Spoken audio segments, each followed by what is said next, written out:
Alright.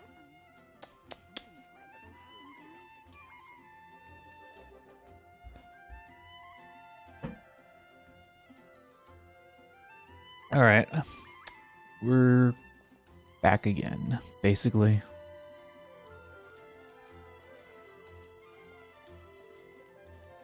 Alright, everything looks good. So, last time I streamed the, what's it called? Sumeru Archon Quest Part 3, Chapter 3, Act 2. I think last time was Chapter 2, Act 2, or something like that. But yeah, I'm gonna go continue Act 2, Chapter 3. We're gonna try to finish that today, hopefully. It might take a while, which is why I'm starting a little early today. Because the last Sumeru quest I streamed was like nearly 6 hours long because that was a chunky story. So yeah, might as well start a little early today. We'll end it off there. There's also an event going on, but it requires Akasha Pulses quest to be finished, which I'm not sure where the hell that quest is at. I'm assuming that's related to the Archon quest of Sumeru, probably, which kind of sucks. We'll see. Let me do my commissions, and we'll do some stuff afterwards. I gotta get my money, 'cause I'm broke. My will and... Don't be scared. Not now. Oh, I keep forgetting about this bonfire here. Priority when it comes to picking up items. Please pick up items first before trying to cook on a bonfire that's not even lit. Oh. Get rid of the hydrosymmetry. In your dreams. Ow. Yoink. Always looting the corpses during battle. It should be after battle, but I'm just greedy. Alright. Allow me. Show them. Emerge. Freeze!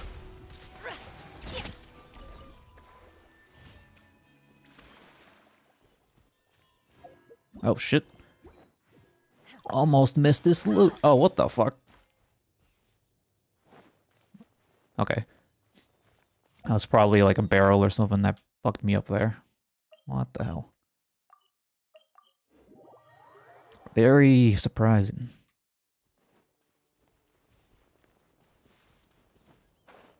Pepe.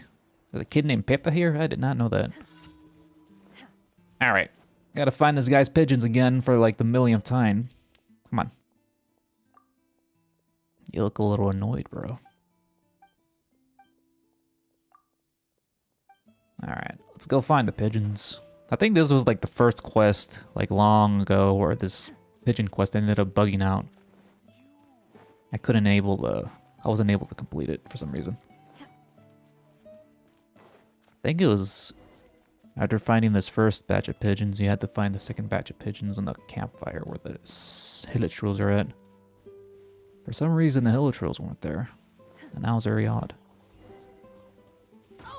Ow. Scare off the pigeons. Why? But it looks like this quest has two routines, though. Sometimes the pigeons are alive, sometimes they're hilichurl munchies. Just dinner. Hopkins the Marvelous.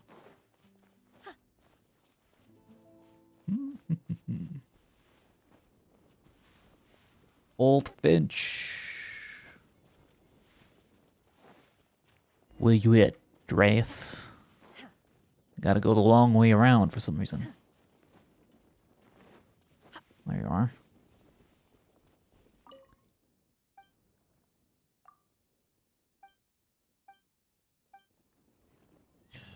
Your pigeons are back where they belong, and now I get to do my own business.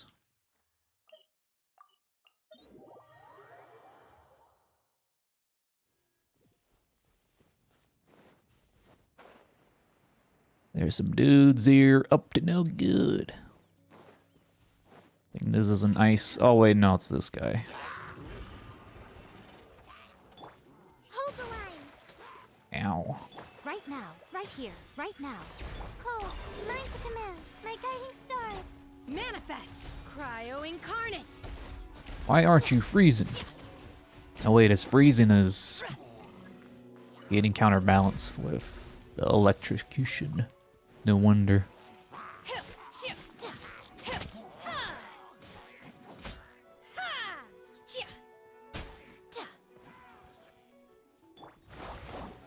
Right here, right now. Emerge. The night is cold. What'd you say? Obey. Manifest. Alright, one more.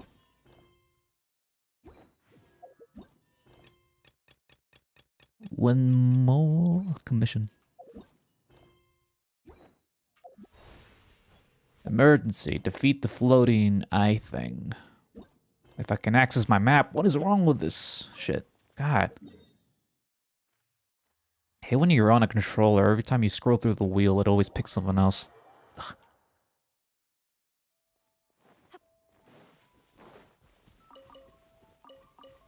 Got some carrots.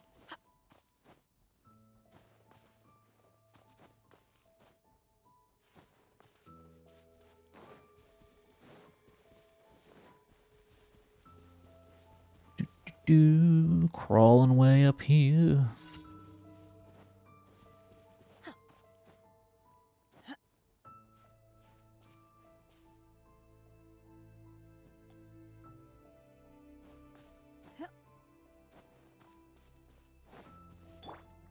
Rest, rebuild. Don't be scared. My guiding star. I'm always watching. Ow. Right here. Emerge. Right now. Eye of the storm. Get down here. Oh, you're dead.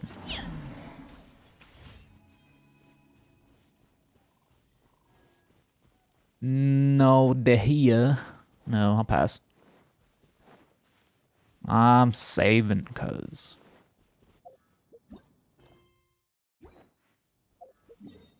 I see more lakes, and I need to see more characters to save for.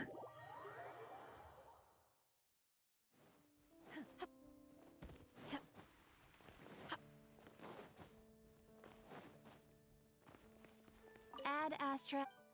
Give me my Thank you for commission, com- cuz. There you go. Add Astra.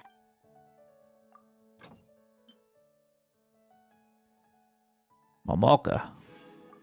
Who the hell's Momoka?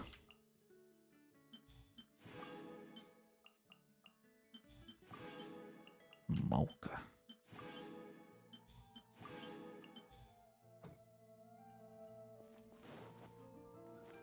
All right.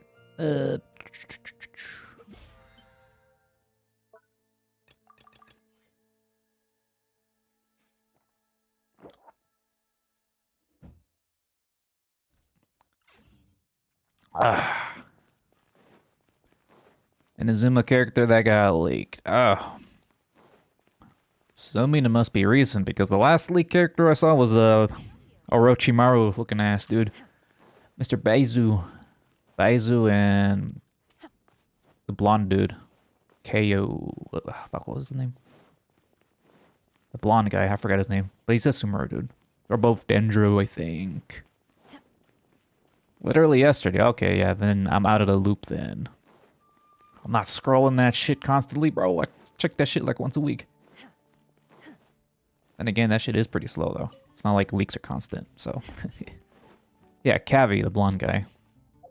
I don't think I've met him yet in the Archon story yet. Not yet.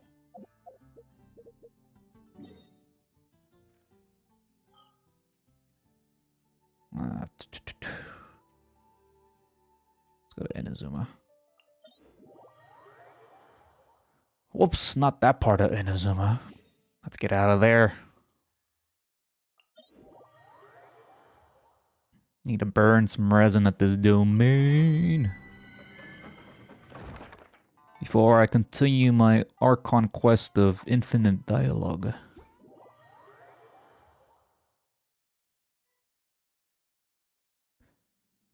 It's the green dude. What's up?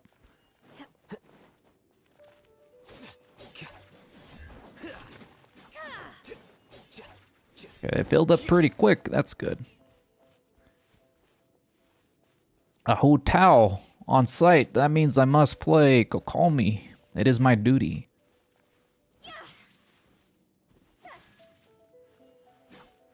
Hey, am I the host? No, I'm not. It's the Len guy. Start the domain, please. There you go. Alright.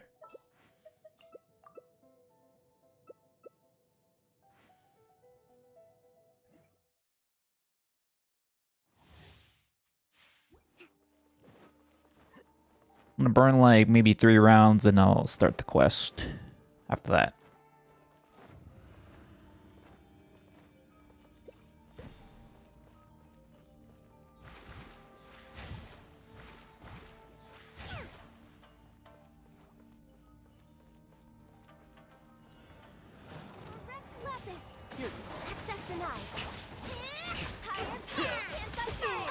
Ow. I don't really get slapped in this thing here.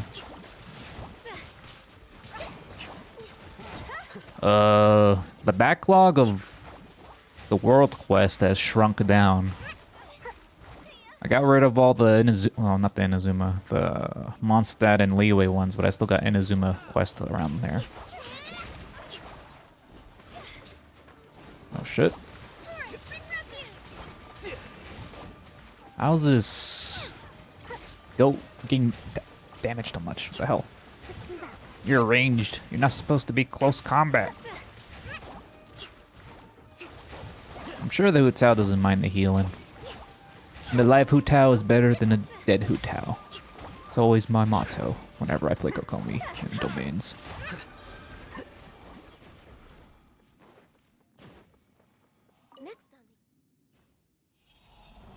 But yeah, it looks a little bit more empty. Though I still got a lot of the main story ones still active. I gotta clear those out.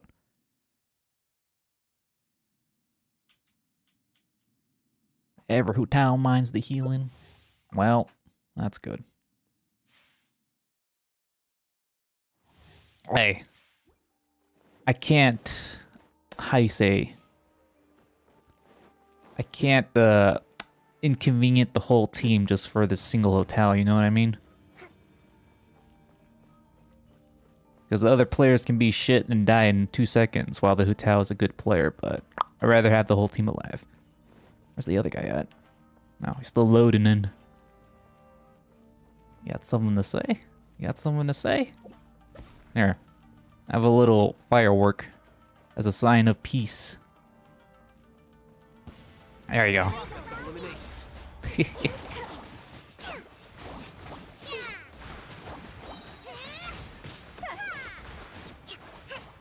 Instant failure. The logic does not compute. My job is just to make the whole thing easier for everyone. Especially when I'm feeling lazy.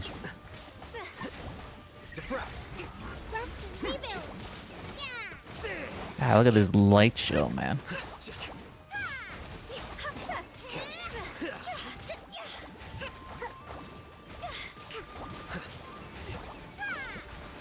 See, this is the second run, I think. Okay, I'll do one more after this and I'll get on out of here. By the time I finish the Archon quest, my resin should be filled up. Calculations should be accurate.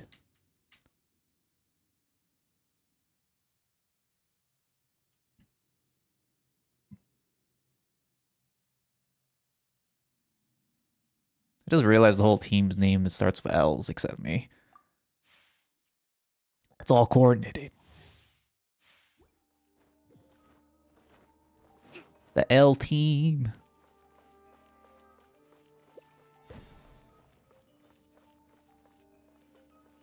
We're missing a third L.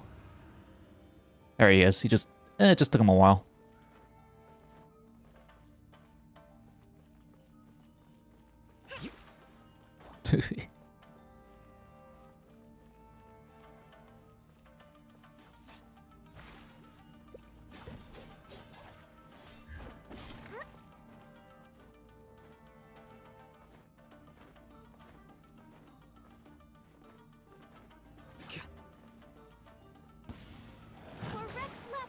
Rex Lapis,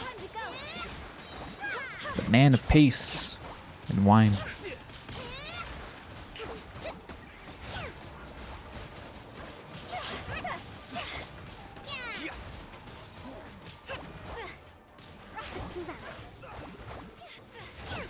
The green dude. I'll hafe him. I'll hife him.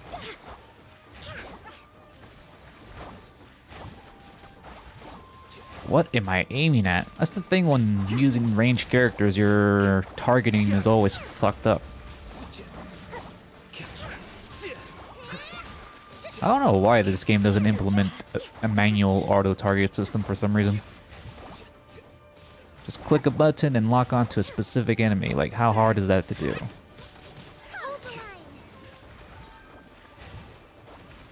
There we go. Alright. I'm gonna dip after this.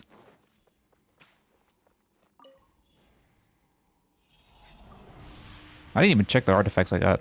It's probably all garbage, as usual. I'm out. Nah.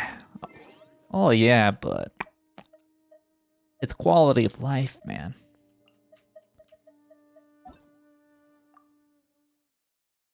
People don't want nice things. Alright. Yeah, here's my quest log. I still got a lot of main quests, as you can tell. Well, you can call them main quests, I guess. But a lot of the world quests and through the bottoms are pretty much clean. It's all Inazuma stuff. Well, except for this chasm quest I have. I think that's with Shikwang and Jin. And this one, for whatever reason, doesn't have any, like... this doesn't have, like, waypoints. I think this is the quest that involves those things you need for the... you need to find, like, some geo pearls and just insert them in the pillars or whatever. I forgot what it was. Can't remember.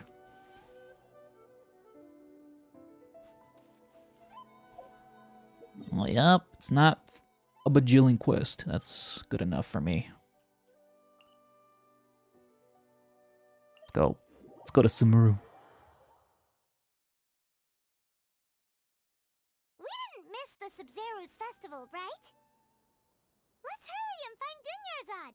Paimon thinks she must be around the Grand Bazaar, since she showed us around there last time.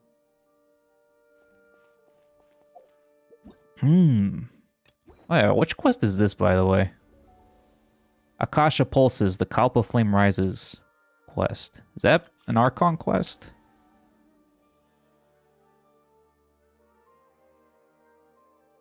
Abyss Floor 5.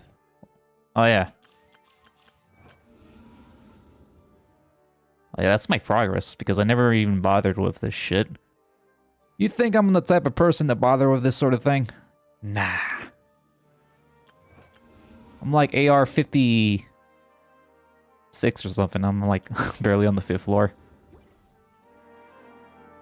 Yes, that's Archon quest. And the event quest has spoilers. Fuck. Well, that's another reason to continue this shit. Alright. I think after I'm done with all these Archon quests, I'm gonna start knocking these other quests one by one. Shadow of Yore. Rumored Alchemist. Master of Stars Deception. Yeah. Alright, let's go do this Sumeru festival thingy. Find Dunyarzad.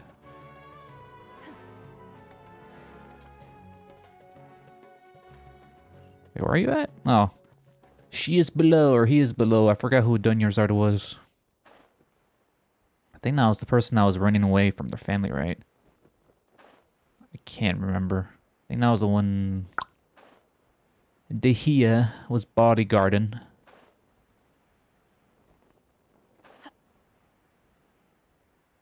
Let's see.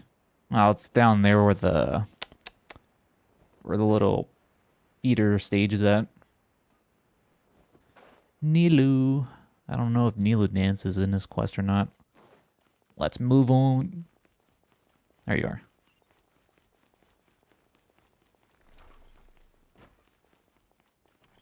Yeah, it's this person. There you go. There she is! Dunyarzad, we're back! Just as promised, Traveler and Paimon. I'm so glad that you two came back to celebrate Lesser Lord Kusanali's birthday. Right.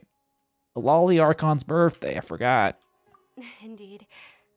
The festival's tomorrow. We've been preparing for so long that I can't help but feel a little nervous. There's no need to be nervous. Paimon's sure that Lesser Lord Kusanali will feel everyone's gratitude. Thanks, Paimon. I hope that everyone who comes to the festival will also have a good time. Speaking of which, did you manage to make your way to Port Ormos? Discover anything over there? Of course we went.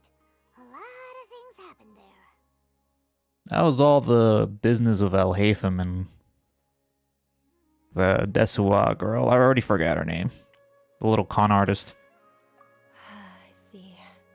Sounds like you two had another exciting adventure.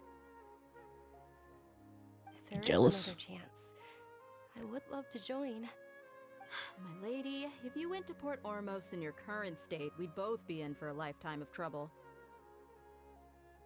Dia! You were eavesdropping! It's called covert protection. Keeping an ear out for what's going on around my employer is part of the job. It's alright, Dia. I merely said I would like to go. I know better than to think my body could handle it. The festival's tomorrow. I've been doing nothing but causing trouble for you. So Dia, please take some time to relax. I'll be fine. Even So when you gone. put it that way, it still doesn't feel right. Don't worry, my guardian knight. Okay, fine, but only tonight. Tomorrow's a big day, and many no-good scumbags are gonna try to take advantage of that. Ah, scumbags. Pans to Paimon. You two must be exhausted from your long journey back to the city. My apologies for not realizing this. Okay, oh my god, I've so already on these prepared a nuts. room for you to rest. Please follow me. Whoa, you're so thoughtful. Paimon's so ready.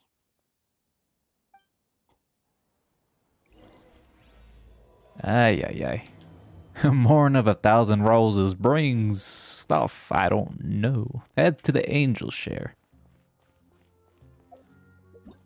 Isn't that the bar in Mondstadt? Or is that something else? Probably something else. What was her name? I know I have her. Little bastard. Where you at? Dory, there you go. Hunka Dory. Dory the Explorer.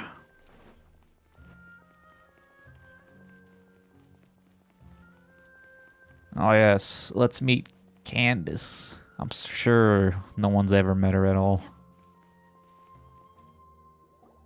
Here we are. It's also We're gonna very fight the close dragon to our boss later, too. thing. It looks really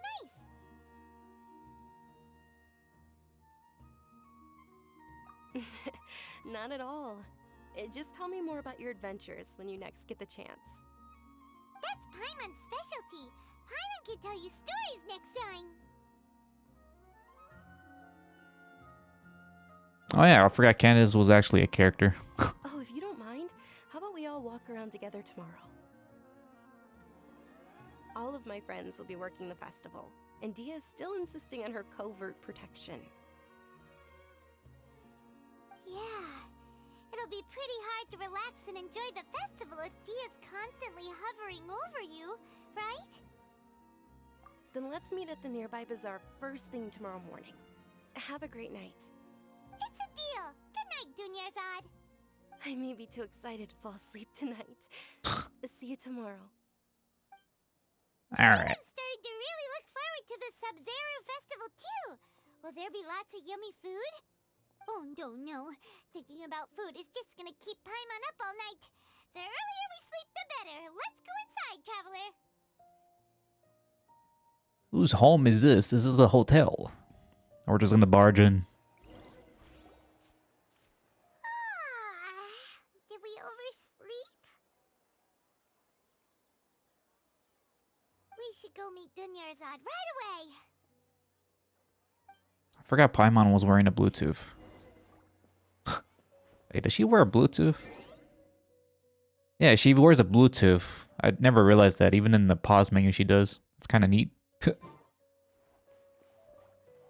Alright, go to the appointed place and talk to Dunya. Dunya.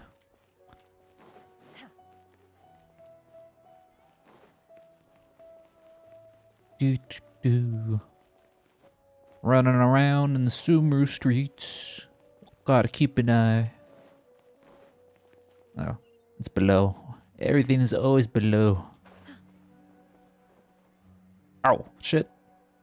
Traveler, Paimon, I've been waiting for you two. Good morning, Dunyarzad. We must have overslept a little bit. It's like 12 o'clock, man. Not at all. I arrived early. Today is finally here. I must cherish every moment as if it were gold. You've worked so hard for this day. You gotta enjoy it to the fullest. You know it. It's just that, as expected, I had some trouble falling asleep last night. I'm hoping my body won't be too much of an issue today. What you got, NyQuil, man? Shall we? Let's start with the stalls over there. Ah, yes, the snacks. Oh, Vendors came out of the RP blue to walking. support the I can't event, run. And they insisted on covering costs themselves. Let's go give them some business.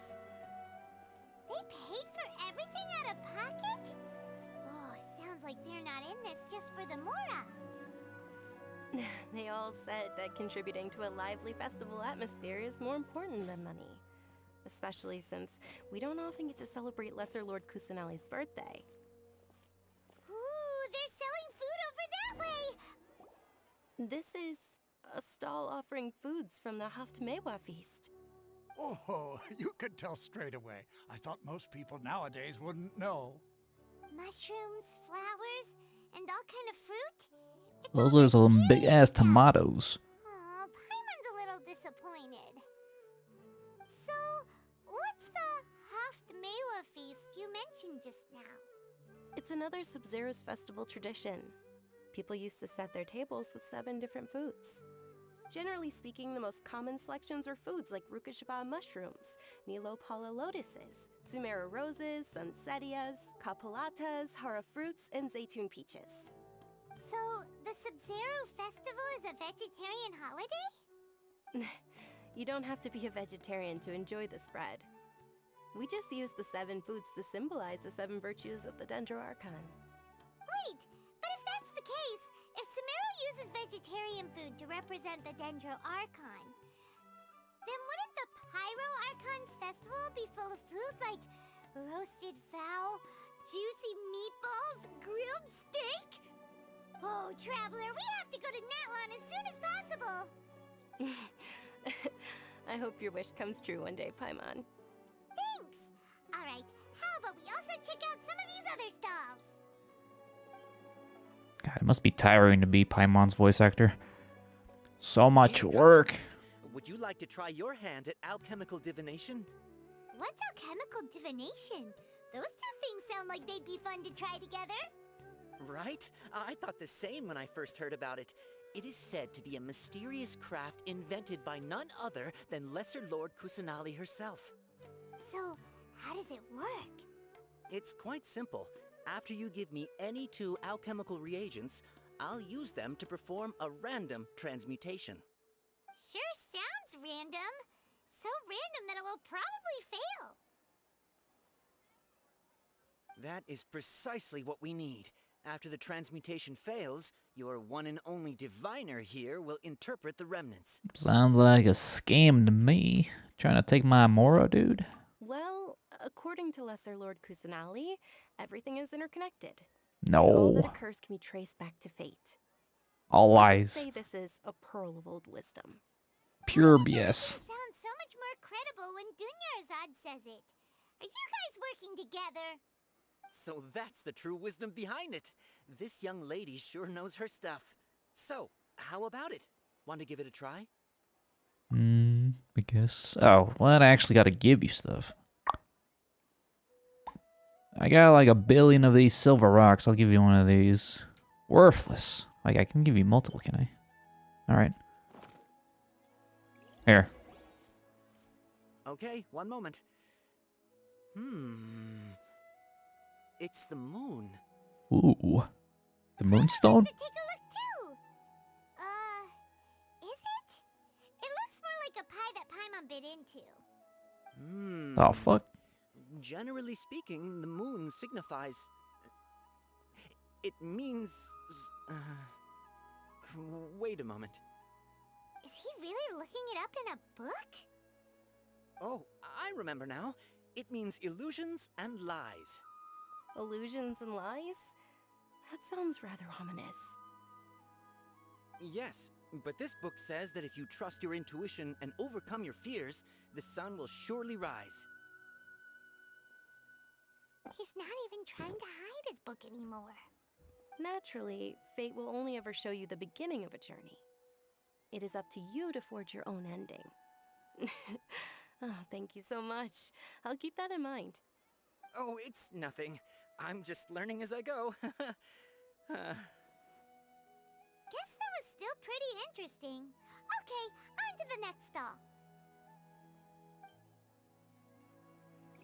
They say the Sub-Zerus festival was very lively a long, long time ago. Large flower carriages used to parade through the city. As they headed towards Port Ormos, people would throw flowers. My candy, sequence liquor broke all this shit. along the way. Nice. Dunyarzad's eyes are sparkling right now. I wish I could have seen that spectacle. But if you ask me, I'm sure Nilu's dance of Sub-Zerus will be just as impressive. Sorry, I'm breaking the game. I shouldn't be doing this. Let's go, let's go. There goes the local blacksmith. I forgot if I turned in my materials yet or not. Probably not. Oh god, kids! Run away! Attention! Soldiers, fall into formation Soldiers. if you want any Yalda candies. This guy's got a sweet stash. What the fuck? It's a weird guy with a weird hat. Hey, it's Dunyarzad! Wow! Miss Dunyarzad, the children love you even more than the Yalda candies. In the few short days it took to prepare for the Sub-Zerus festival, the children have all grown very fond of you. The Hallowed Knight of Flowers. It's an honor that you know my name. Attention! In the The name hell? of Ferris, the Knight of Flowers, I commend you on your contributions to the glorious Sub-Zerus festival. All right, little soldiers, take your Yalda candies and don't forget your loyalty to Lesser Lord Kusanali. Dismissed! Yes, Knight Ferris! Just what is going on here? They're role playing. Ferris, the Knight of Flowers, is another Sub-Zerus festival icon, and one immensely popular with children. In the past, the actor portraying Ferris would also sit on a flower carriage. It's all thanks to Miss Dunyarzad's sponsorship that the children can make such wonderful memories today. As are we to you, Vihar. Oh, not at all. Oh, speaking of tradition, do you want some Yalda candies? They're a festival staple, and I happen to have some boxes readied here. Take a look and pick whichever one you want. Whichever one. Don't these boxes all look the same? That is the fun part. Each box contains a random flavor. It's up to the luck of the draw. Flavors include lavender melon, hara fruit, sunsetia. Ooh, those all sound pretty Lavender good. melon. And there's also lizard tail and oni kabuto. Huh? What's up with those two flavors?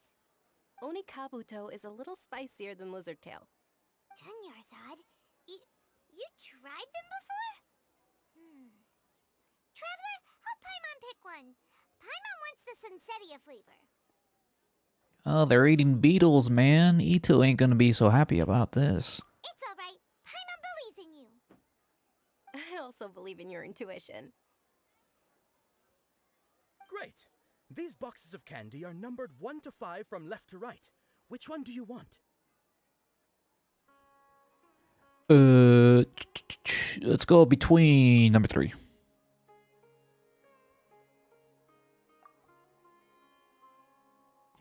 Attention! That's unfortunately Lavender Melon. Oh, looks like Paimon's gonna cannibalize herself. Eat her fellow melons. But looks like Paimon was wrong. The Sunsetia flavored candy was in box The number weak 4. beetles get How about get this? thrown in the most important boiling thing pot. Is that everyone has a good time at the festival. So please, take both boxes. Really? Thanks a lot, Knight of Candies. It's Night of Flowers, not Night of Candies. Paimon really wilted the carriageless Knight of Flowers.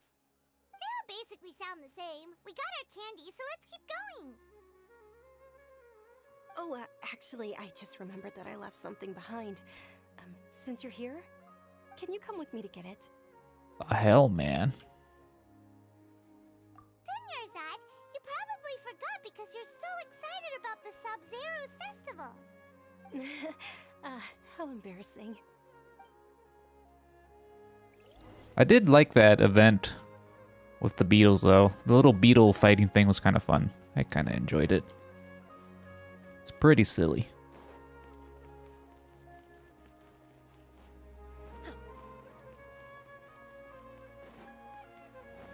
The last beetle was pretty tough, though. I think I did all the challenges, though, I'm pretty sure. We're too late. It's the Who knew goons. the little lady was such an early riser? I know, right? Hey, wait a minute. Boss, isn't that her? Did you enjoy this day in game? That most Huh? certainly is. We're in luck. She's walking right into our clutches. Those Eremites don't look like they're up to any good. Who are you? I don't believe the Homayanis hired you. The homies. That's right. We haven't received any of their mora, but I wonder how much the Humayanis would shell out to get you back. The homies are trying to rob my money. Traveler, hurry and protect Dunyarzad! We'll be fine. Hey, did you scumbags even consider that the Homayanis might have hired a merc that outclasses you? You're Dia. Dia the Flame Mane. D of wonder these we mercs nuts. haven't heard anything about you for so long. You sold your unruly mane to the highest bidder. Don't speak so disrespectfully. My family started working with her as gratitude for her past kindness to us. Don't worry about it, my lady. Just some friendly banter between mercs. One punch and those rabid dogs will expose themselves for what they really are. Aren't your claws all dull by now? Don't get too cocky! The generic NPC gang. Traveler, take Miss Dunyarzad to a safe location. No, we're gonna stay and help. There's too many of them. You're right. All right, fine. Please be careful, Dia. Don't waste your time worrying about me. This is my job. Look out for yourself. After I've wiped the floor with them, I'll go find you all.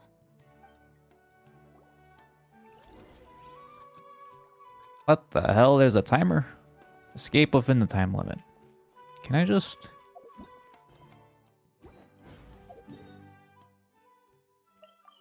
Ah, of course. No cheating allowed in this quest. Well, might as well run. Oh, that was easy. Alright. Damn, she's out of breath from that little sprint. Jesus Christ. So what happens when you don't go outdoors a lot? Are you okay? You look a little pale. Are you in shock? You gotta do your cardio, I'm lady. fine. My body always reacts like this whenever I exert myself too much. Yeah. You sure you're okay? Next level laziness is I'll be fine understating. for some rest. I'm more worried about Dia. After all, none of this would have happened if I hadn't insisted on coming out today.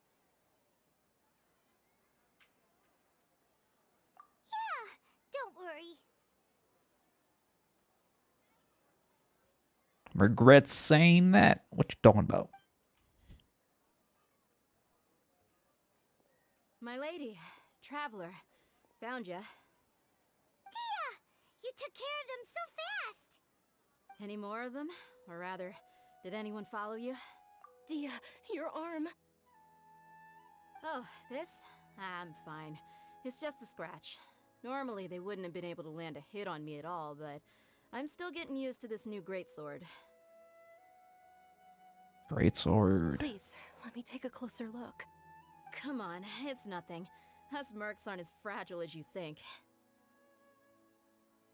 Hold on, you said something about a new greatsword. What happened to the one you were using before?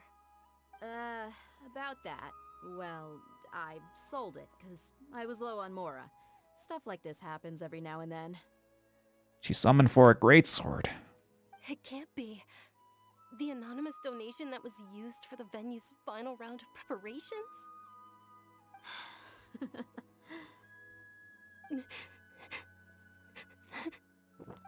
Hey.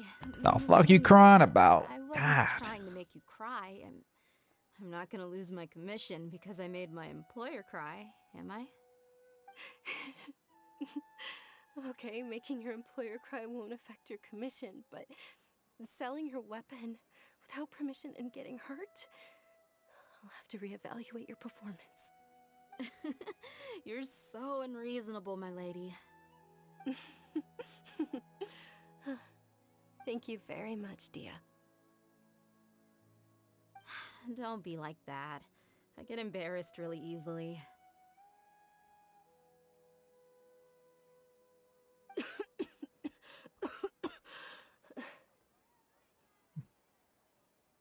They didn't invent inhalers, man. Well again, Dunyarzad? My lady, your condition. Traveler, can you take her somewhere to rest? I'll look around the area to make sure we're safe from an ambush. Truly, I'm sorry for the trouble, everyone. God, we got like a second lady protagonist that likes to cough a lot now. Cough, cough, cough. Thanks to Kwang's still coughing here. I need to finish that quest at some point, or else she's just gonna keep on coughing. Was it Kwang? I'm pretty sure that was her name.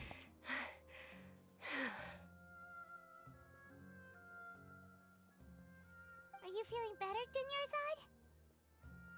Dunyarzad? Yes, much better. Just give me a few moments and I'll be good to go. Suffering Ligma. How sad. I didn't realize you were concerned about it. I guess I shouldn't continue to keep it a secret.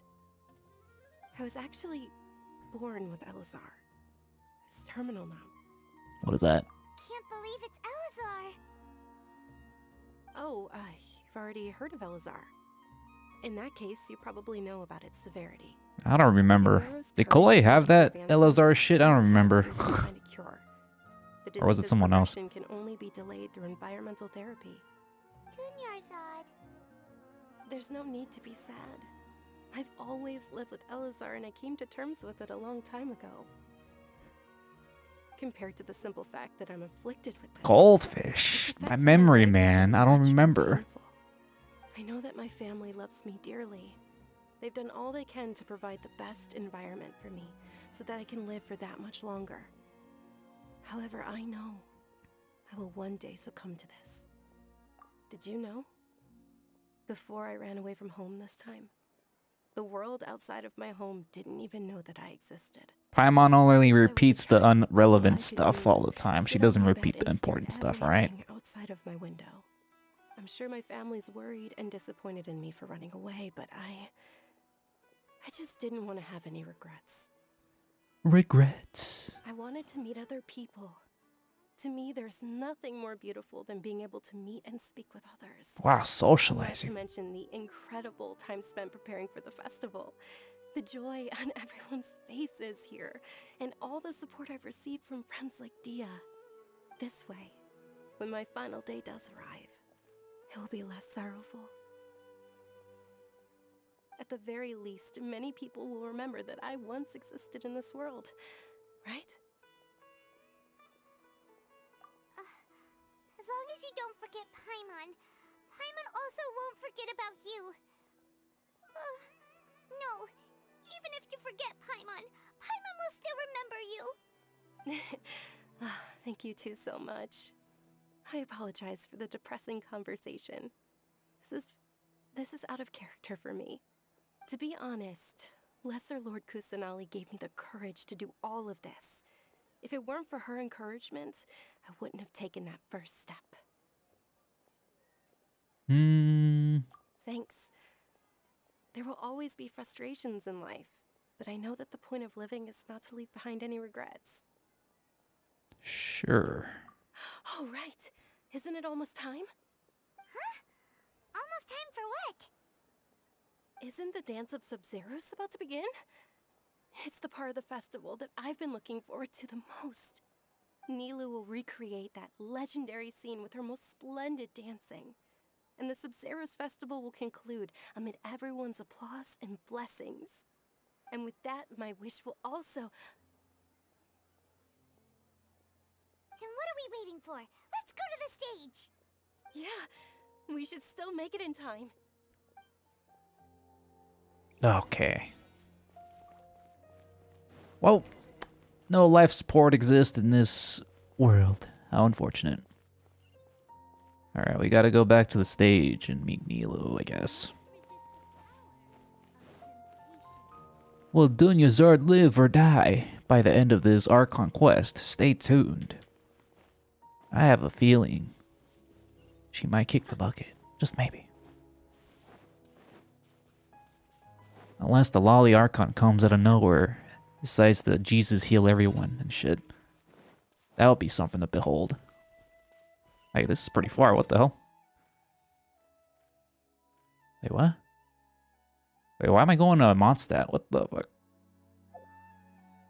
Did my quest change? Oh, it did. God damn it, game. The game's trolling me by switching my quest around. What the hell?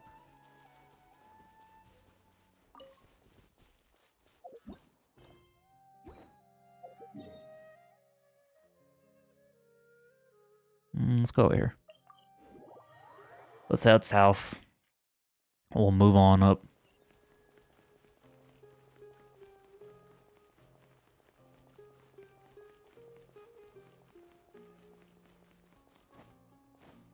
Go to the Grand Bazaar and see the Dance of Zabzuru. Let's go see Nilu. Were you not aware that the law prohibits this type of performance from taking place without prior permission? Over there! Someone's yelling at Nilu! I think I just saw the Academia's Grand Sage. Why is he here in person? But the Dance of Sub-Zeros is one of the key parts of the Sub-Zeros festival. If we can't perform it... The Sub-Zeros Festival. The law also prohibits the private hosting of large-scale religious festivals. Only the Academia can host such an event. If you continue to resist, we will have to order an investigation into every single event organizer. The Grand Sage has already granted you much leniency. I advise that you exercise tact. How did things turn out like this?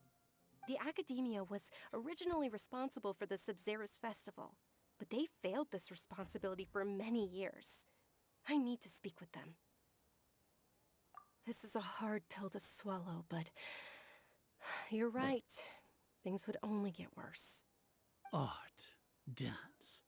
Aren't you ashamed of pursuing such frivolous and meaningless activities in this land of knowledge and reason?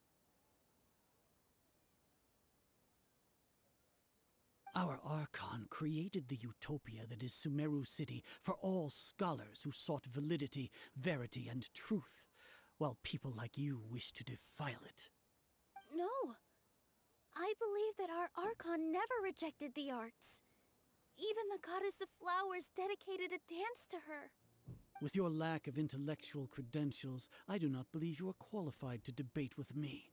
What you should be doing is finding workers to tear down this ridiculous eyesore. American place. Why's it gotta be America, huh?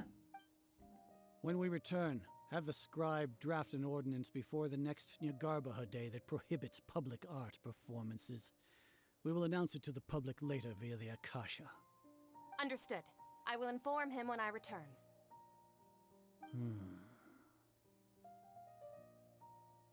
The Sub-Zeru's festival. Go celebrate the birth of that god to your heart's content. Nilu, are you okay? Oh, Dunyarzad. You all saw that just now? The Grand Sage ordered us to stop the performance. Yeah. Let's go somewhere the Academia can't find us and perform there. But how do we let everyone know? And what about the atmosphere on the stage? Or we could get people to block them off so they can't interrupt the performance. No. They just threatened to investigate the organizers. If we were caught... Nilu, it's alright. Don't worry about it. But you've been looking forward to the Dance of Sub-Zero so much. And I know how important this festival is to you. I don't want you to have any regrets. It's okay. Seeing you care this much about my feelings is more than enough. It would be too risky to continue the Sub-Zero's festival at this point. I don't want to get everyone in trouble. If you say so. But you can sneak out for the next Sub-Zero's festival, right? We'll make sure the next one is a smashing success. The next one. Yes. Good Okay, joke. It's a promise. It will be a smashing success. I can't believe this is how things turned out. Those heartless geezers.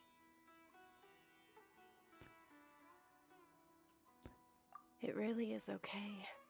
There's nothing we can do about it. Still, I'd be lying if I said I had no regrets. What is I would have loved this to day? see Is that a next time. quest? What is that? Or are you trying to keep doing a joke of some sort? A lot happened today. It's a shame the festival ended the way it did. Nilu and Dunyarzad promised to make the next Sub-Zero's festival a success, but Dunyarzad is running out of time. Yeah.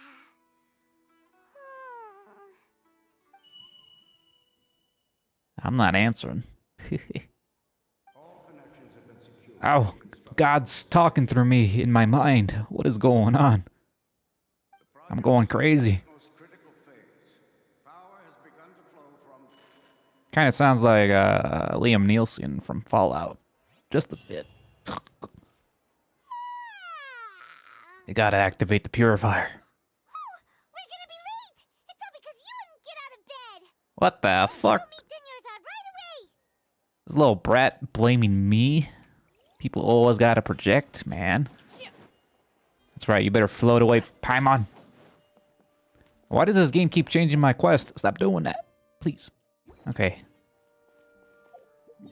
Go to the appointed place and talk to Dunyarzad.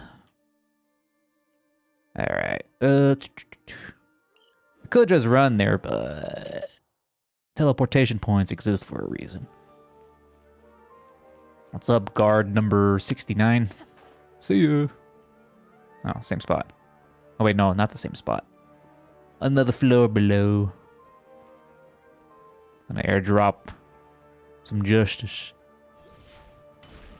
Maybe Shen can exorcise the illness out of you. Sorry. Probably doesn't work like that. Not at all. I arrived early. You seem kinda tired. Did you not get enough sleep? I'm doing well. There's no need to worry. Shall we go? Let's start with the stalls over there. Sure! Traveler? Why are you just standing there? Let's get going! The Traveler's always standing. What are you talking about? The Traveler doesn't even talk. Fucking Paimon's the little voice box for everything. Alright. Ooh, they're selling food over that way! Let's go take a look! I feel like we just did this 2 seconds ago. This seems weird. Yeah, these are the same stalls. It's all very familiar.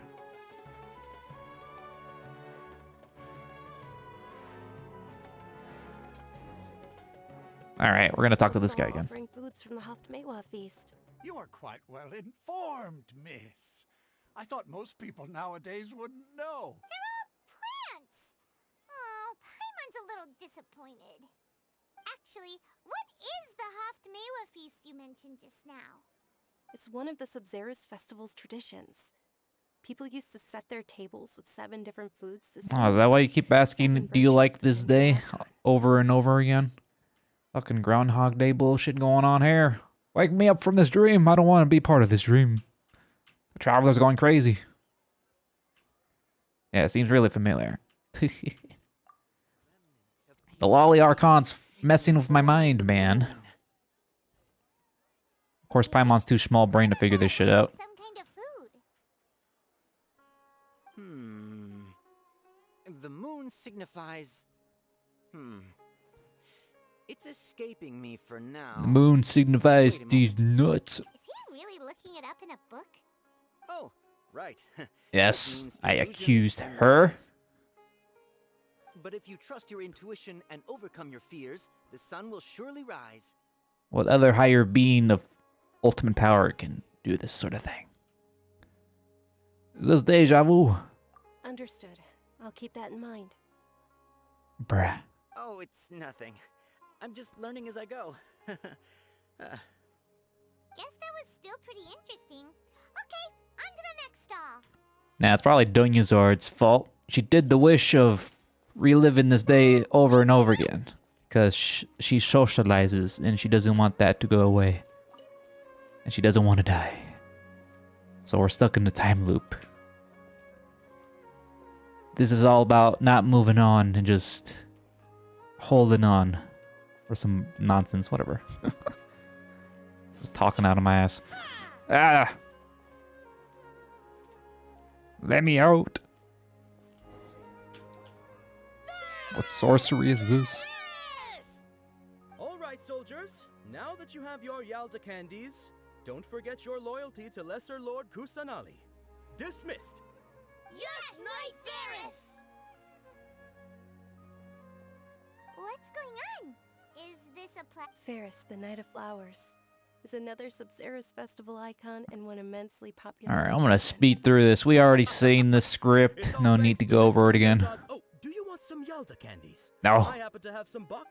what's to pick? Don't... It's not that simple. Each box contains a random... Maybe I can get something different this How time. interesting. And there's also lizard tail and... No, the Beatles. I'll repeat it. Traveler, help Paimon pick one. Great. These boxes Alright, I of picked candy number are 3, numbered 1 to so 5 from left to right. Which one do you want? let's do numero uno. Yeah, it's definitely number 1. Ah, excellently chosen. Hey. 4 is indeed Sunsetia. Yes, Mondstadt local special. Paimon bet you had incredible luck, and Paimon was right. Did I really choose the number 4? I didn't choose number 4 last time. What the hell are you talking about? Huh? Are you saying that you instinctively chose the right box? Yes, I cheated. But now that you mention it, Paimon also had the feeling you'd choose the right one. Is that kinda like what you felt? Maybe we didn't sleep very well last night. Or maybe we slept too much. We're still asleep? Oh, sure. Huh? Where are you going? You're just gonna walk off like that? Yeah. Dunyazard is looking kind of sussy right now, man. What the fuck? What's going on here? Everything's so out of whack right now. Where am I going? We're going to the smoke shop. Oh, shit. A feeling of deja vu? Oh, Paimon knows what that is. It's when you feel like you've already experienced whatever is going on. In that case, Paimon also felt something like that today. But that's just our brains playing tricks on us, isn't it? Probably. So why'd you run here in such a hurry? Why did I run to this specific place? So that's it. you're intentionally doing things you usually wouldn't and seeing if you still get that same feeling of deja vu. Welcome, you two. Are you here for lunch? What would you like to eat? Sound like the Resident Evil merchant there for a second there, buddy. Got it. You don't look like you're from these parts, but I gotta say, you've got good taste. I'll give this order to the kitchen. Charcoal-baked Angelina cake? Isn't it that burned thing that didn't look tasty at all? Sounds crispy. Oh, Paimon understands what you're trying to do now. You'd never normally order something like this.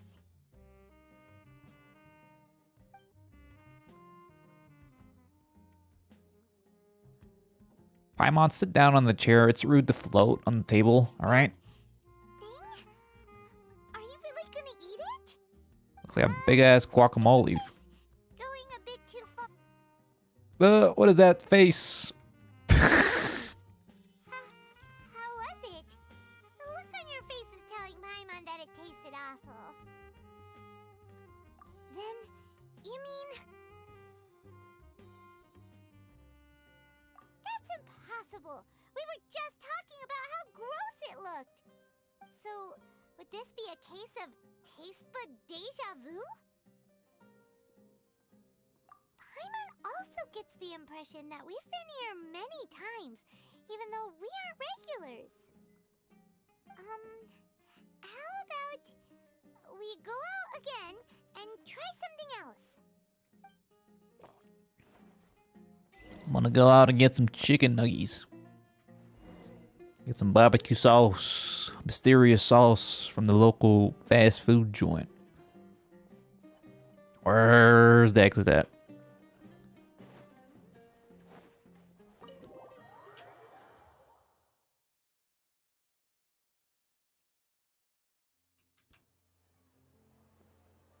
Toucan Sam.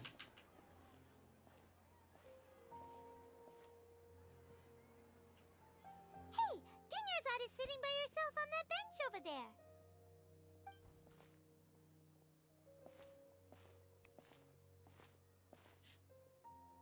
What a coincidence, Dinyarzad. We meet again. Why are you sitting here all by yourself? Oh, I ran into some kidnappers just now, but thankfully Dia came to my rescue. I started to feel unwell after that, so I sat down here. Kidnappers? Oh my goodness, are you hurt? I'm okay. Dia's arm got scratched, but it isn't serious. Whew, that's a big relief. But, Dunyarzad, you seem a little down today. It's the Sumeru's festival, and you've been looking forward to it so much. Not at all. I've always been like this. Excessive physical exertion or strong emotions tend to aggravate my illness. Besides, no matter how amazing today may be, it is but a single day. After however many more days, my time will come to an end. Paimon doesn't quite follow you, and Paimon feels like something's really got you down right now. It really is fine. I don't mind. Huh? Did something happen? Dunyarzad, have you ever felt deja vu? You know, like when you've already experienced something that's happening right now? Deja vu? No. But my days have been the same for years now. Even if I were feeling deja vu, I suppose I would already be used to it. Oh, Paimon sees. Then, is it only the two of us? It's almost time. Huh? Time for what? Nilou's Dance of Sub-Zeros is about to begin. Let's go.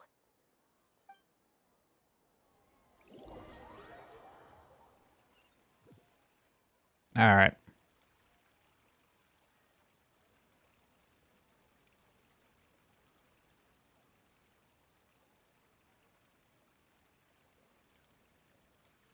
With your lack of intellectual credentials, I do not believe you are qualified to debate with me. What you should be doing is finding workers to tear down this ridiculous eyesore. When we return, have the scribe draft an ordinance before the next Nyargarbaha Day that prohibits public art performances. We will publicly announce it later through the Akasha. Understood. I will inform him when I return. The Sub-Zeru's festival. Go celebrate the birth of that god to your heart's content.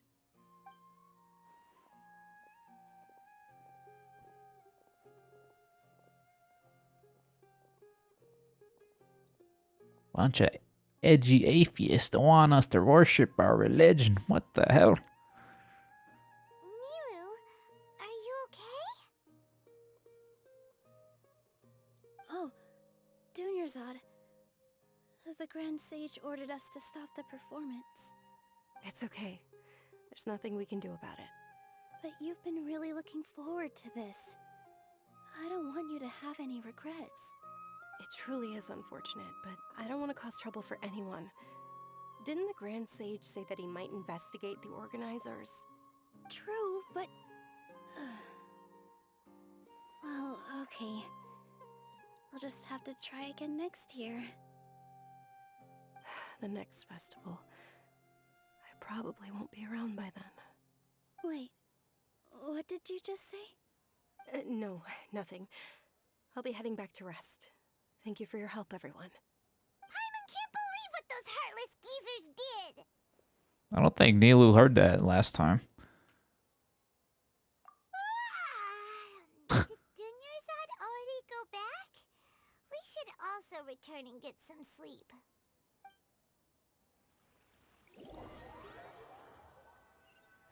The festival ends. We go to sleep and we wake up. In the end, you still couldn't figure out what that deja vu feeling was all about? Maybe it really was because of exhaustion. Same here. That's why Paimon stopped thinking about it halfway through the day. Oh, Then, how about we settle in and get a good night's sleep? For now, we can chalk things up to exhaustion. We can do more thinking tomorrow. squirrel. Observing a modest drop in the output of jnana energy, but values still remain within normal parameters. Continue to monitor for variances in the data and find the cause as soon as possible. Sounds like the scribe dude. Why does Paimon feel so tired after so much sleep? Anyway, we should go meet Dunyarzad right away.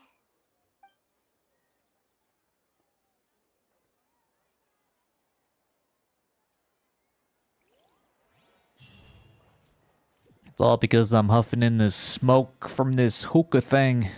It's making me forget shit. I can actually get a close-up on it.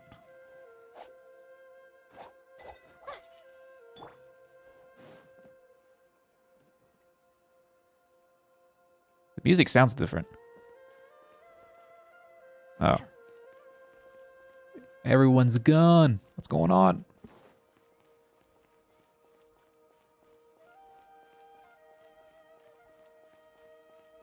I think, wasn't this the same OST when we went to that weird treat place last time? We're in the Twilight Zone. Oh. Those people are still there.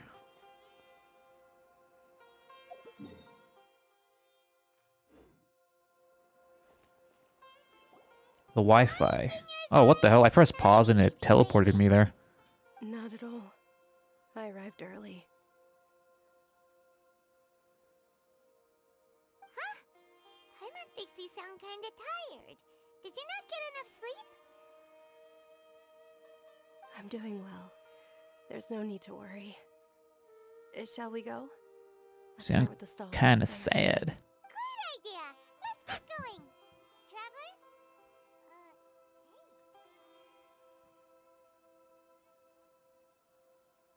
Alright, how long is this little bit gonna go on for, huh?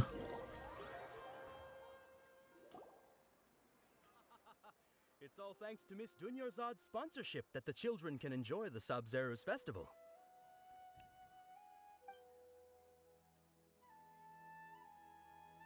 Oh, are you interested in Yalda candies? I have some boxes of candy here. Pick whichever one you want. Not much of a choice. 5 more times, dude. What? It's not that simple. Each box contains a random flavor. It's up to the luck of the draw. Flavors include lavender melon, hara fruit, sunsetia. They all sound pretty tasty. And there's also lizard tail and oni kabuto. Alright. We already seen the script. Let's These boxes of candy Skip. are numbered 1 Skip. to 5 from Skip. left to right. Which one do you want? Oh, look. The options are so plentiful right now. Let's go with number 4. Number 4. Oh, I like your confidence. No hesitation at all. Oh, congratulations! Number 4 is indeed Sunsetia.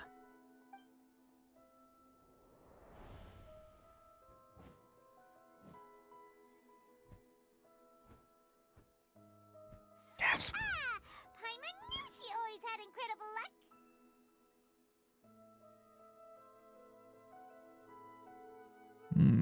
Number 3 is lavender melon. Paimon's not really interested in the other Wait. How did you know? I'm psychic, Don't man. tell me that you already knew which flavor was in each box. What? She was right about all of them? That couldn't have been luck. How is this possible? I packed all those boxes this morning and they've been sealed ever since. You couldn't have known beforehand. Using Game Shark, man. I know all the thing. Mind reading? X-ray vision? Or some kind of magic trick? This is way too freaky. Tell us what's going on.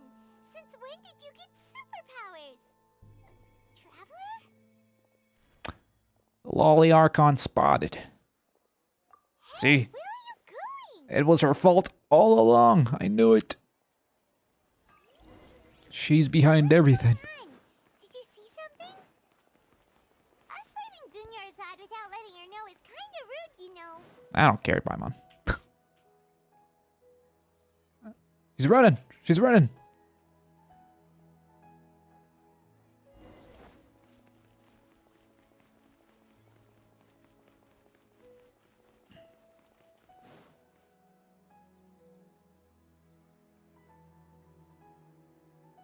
Chase that. What the hell does that word even mean? I don't even know what that means. I heard that word float around. It sounds weird.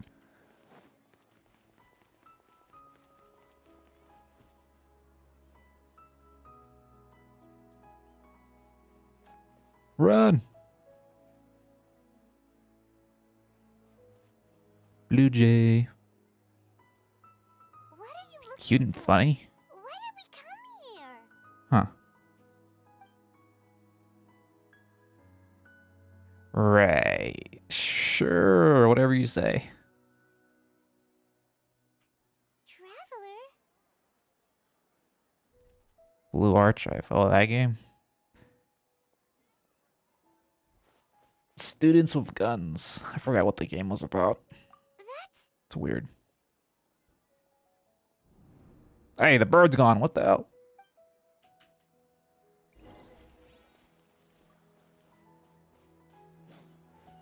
Talk to the mysterious girl. Alright, you little shit. You got a lot to answer for. What the hell's going on? What are you doing to my mind?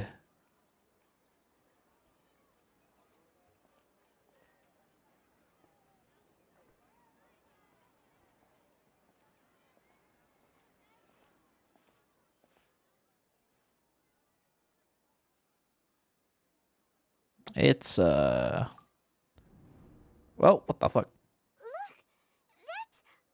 Isn't that Dunyarzad?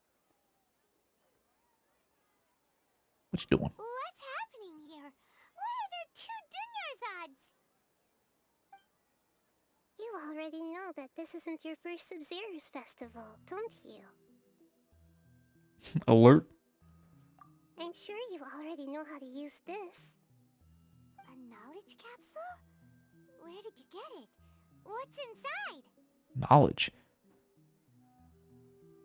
You should use it too, Paimon. You know Paimon? Well, this seems kinda sketchy, but Paimon feels like this is what we should do.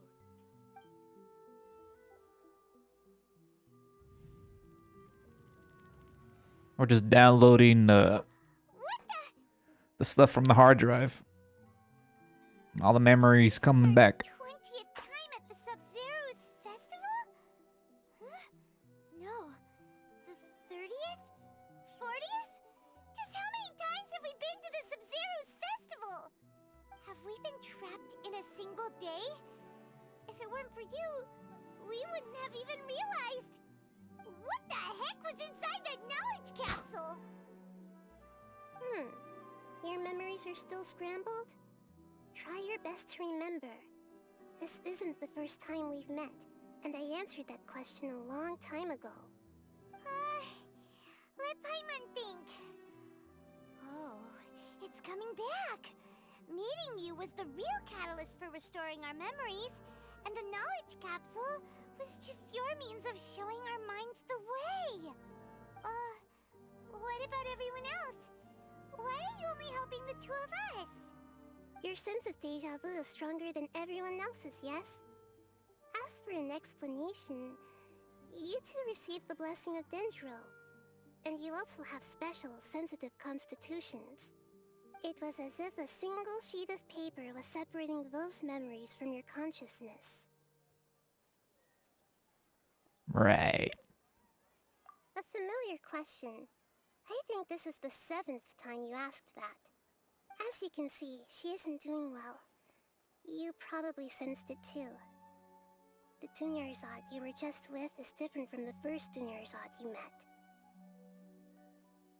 That first Dunyarzad is in front of you right now, and she doesn't have a lot of time left. Expiration date's coming too close right now. Looks like you're almost done sorting out your brain. Oh yeah, I'm Nahida. So, Good, you passed the test. What's happening? You can awaken our memories, and you seem like you know what's going on. Oh, wait, please don't tell Paimon even you don't know. Everything in this world runs in a loop. This cycle is called a samsara. You, me, and everyone else are all stuck inside a one-day samsara. whoa. As for the truth, that's on you to find out. If you were told the truth instead of discovering it yourselves, it would literally blow your minds. I don't know how you'd be after that. I can only give you surface-level help, like bits of information and subtle hints. For the rest of the time, I'll be doing all I can to slow down Dunyarzad's illness. She looks like she isn't doing well at all. Her illness gets worse after each Sub-Zero's festival. If we can break out of the samsara, I might be able to save her. But as things are right now, she's just a small bird in the sky that's about to lose its last feathers. All I can do is raise a gale to delay her fall. You sure love to use weird analogies. Analogies are wonderful tools. They let you use existing knowledge to understand unfamiliar things. Okay, so, with what you know so far, what do you think the truth is? You're evil. Oh, what's this? When you enter a state of contemplation, you can choose any text entry to interpret it. The interpretation process involves analysis of the text entry and may yield new entries. Once interpreted, you may submit the text as conclusion. Some text entries can be associated with one another once interpreted. Let's associate to choose another text. Blah, blah,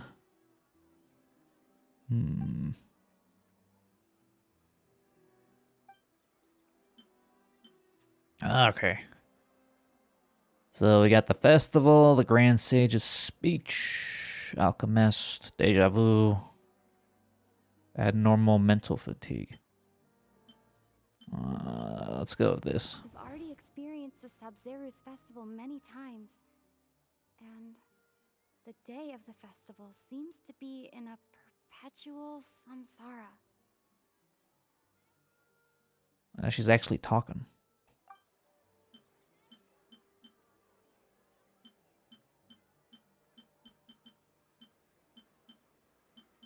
What's happening right now seems to have happened before. This feeling has been getting stronger and stronger.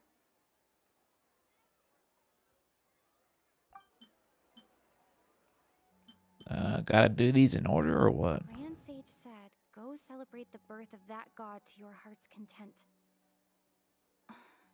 Did he mean something more? Maybe. My mind feels exhausted even though I haven't done too much thinking. What is going on? The moon, illusions, and lies.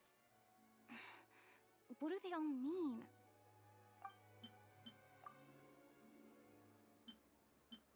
Oh. I can't select that anymore.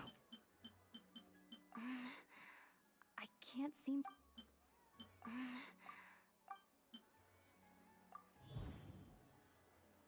Alright, Deja Vu, Time Loop. That should be it. The flow of time is endlessly cycling within one single day.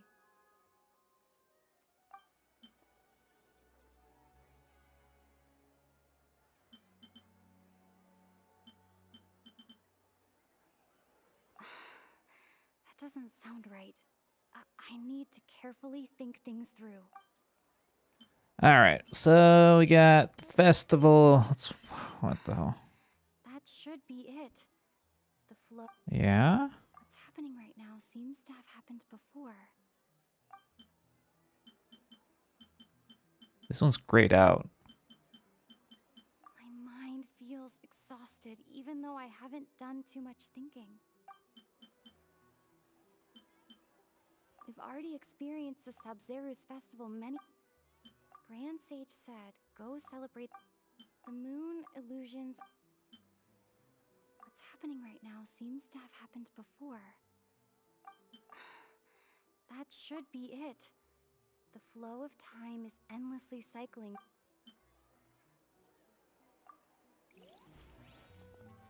Looks like I failed the quiz. Okay, so, with what you know so far, what do you think the truth is?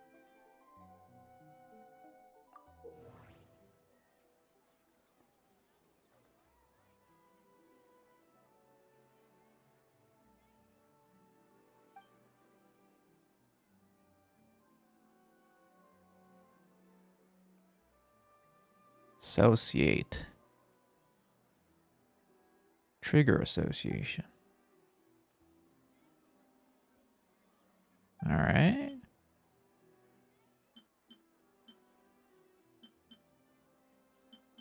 Interpret again. Submit conclusion. A time loop. Oh, alright. You've given similarly wrong answers in the past. A pity. What the? Still the wrong answer? Paimon thought that made a lot of sense. It feels like time's just repeating itself. A simple time loop can't explain some of the phenomena. You two are still missing a lot of information. Unfortunately, I can't give you any more hints. It's calling us dumb.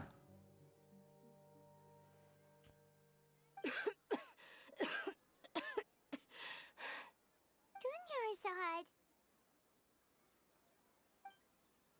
The Sub-Zeru's festival is happening every day, but that doesn't mean we can waste an infinite amount of them. Hurry and find the truth before today's festival ends.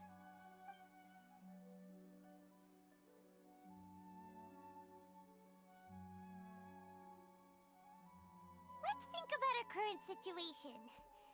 To save Dunyarzad, we have to escape the samsara of the Sumeru's festival.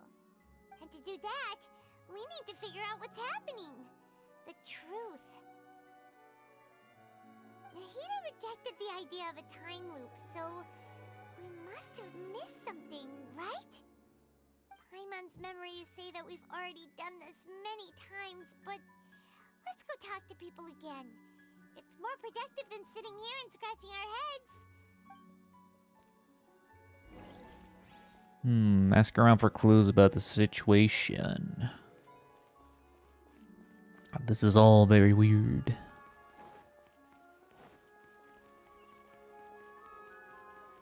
So what? It's not a time loop. It's something else.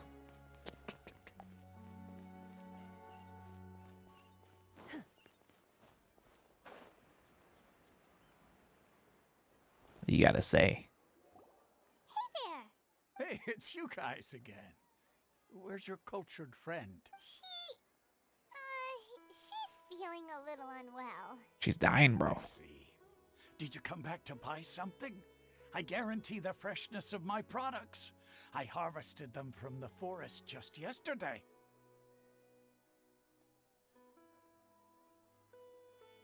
Huh? What brought this about? I hurried back from the forest yesterday, and I'm selling produce here today. I haven't felt anything strange. To put it another way, if you really think about it, was yesterday truly yesterday? Did you actually come back from the forest yesterday? What kind of philosophical nonsense is this? Are you two daydreaming?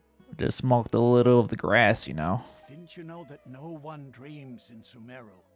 Go somewhere else if you want to find someone to daydream with.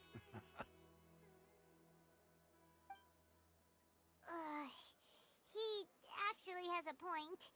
Is this a dream? Is everyone dreaming? True. It's so weird that people here don't dream. Why is that? Anyway, if this all really were just a dream, we would have woken up a long time ago. Let's keep asking around.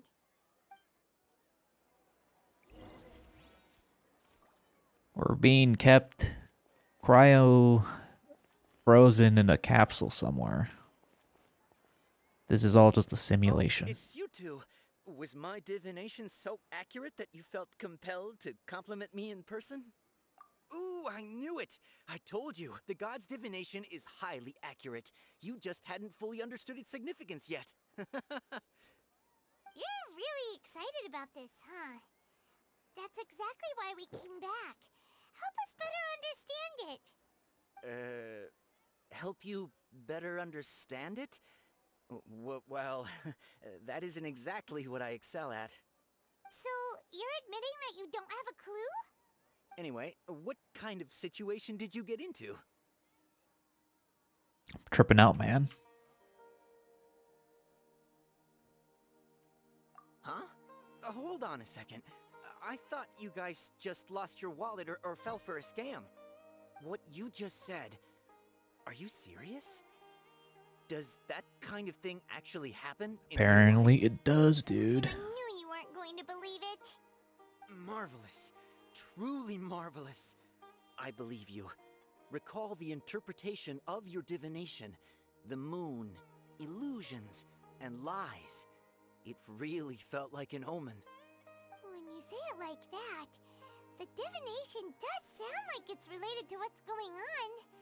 Can you read any more into it? I believe that the Archon's revelations are never more than vague hints. Anything more specific is beyond the reach of mere mortals. The book only says, if you trust your instincts and overcome your fears, the sun will surely rise. So that's how it is. Looks like fortune-telling is just fortune-telling. It's no good for practical problems. We haven't made any progress. Who else can we talk to? Well, time travel is something kind of crazy, you know? Then again, this city is full of skeptics. So it's always surprising when a skeptic is actually believing in something. Paimon remembers that we tried talking to her a couple of times, but she always thinks we're playing pranks on her. You think she'll brush us off again? Yes, it isn't time travel. Fucking Nahida just confirmed that it's not a time loop, it's something else. Yeah. Yeah, if we tap into Dia's strong sense of responsibility as a mercenary, then she'll definitely take us seriously. At this time of day, Dia's probably just finished beating up those kidnappers. Let's go find her. This is all a dream. It's all because we wear these little Bluetooth devices on our ear. Somehow they hacked into our brain and now we're suffering schizo stuff. I'm fine, my lady. It's just a scratch. Perfect timing. Both of you are here. Paimon, Traveler, you came at just the right time. Listen, there was a dangerous Huh? You saw? Then why didn't you jump in earlier? If someone was protecting Miss Dunyarzad, I could have went all out. Anyway, can you do something for me?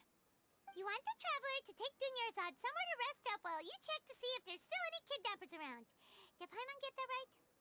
How did you know what I was going to say? We need to say something convincing. Oh shit. Oh yeah, the Claymore. She sold her greatsword to raise additional funds. And then she was injured because she wasn't used to her new weapon.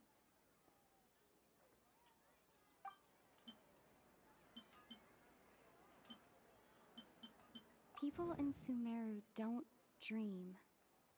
What a strange phenomenon.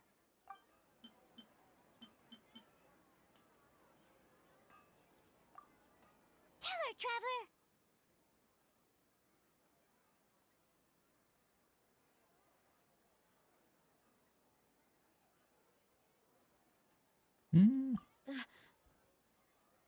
I didn't tell anyone about that. Including Miss Dunyarzad. You couldn't have known. And just now, you literally took the words right out of my mouth. What's going on? Alright, so this is the situation. Explain. It's kinda hard to believe what you just told me. First, let me make something clear. Most of us desert dwellers might not be the scholarly type, but we do have basic common sense. She's quieter than usual. Uninterested in anything and really gloomy. Yeah, she isn't the same as before, but her parents Head said that empty. this is how she was like at first. Huh? At first? I don't quite understand what you're all talking about. I'll go rest on the bench over there. My lady, are you angry? All right, I'll give you the benefit of the doubt since you knew about my greatsword. Let's make this a quick trip. Miss Dunyarzad isn't completely safe here.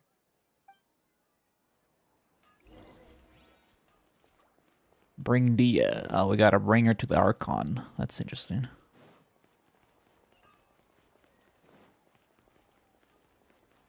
Oh god, it switched the quest again, didn't it? Stop doing that, game.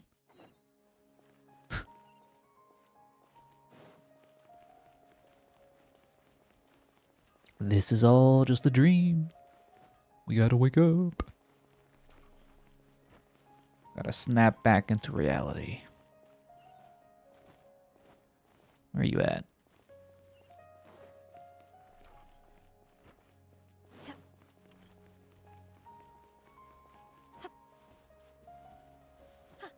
Hello. You can't. Nahida! We brought a friend! Are you busy? I thought I told you that it won't help to bring anyone here. We just wanted her to see the real Dunyarzad's condition. The real Dunyarzad? Where and who are you talking to?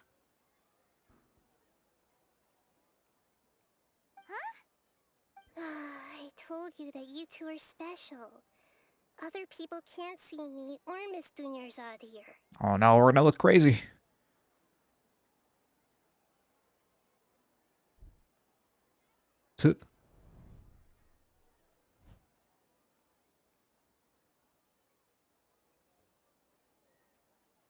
Hold on. Over there. Is that? Wow. How perceptive. Does she have invisible antennae? Miss Dunyarzad, she's lying down here, isn't she? How's she doing? Her condition's really bad, and she's basically in a coma. How did you know she was here? I can sense her aura. There are also lingering feelings of something like regret or disappointment. What happened? Do you believe us now? The Sumeru's festival has been repeating itself. You begin discussing the issue of Dia. You think the sages are behind Her aura. Yeah, they've always been against us. Whatever that Wouldn't means. surprise me if they're using the Akasha to intentionally repeat the Sumeru's festival as a sick joke. You have a point. Aside from the Dendro Archon, the Academia's sages are the only ones in Sumeru who could pull off something like this. Maybe there's more to the Akasha than we know. Right!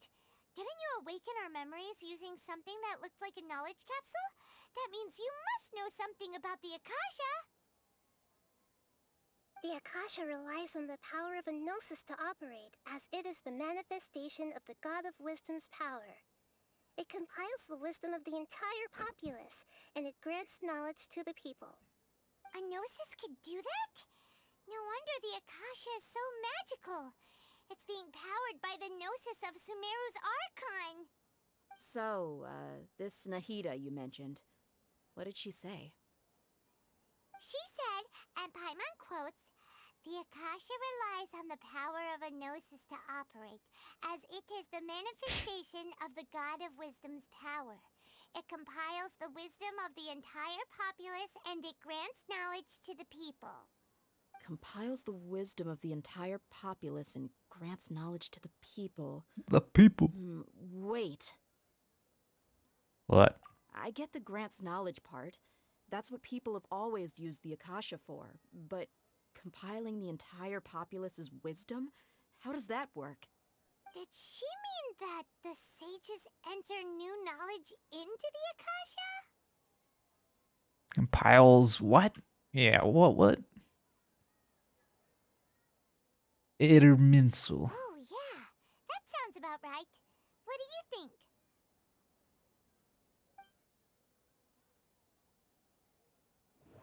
Oh shit. Information on the Akasha. Okay. Nahida said, the Akasha relies on the power of a gnosis to operate, as it is the manifestation of the God of Wisdom's power. It compiles the wisdom of the entire populace, and it grants knowledge to the people.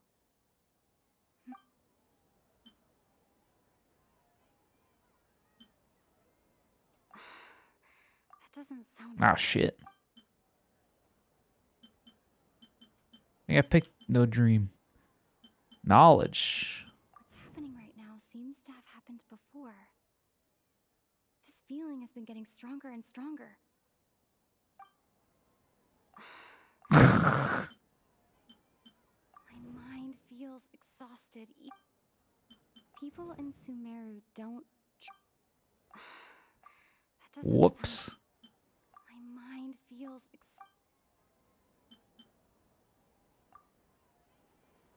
You mean the Akasha is causing our mental fatigue? Huh. Now that I think about it, my head's been feeling unusually heavy. When the desert dwellers set off on their quest for knowledge, a sage once said, knowledge always comes at a price. Compiling the entire country's knowledge. You think the Akasha pulled a 180 and is extracting information from us? The government's taking our information? My god. Who knows? The Akasha can put knowledge into our heads, so Who's to say that it can't also poke around in there? We don't know any specifics. What's the point of doing something like that? Just think about it. If you could combine the knowledge of Compiling every single these person in nuts. Sumeru, then you can basically turn Sumeru City into a single massive brain. This hive mind could make breakthroughs in problems that even the smartest geniuses can't crack. An excellent deduction. And the analogy comparing Sumeru City to a massive brain? I love it. In that case, we should take off our Akasha terminals right away. Maybe that'll solve this problem. Sure, let's do that. Yeah, I was only wearing this for show in the first place. Didn't expect the sages to cook up such a conspiracy. Mark my words, when this is over, I'm getting evidence and exposing this whole thing to the public. How does everyone feel? The brainwaves are making us go crazy. Huh? What is it? Yeah. Sending them waves through the Bluetooth. Oh, that! Paimon knows what you're talking about. It's a single soft beep that sounds like it's coming from the Akasha terminal. The sound of a beep. Could it be a prompt tone for when the Akasha is operating? Sure. That's probably an important clue. We weren't using our terminals, but we heard a beep anyway.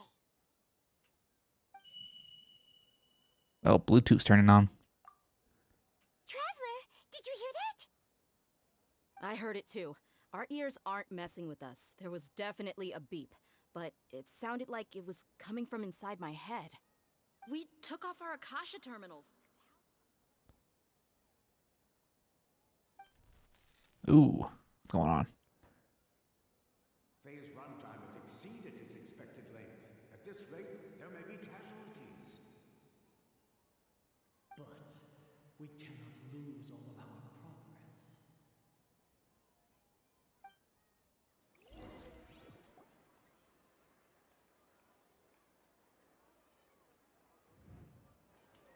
I'm going crazy.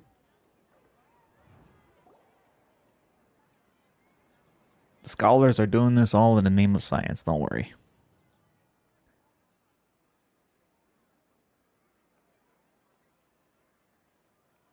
Paimon remembers everything!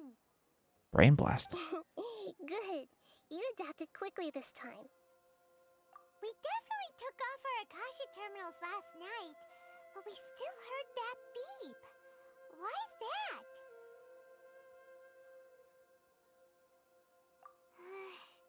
But now we can at least confirm one thing. The Akasha definitely has something to do with whatever's trapping us in this cycle. Oh, Paimon doesn't get it. Why would the Akasha go this far if all it wants is everybody's wisdom? It's extremely difficult for lab rats in an experiment to understand why they're being treated the way they are. What the hell? If we're lab rats, then what are you? Nahida, you've never told us anything about yourself. I guess I'm the moon. The moon? Wasn't that the result of our divination? She's full of deceit and lies. Anyway, knowing who And I am won't illusions. help you get closer to the truth, so you should focus on other things. Don't get distracted and miss any clues. Okay then. Dia helped us a lot yesterday, so let's go find her. If Paimon's reading the time correctly, those kidnappers should be showing up soon.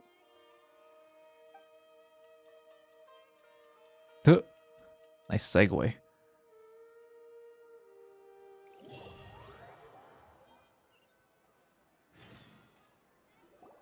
Ah, there you are. I've already taken care of those kidnappers. My lady, did you get hurt? Dia? What, no scratch? Let me guess.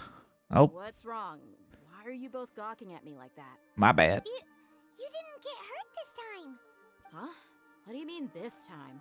Why are you so surprised that I managed to get out unscathed? Those kids were amateurs. Shh! How did you know about my greatsword? I haven't told anyone about it. Please, don't tell Miss Dunyarzad. So Dia's lost her memories after all. Anything strange? You already know that I got a new greatsword. If I had to say something, it's weird how such a new weapon could feel so familiar. It's as if I've already used it to fight a countless number of battles. You're saying that although you don't remember using it, your body feels like it does? That's right. Both mercenaries and warriors heavily rely on muscle memory. Only knowing the theory of battle won't get you anywhere. Traveler, what do you think? Yeah, Paimon's feeling really hopeful.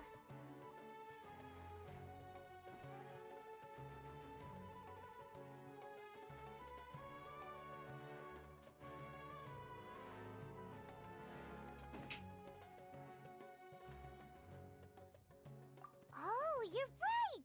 Earlier in the Samsara, something like this would have never happened!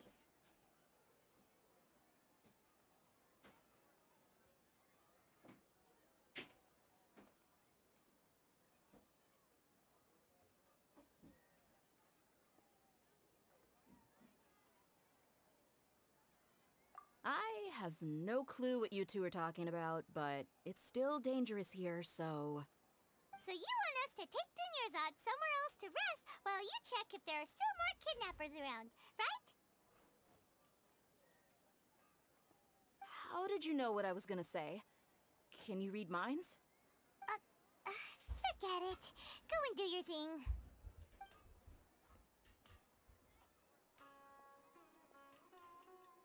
Oh, God. The story is literally repeating itself over and over again until you go crazy. Whew. It's finally nighttime. Aside from Dia not getting injured, everything seems to have stayed the same. Listen, Nahida, we found out that Dia got out just fine today, even though she got injured every other time she fought the kidnappers. Do you think the Samsara has been broken? Have we saved Dunyarzad? Obviously not. Good job on all that progress. Get some good sleep tonight. Hey, what kind of an answer is that? This is all just a game to her. Everyone assumes this is common knowledge, but the only way you can know that for sure is if you experience tomorrow. How many todays has it been? Is it possible that today will be followed by yesterday? Does tomorrow truly exist as anything beyond a made-up concept? It's even possible that this entire world is a lie, and the history of the whole world has just been one endless Sub-Zero's festival. Sounds like a bunch of rubbish. Hey, no more! Paimon's brain is already shut down. That's why it makes no sense to waste your energy thinking about things you will learn tomorrow. Get some good rest. You know, use the bathroom and flush your anxiety dookie away. Huh? Hold on, what did you just say? Did Paimon hear you correctly? Huh? People always say they feel a sense of relief after they take a duk-duk. That's why I suggested what? you could try that. Doop. Is that That so dump? strange? Taking a dump? So strange and so against common sense that Paimon's at a loss for words. You were sounding kind of smart just a minute ago. Nah, we're not smart. We're just saying a bunch of analogies pretending we sound smart, alright? Don't get ahead of yourselves. Even though it's happy and lively at the Sub-Zero's festival every day, it feels like it's been a long time since we've really gotten to relax. Let's go back to our room. Beep. Is this really what deep lore looks like? Question mark. Big question mark.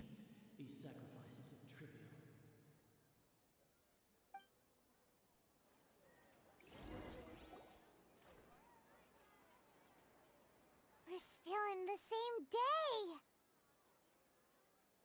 If we know it's the Akasha dudes, why don't we just break into the Scribe Palace and just beat up everyone in there, huh? Nahida, you already knew last night that we didn't break out of the Samsara? Why did you tell us? Would there have been a point? You would have spent the night with new worries, with tomorrow still out of reach. The hell you In that saying? case, you might as well rest within that brief moment of hope. An opportunity like that doesn't come by often, and I thought it might help you clear your minds. Paimon Duke did that! Whatever. The hell's a Duke Guess Duke? you were looking out for us after all. Of course. In the time we've been together, you two have been everything to me. Paimon's flattered and everything. Maybe you're taking things a little fast. What I mean is, even though I had asked you to solve this puzzle, you two are still the only ones who can see me and sense my presence. In other words, if you weren't here, I may as well not exist. That's why you two have been everything to me. Get it? Nahida's talking about confusing stuff again. Zero Anyway, power. that's enough chit-chat. So, Traveler, did the new clues yesterday help you gain a new understanding of the situation? I guess. So the scribes are using the gnosis of the previously dead Akasha, because I'm assuming Nahida doesn't have a gnosis. Or maybe she does, I have no idea. But they're probably using the gnosis of the dead Akasha and powering this Akasha time loop. Well, not time loop, but the brainwave nonsense, whatever the hell's going on. Huh? Why are you scrapping your previous theory? 'Cause, man, I'm learning stuff.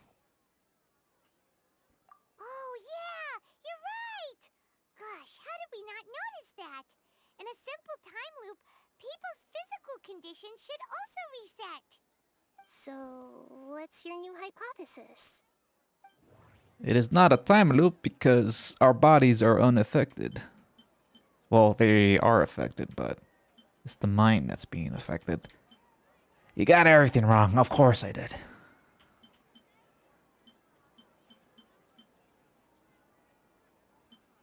Mercenaries rely heavily on muscle memory.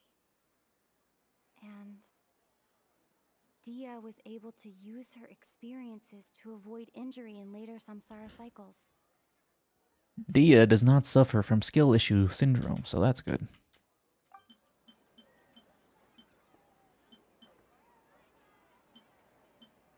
Oh, we got two new things, the Akasha sound and the Akasha info.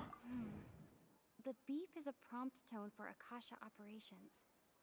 We still hear it every night, even though we removed our Akasha terminals. That doesn't sound right. Okay, Nahida said, the Akasha relies on the power of a gnosis to operate, as it is the manifestation of the God of Wisdom's power. It compiles the wisdom of the entire populace, and it grants knowledge to the people.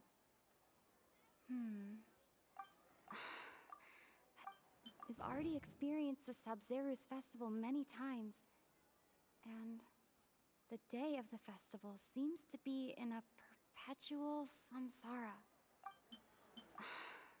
Alright.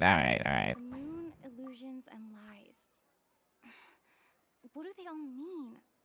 A lie will always remain a lie. Ah, what the fuck happened there?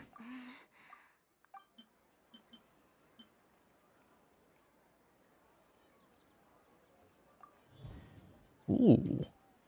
Memories are deleted every day. If all our memories of a day are erased at the end of that day, then we would unwittingly relive that same day again and again. Yes. We're getting mind wiped every day. That's why. Oh, then the beep we hear every night could just be indicating the deletion of our memories. That's why when we wake up, everyone thinks the Sub-Zeru's festival hasn't happened yet. It's already the next day, but everyone still thinks it's the day before. But muscle memory can't be erased. That's why Dia has been getting better at using her greatsword. Now everything makes sense. A brilliant deduction. Where's my cookie at, huh? Nahida, tell us if we're right or wrong. To put it simply, it's as if you've mistaken a pyro crystal fly for a firefly in the night. You lost sight of its true nature because you focused too much on your perception that it glows. Sure, whatever you say. Why don't you go talk to Miss Dia again? You might learn something new. Right! She did help us find our latest clue after all. Let's go!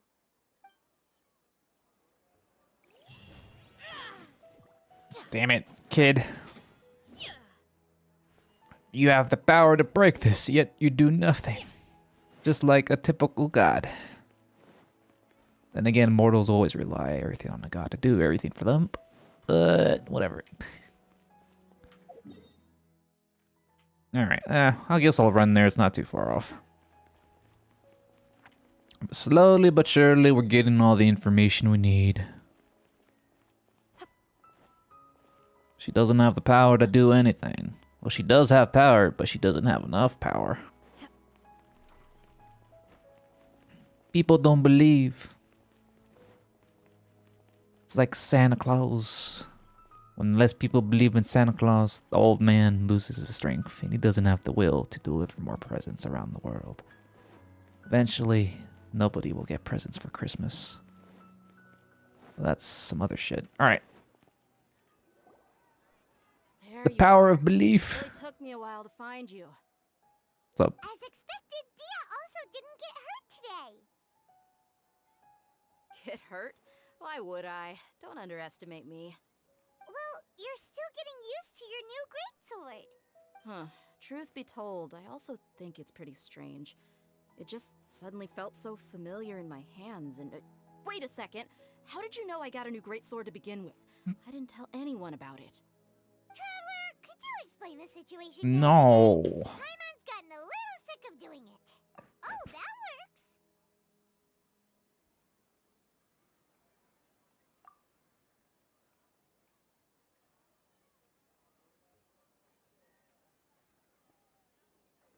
What happened to you guys while I was gone? Did you get brainwashed by some cult? Nahida gave us some grass. We probably smoked it. Don't think too hard about it. Just take what we're saying at face value. Alright then, let me get this straight. You're telling me that my body's already gotten used to this great sword, but my brain just doesn't remember it? Yes, your memory's being erased every day. Then I'd have to disagree. That's impossible. Oh? Why do you think that? If we've actually been reliving the Sumeru's festival day after day, then what happened to the things we used, the money we spent, the food we ate? Common sense says my wallet should have emptied itself a long time ago. There's no way I wouldn't have noticed that. Oh, yes. Just believe us, please. If they utilize the entire city's resources as well as information plot, it's the whole government, man. It's all They could use the a Akasha huge to record what conspiracy. everyone did that day, and then use the city's resources to replenish everything. It's not very likely, but it's also not impossible. No, it is impossible. I've got proof. You have proof? Where? You two are surprisingly serious about this nonsensical discussion. Fine, I'll play along for a little longer. Come with me, Miss Dunyarzad. Please come along as well. I still can't guarantee that this area is safe.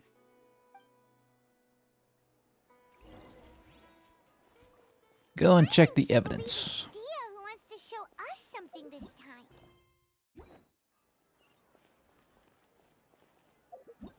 For some reason, it keeps... Stop. I don't want to go to Angel's Share, please. I don't want to go to the bar, man. Venti keeps switching my quest, man. Always wanting a drink. A drink of the devil's juice. Alright, where's the... This is it. Huh? the training dummy? This is a wooden training dummy. It looks like from Kung Fu Panda. See those marks on the dummy? Those are the result of several days' worth of practice. Let's say the sages didn't replace it every day. Shouldn't it be hacked to pieces by now? That's pretty easy to forge, ma'am. That's true, but what if they did? Then the sages would have had to reproduce every mark I left during previous training sessions. I'm a professional fighter. My martial school has always emphasized the importance of refined control. The Force. angle course. and entry point of each strike is calculated and deliberate. That's why I remember every mark on the dummy, as well as my state of mind as I made each strike. It's just as they say, each swordsman has their own unique style, and even the same swordsman can't make the same cut twice. It would be impossible to copy these marks. Pretty weak argument. Impossible. What if they use some fancy machine to carve every single mark? People often say that a camera's photo can never replace an artist's painting because the former has no spirit to it. The same thing applies here. At a mere glance, I can differentiate carved marks from the results of combat training. I guess we give up already. Well, I hope that cleared things up for you. Hey, is this that new brain-exercise game that's been super popular with the scholars lately? It's surprisingly fun. Anyway, it's getting late. I should escort Miss Dunyarzad to Nilu's stage. See you later. Well, back to square one. Is our memory deletion theory also wrong? But at least we've reached some other conclusions in the meantime. Yep, that's true. So, can we think of any new ideas right now? Strange? Paimon feels like everything's been strange lately. Huh? Leaving the city? You're right! It's really strange how we never thought of such a simple solution! Many things should become clear if we can confirm the flow of time outside of the city. Paimon can't believe it! Did we miss this because we're tunnel visioning too hard on our other theories? Or because we're just too tired? How about we go back and ask Nahida? Maybe we've forgotten something about leaving the city. why don't I do that just now, huh? I'll leave this city right now. Oh, what?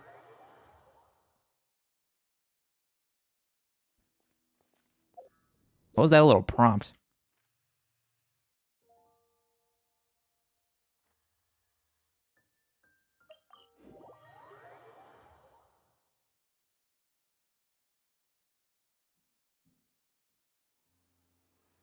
That was weird. We're still in the same day. Not as simple as we thought. Nahida, you already knew last night that we didn't break out of the samsara? Would there have been a point? Oh shit, it repeated. With new worries, with tomorrow still out of reach. In that case, you might as well rest within that brief moment of hope. An opportunity like that doesn't come by often. Paimon Duke did that! Of course. In the time we've been together. Paimon's Alright, that was a little weird. talking about confusing. Anyway, that's enough chit-chat. So, Traveler, did the new... Huh? Why are you scrapping your previous theory? Oh yeah, you're right! So... The moon, illusions, and light. Mercenaries rely...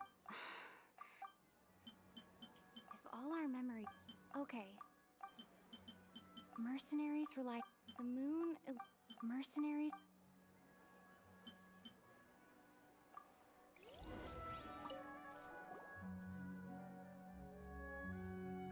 We're still in the same day! Nahida! Would there have been a point? You would have spent the night with new worries, with tomorrow still out of... In that case, you might as well rest within that brief moment of hope. Can I like skip through this, please? Duke did that! Of course. In the time we've been together... Paimon's flattered and...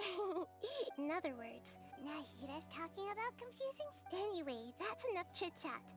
So, Traveler, did the new... Huh? Why are you scrapping your previous theory? Oh yeah, you're right! Gosh, how did we... So... what... Why is all this grayed out? Mercenaries rely... The moon, illusions, and lies. Oh, there we go.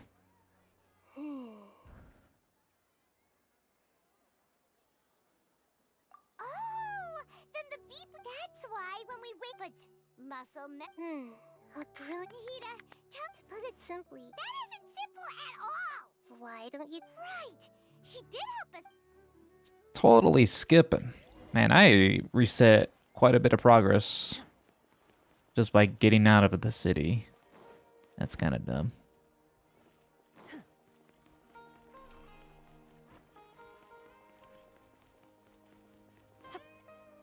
It also explains why the co-op is turned off at the moment.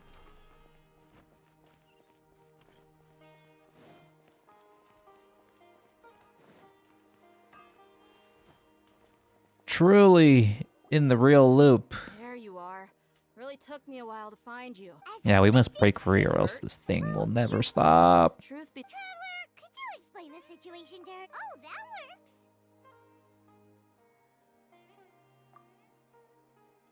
I'm just smashing the button right now. Don't think too hard about it. all right then. Yes. Then I'd have to disagree. Oh? What? If we've actually common sense says my wallet should have.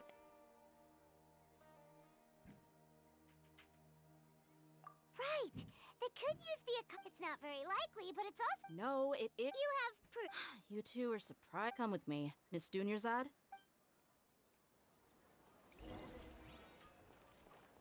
Alright. I can't believe it's Dia who wants to show us something this time. 2 days ago, we were the ones taking her to see Dunyarzad.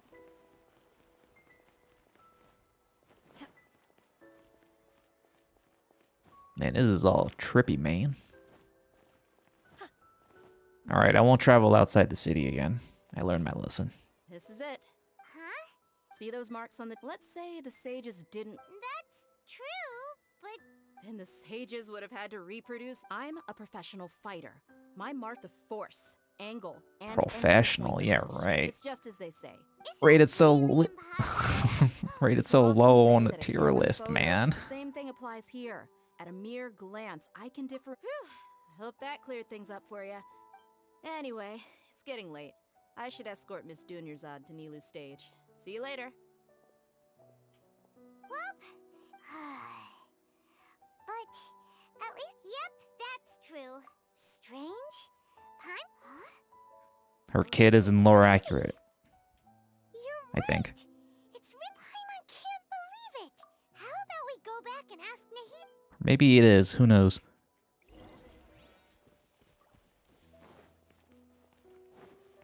Alright. I think at this point I tried to escape and I failed miserably, so we'll just talk to this little brat. Nahida, we're back! You're back early today. Did you find something new? Sort of. We're mostly sure now that we're not in a time loop.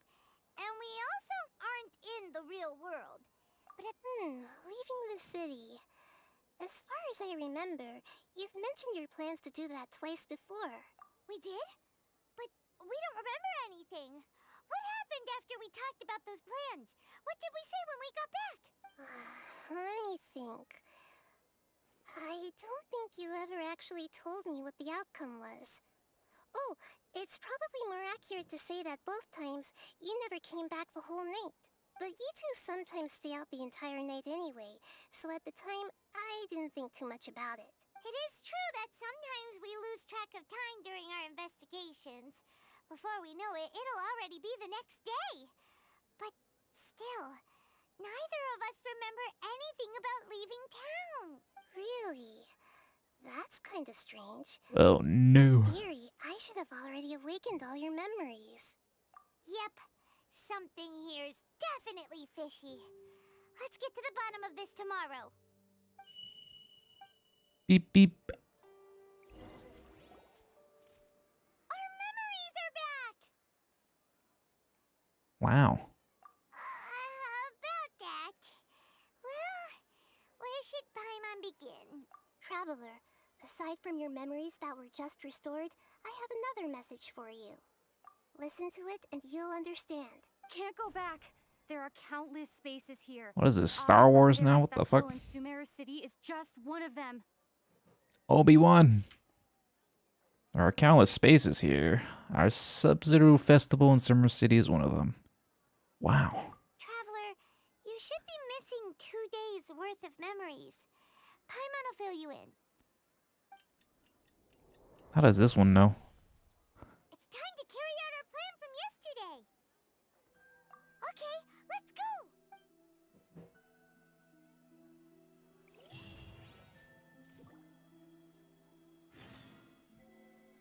About what? Head to the city gate to find a new way out.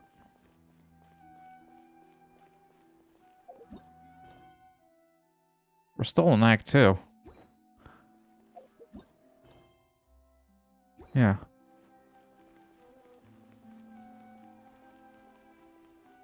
Head to the city entrance. Escape. Watch this crash the game.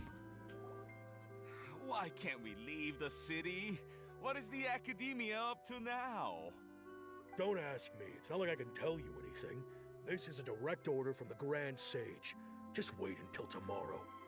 I have a real emergency. My goods have already arrived at Port Ormos. If I don't hurry, they'll be stolen. That's your problem. Make sure you make a request in advance next time. But it's not like you can just predict business matters in advance. It looks like the Academia already announced a lockdown for Sumeru City today. How completely unsurprising. Let's go and question them. Hello, sir. Why can't we leave the city today? Here we go again. Don't ask me. I don't know either. We just received an order that no one is allowed to enter or exit Sumeru today. They didn't tell us anything else. Angering me won't get you anywhere.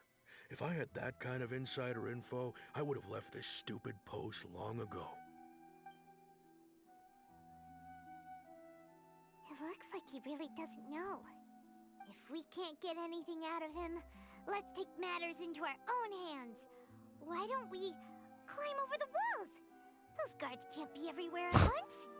This is a good spot, and the guard hasn't noticed us at all. Let's hurry! Such a simple solution. Huh? Why? Are you going to leave Paimon behind? Yes.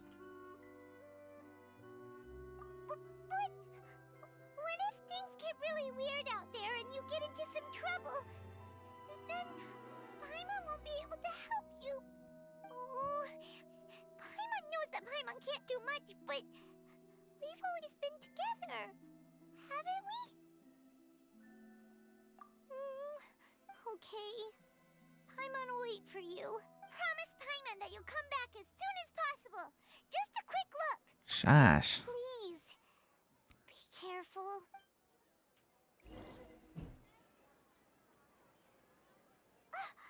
Memories! The hell?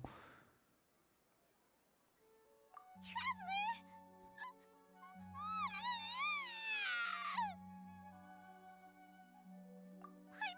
Paimon would never see you again! You just disappeared! Paimon waited for you for hours and hours at the city wall and you never came back! You promised Paimon that you were only taking a quick look! Paimon, calm down. She's here now. I don't think she understood what you were saying. Paimon doesn't care! Paimon wanted to go look for you, but you also said that Paimon should stay! Paimon was so worried and so scared the entire day!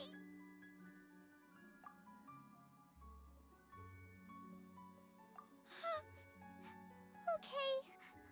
Paimon will forgive you. The most important thing is that you didn't actually disappear. Oh, Paimon was so scared that you had gone into another world! Okay, Paimon, can you tell us your perspective of what really happened yesterday? I see. Using two people's different perspectives. After that, you left the city. Paimon kept her eyes on you the whole time, but then you disappeared in an instant.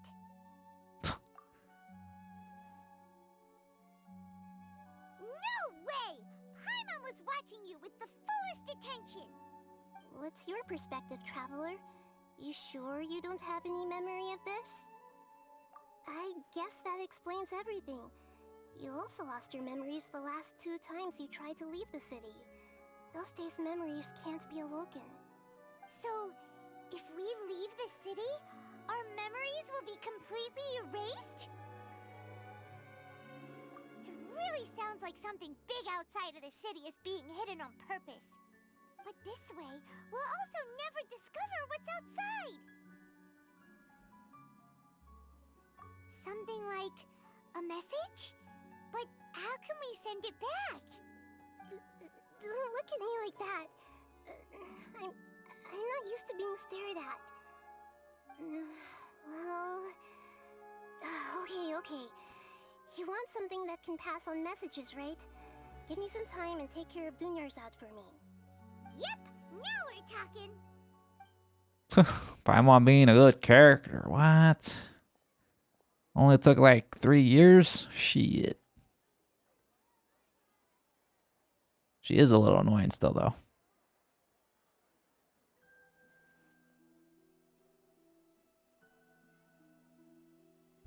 Can you take this filter off, man? I'm done. Here you go. What? Isn't this just an Akasha terminal? You made some little changes. Akasha terminals are already capable of sending messages. I just tweaked it. It's almost been 3 years. Getting close. Something like this? Nahida, you really know the Akasha like the back of your hand. Anyway, we can use this now to record a message, right? Yep. I'll help you save the messages. It should be pretty easy to use. I just can't guarantee the user's status and signal coverage when they're outside the city. We'll never know until we try. At least we're taking the initiative now. Didn't this game come out in 2020? I don't remember, dude. Let's go then. Let's expose those sages. All right. Paimon isn't as worried about being separated since it happened once yesterday. But Paimon still isn't happy about it. Okay. See you tomorrow, Traveler. That covers everything that's happened so far. Yes. Although the signal was choppy and had some interference, we still managed to receive 2 messages from you when you were outside. Okay, now that you understand what's going on, let's hear the messages together.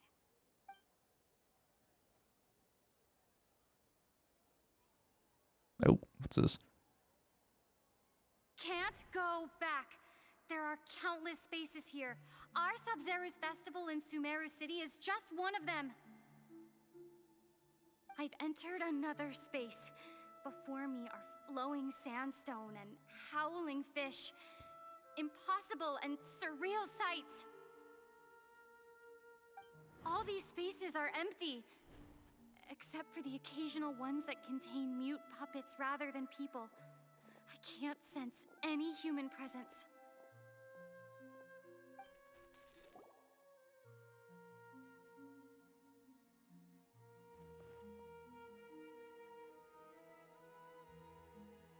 That's one heck of an info dump. It sounds like you left the Sumeru city space when you set foot outside of the walls. But everything looked completely normal when Paimon was looking out from the inside. That's unbelievable. And if we take your word for it, the other spaces all had very weird contents. There's another part here. I only received it last night. These spaces have been disappearing, one after the other, absorbed by something like a sun in the sky. And now, even the final space has also disappeared. Behind me, a lot of spaces just appeared again from thin air. I get it now. Those spaces are actually...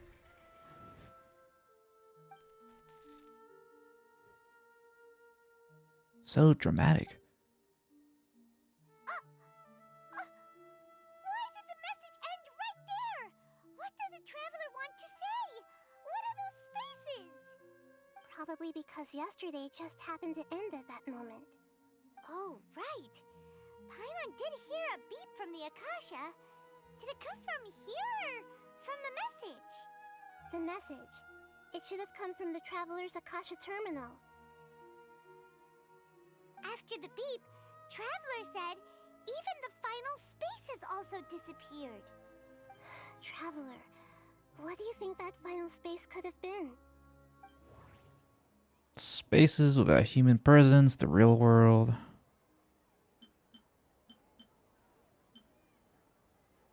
Was that space actually the real world? But wouldn't a real space just randomly disappearing like that be catastrophic? My impression is that each day in this samsara only ends at the sound of that beep from the Akasha. Oh, so that's what it is! After the sound of the beep, the final space, the Sub-Zero's festival, also disappears, and we're taken to the next day. Later on, Traveler also mentioned a bunch of new spaces materializing behind them. Do lots of new spaces appear every day? Paimon's head is spinning. Just what are these spaces anyhow? Well, consider this. For all the horrors of the Archon War, at its heart, it was just a game where a bunch of gods fought over 7 seats. So no matter how strange or spooky things may look on the surface, maybe all they point to in the end is a small and simple secret. Wow, the Archon War, huh? That's an analogy and a half. 7 seats, 7 elements.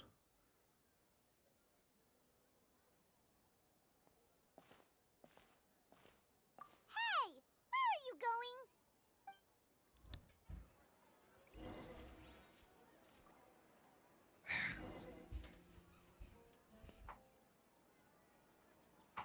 Archon War. What the hell? Organize the thoughts on the familiar bench in the city. Ah, yes, the friend zone bench.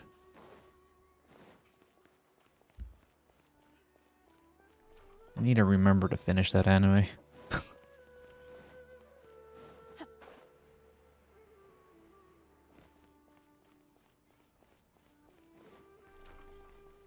How long has it been?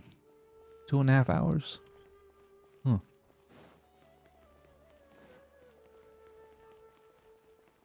Man, this shit's been repeating for a bit.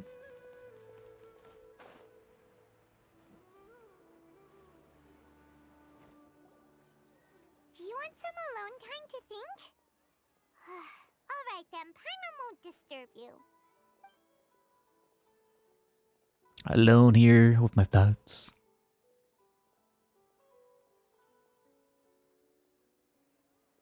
I guess we're just gonna chill here for a few hours. The dance of Sub-Zeros is about to begin. I'm going to go watch it. I'm not. Okay. Why don't you go ahead, Dunyarzad? We still have some other stuff to do first. Okay then. See you later. She sounds miserable. Have you figured it out yet, Traveler? Time is ticking away. Awesome! What is it? Paimon wants to know. Oh, wait, no. Let's meet up with Nahida first. You can tell us both together. Then Ah, my bad. Okay. We gotta go back. Gotta go back.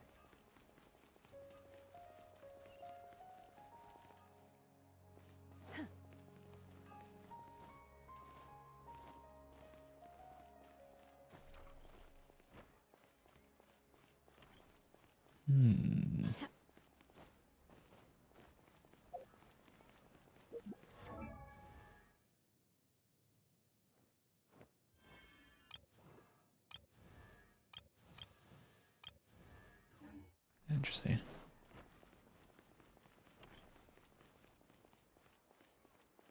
All right. Back to this Brad again. Nice herbal incense you got going there. I've been waiting forever for you two. Judging by the looks on your faces, are you ready to take your Sub-Zero's exam and graduate from the festival? Let me out. Okay. First off, have you discovered the hidden truth? No.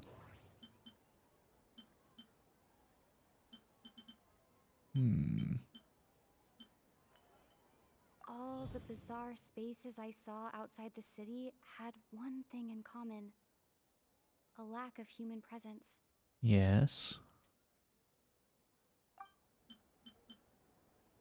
Those spaces remind me of dreams, like the one I had in the Avidia forest.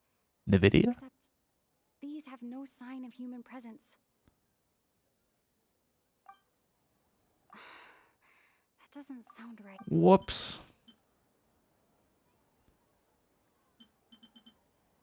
People in Sumeru don't dream. What a strange phenomenon.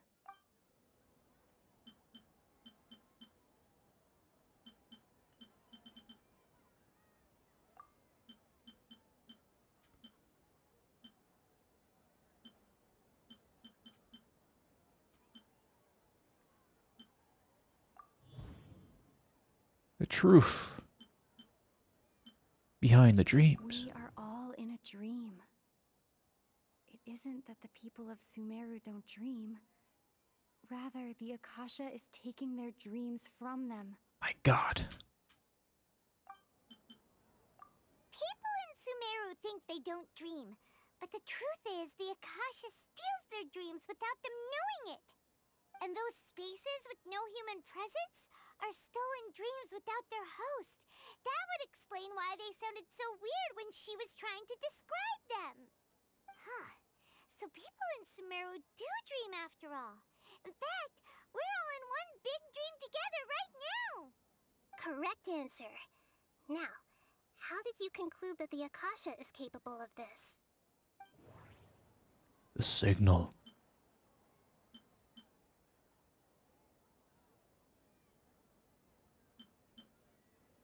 It compiles the wisdom of the entire populace. Oh.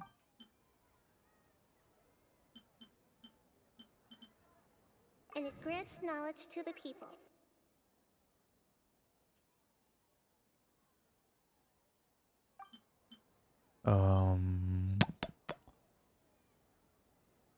It is the manifestation of the God of Wisdom's power.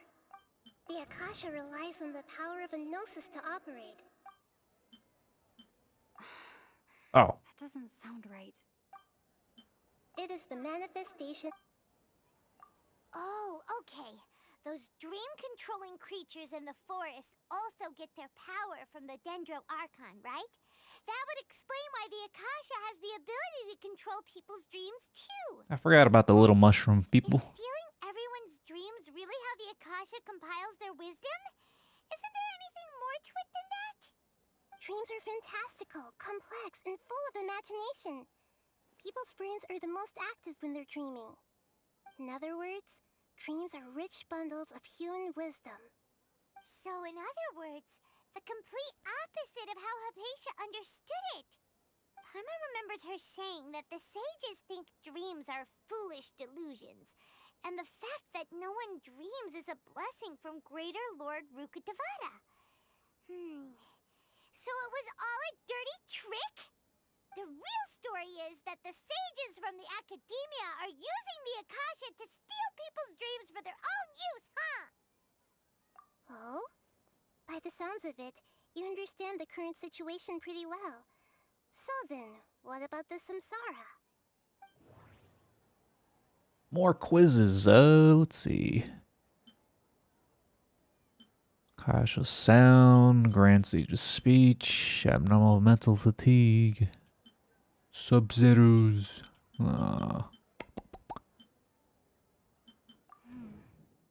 beep is a prompt tone for Akasha operations. We still hear it every night, even though we removed our Akasha terminals. Those spaces kept disappearing before my eyes. But as soon as that beep sounded, many more spaces materialized. Those dreamscapes kept vanishing. But as soon as that beep sounded, more new spaces appeared.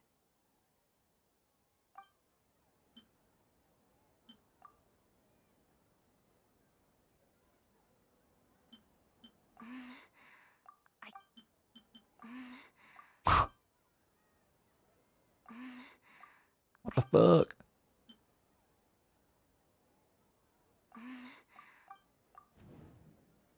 Oh. Correct. The Akasha is keeping each person's brain in a constant dream state, but also separating their consciousness from their own dream. Their disembodied consciousness is placed inside the collective dream of the Sumeru's festival along with everyone else's, while their now vacant dreams are harvested by the Akasha. No one is any the wiser as another day passes in the dream, and so begins another samsara cycle. People wake up to yet another dream about the Sumeru's festival. The dreams that belong to them are once again harvested by the Akasha, and so it continues. So, this is like a dream factory, and the Akasha is a dream harvesting machine. Did Paimon get that analogy right? It was all a dream. Paimon, using analogies well is an excellent habit to get into. No, it's not. So that beep we keep hearing is actually from our real-life Akasha terminals. Taking off our terminals in this dream doesn't do anything. Alright, last question. Who am I? Some lolly. The moon. They say that alchemical divination is the Dendro Archon's divine revelation. So then, if Nahida has referred to herself as the moon... Now that I think about it, wasn't illusions a hint that we're all dreaming? Yes. Now that I think about it, wasn't illusions hinting at the sage's deception of Sumeru's people?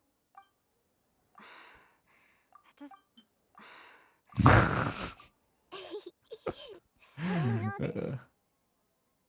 Your lesser lord Kushinali. I thought that one would be the hardest question. That's why I put it last. That wasn't hard at all. Even Paimon guessed that. Everything about you is different. We just didn't want to expose you is all. Now that you mention it, Nahida, you've been hinting to us since the very beginning. It's funny. Thinking back to when we were asking all over the place for info about Lesser Lord Kusanali, Paimon didn't expect to meet you like this. Yes, those can wait until we're back in real life. On the other hand, I'd be happy to answer any more questions you have about here and now. Hardest question. You have a special design. Doesn't suffer the NPC design plague. Why couldn't you simply tell us the truth? How did the sages manage to keep people from noticing this? What about the side effects? Blah, blah, blah, blah. Alright. You asked me this question before. My answer was, it would literally blow your minds. Not really. You just wasted our time. This answer should hopefully make more sense. Nahida was just bored. Heard the saying, don't wake a sleepwalker?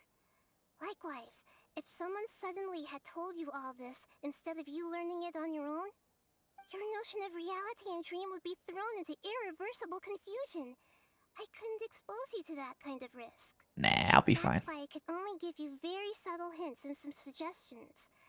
Long story short, I'm really sorry I had to keep you guessing. Fucking troll, dude. Firstly, this dream we're in is completely based on reality. People have already experienced this Sumeru's festival, so it would be very difficult for them to find anything that strikes them as surreal. Secondly, you're probably wondering why people don't have any memories from earlier samsara, right? That's because people don't remember their dreams most of the time anyway. And in any case, their actual dreams are being taken away from them by the Akasha.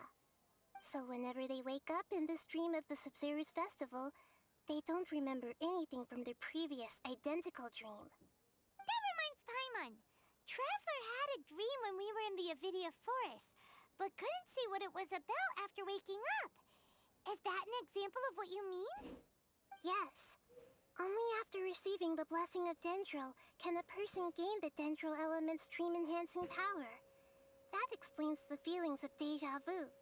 Meanwhile, everyone else has no idea that they are in the Sumeru's festival samsara, while their dreams are stolen from them over and over again. Can humans really keep dreaming forever like this? Will it ever end?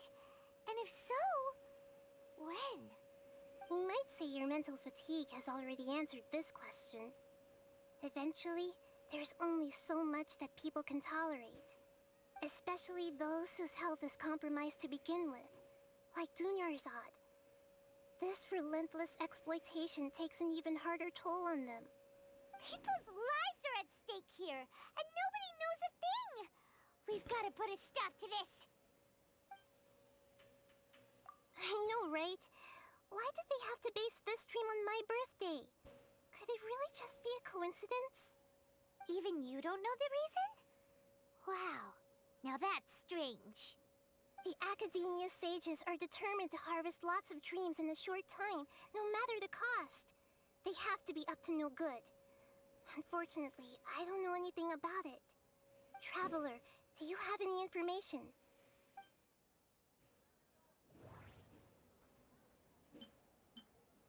Grand Sage said, go celebrate the birth of that god to your heart's content.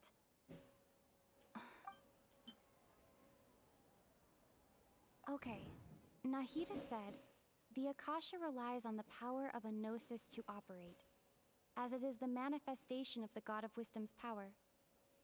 It compiles the wisdom of the entire populace, and it grants knowledge to the people.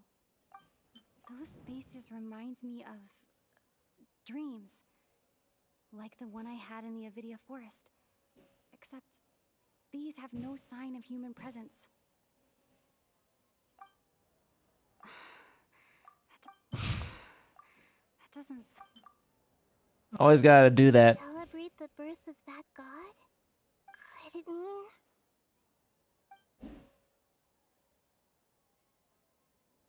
I don't have any more questions for you. People of Sumeru with no regard for their safety.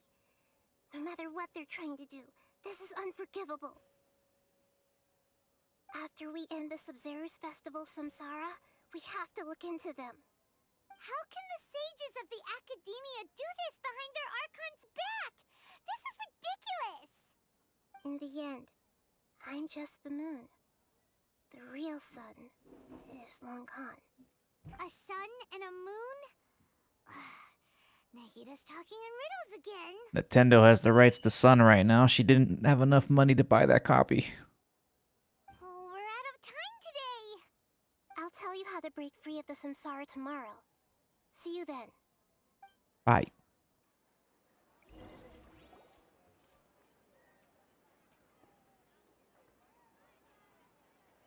What the heck? Good morning, Nahida. Wait, now that Paimon remembers everything, should we instead say good morning, Lesser Lord Kusanali? That's a mouthful. Hey, what's wrong, Nahida? You don't look too good. I'm afraid that what you're thinking right now is correct. Did Dunyarzad already disappear? No way. Are we too late? The real Dunyarzad's consciousness has indeed disappeared. It can no longer endure the constant... God, so loud. Jesus Christ. Pointless cutscene. What? Oh, no. Paimon can't believe it. Wait, so what about that other Dunyarzad? Just what is she? Is she also going to disappear?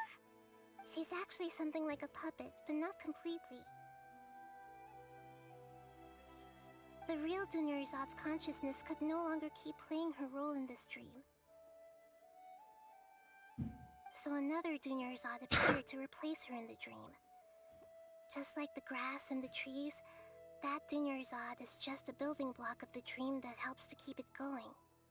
But personality-wise, she's nothing like the real Dunyarzad. Puppets are stiff, and can't copy a living person's vitality. After all, they're just there as filler. You know, speaking of which, the old Dunyarzad might not have been too different from a puppet. Dunyarzad truly believed that she met you within her consciousness, and it was you who inspired her. So you do remember her after all. Yes. Back then, her family was overly protective of her. No one cared about her personality or thoughts. It was as if she only lived to stall her Ella's. Yeah, she's dead. Anyways, we got other shit to do. So she could look at life in a new way. So that she could be her own person. But even so, she's still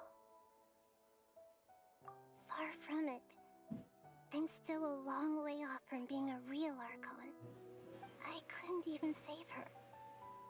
If I were a competent Archon, I wouldn't have let my most faithful follower die at the Sumeru's festival with so many regrets. Please don't beat yourself up over it, Nahida. It's the sage's fault, and theirs alone. I'm not beating myself up. All I did was to rationally observe the distance between myself and a real Archon. Don't be like that, Nahida. Even real Archons are still allowed to be sad.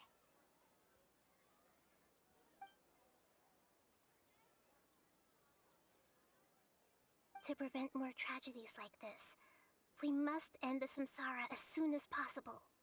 Great, but how do we do that? Although the Sumeru's festival dream is under the Akasha's control, only humans can dream. Even the Akasha is unable to create them. That means this dream belongs to a host who created it.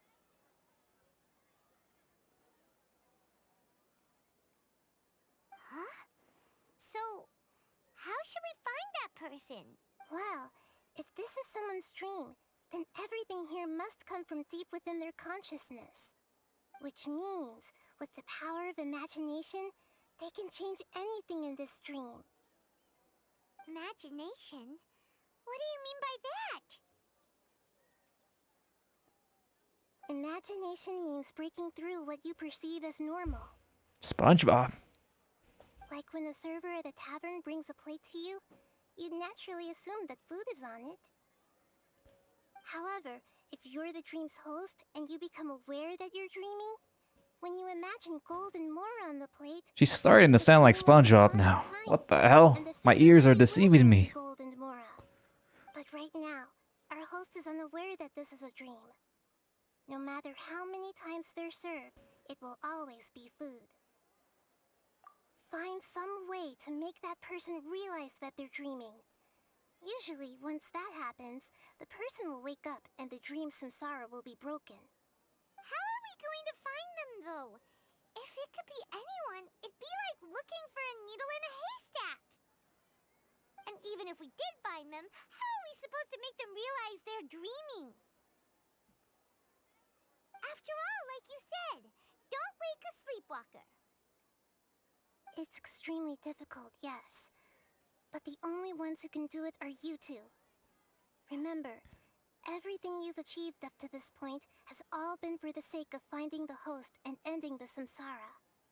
As for me, during this time, I'll be out of town. Out of town? Are you going to that place full of dreams where the traveler went? Yes, I want to try something.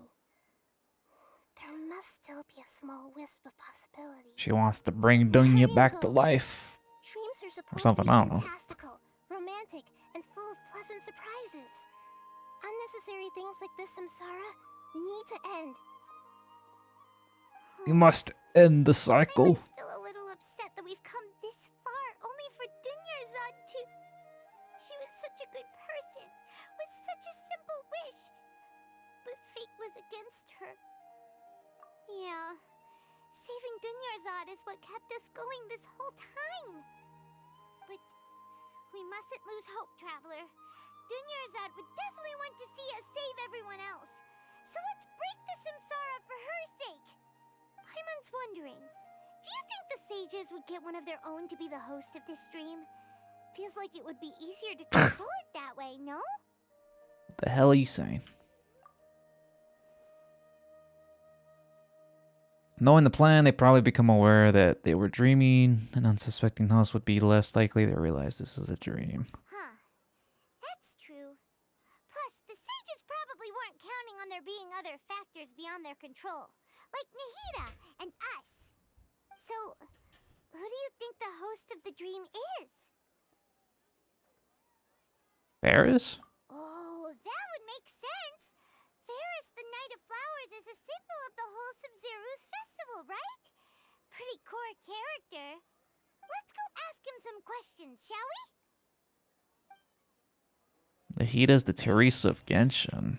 Why is that? Are talking about Teresa from Arknights or some other Teresa?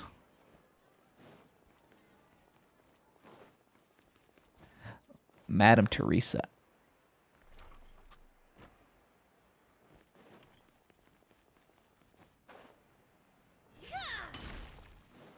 We must find the hippie. Oh. My bad. Honkai. Honkai Impact. What game is that? You're back. You left in a hurry last time. Is everything okay? Everything's fine. Just, it's a little hard to explain. Would you mind taking part in a little experiment with us? An experiment? That came out of nowhere. I'm listening, though. Just gonna slap him in the face and hopefully he wakes up. Could you make a wish? You want me to make a wish? Is that a new Sub-Zero's festival tradition or something? Less questions, more wishing! Okay. My wish. Okay. I'm a little nervous saying this out loud, but I want Miss Dunyarzad to be happy. Wow. Oh. I noticed earlier that she looked a bit down, and she wasn't really talking to anyone. She just doesn't seem like herself. She's always so gentle and kind. Wish for Dea. Right. I've also wondered if the reason she asked me to be Fairest Knight of Flowers is because I'm special to her, or something. So, you have a crush on Dunyarzad? Wow. Oh, is it that obvious? After what I just said, I guess it is. When she placed the hat of the Knight of Flowers onto my head, she said to me, I want everyone to have a happy Sub-Zero's festival. What she didn't realize was that I'm not that interested in how everyone else feels. In that moment, I just wanted to be her Knight of Flowers for the rest of my life. 50 years, 100 years, I'll serve her till the end of time. This is all very disheartening. Okay, yeah, that was a bit much. Felt like the right moment to get it off my chest, but that was pretty embarrassing. She's dead, okay, dude. I'm ready to make my wish. I would like Miss Dunyarzad to appear in front of me right now with a smile on her face. Here goes. Please come true. He's spending his primos right now. I'm gonna open my eyes. Oh, you're... What? Fucky? Sorry, but only one portion of Yalda candies per person. Back home you go. Nice try, you two. Anyway, never mind. I don't need to He see secretly wished for a lolly to appear. What the fuck? She's happy. Guess he isn't the host of this dream after all. Should have expected it wouldn't be this easy.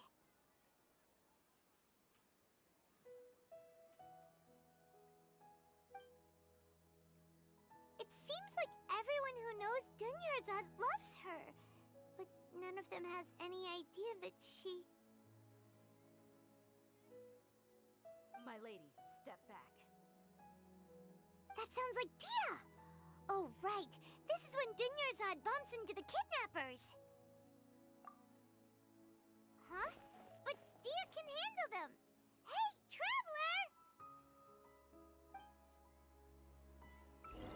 Ay, ay, ay.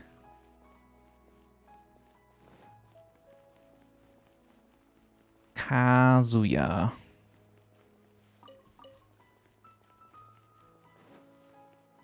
I know nothing about the, I don't know. Awfully salty there, huh?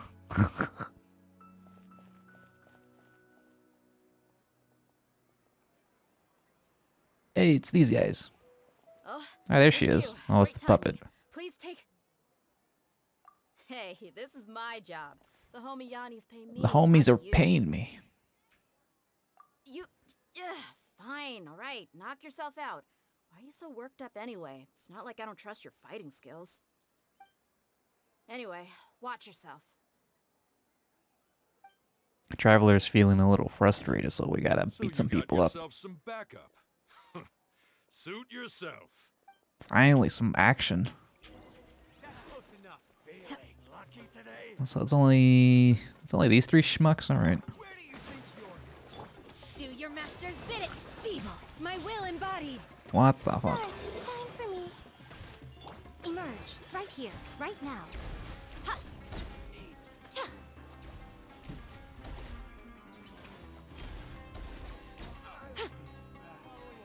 Oh, there's a guy just chilling in the corner here. What the fuck?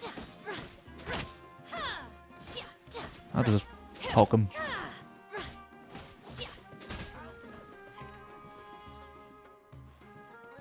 He disappeared into sand. The hell?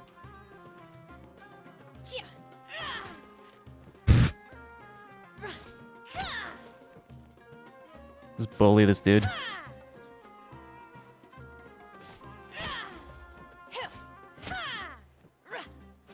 Whoops.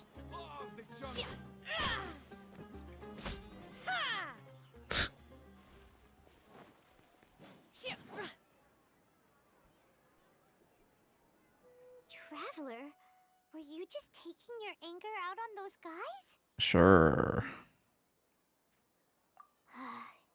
You and Nahida both. Dunyarzad wouldn't want to see you two like this. Oh, and speaking of her, Paimon just remembered something. Remember how during the first Sub-Zero's festival, before the Samsara started, we came here with Dunyarzad because she wanted to pick something up? She said it was because she had forgotten something. Okay, so Paimon's memory is working so far. Anyway, Paimon also remembers that she is staying somewhere around here. Yeah, even if it's only a tiny clue, it'll probably still help us more than this needle in a haystack search. She's hiding something in the house. It's rude to enter other people's spaces without permission, but desperate times call for desperate measures. Hey, the windows are unlocked. Okay, Paimon's gonna take a peek inside. Paimon trespasses while carrying something. She stole something. Temporary residence, so there was pretty much nothing inside except this book on the table. Should we open it? Yes. Oh God. Ooh, am I gonna read this? I guess I did. Oh God. After almost 16 days, I was finally able to get these notes written before the Sumeru festival. Once the festival ends, you and Paimon will probably continue your journey immediately, so I was hoping that I'd be able to give this to you before that. This is a compilation of folk legends concerning Lesser Lord Kusanali, created from a series of interviews that I conducted in succession and wrote down. I interviewed so many people, but I'm afraid that there are very few who knew much about her. Still, I hope that this will be of use to you in your search for her. Gandharvaville's water supply was once contaminated, forcing everyone to go very far out to get water. But one day, people suddenly found that the water was drinkable again. Oh, wow. Some said that a green light was seen near the water's source the previous night. Everyone believes that this was the divine power of the Lesser Lord Kusanali at work. It was Jesus. Sounds quite possible.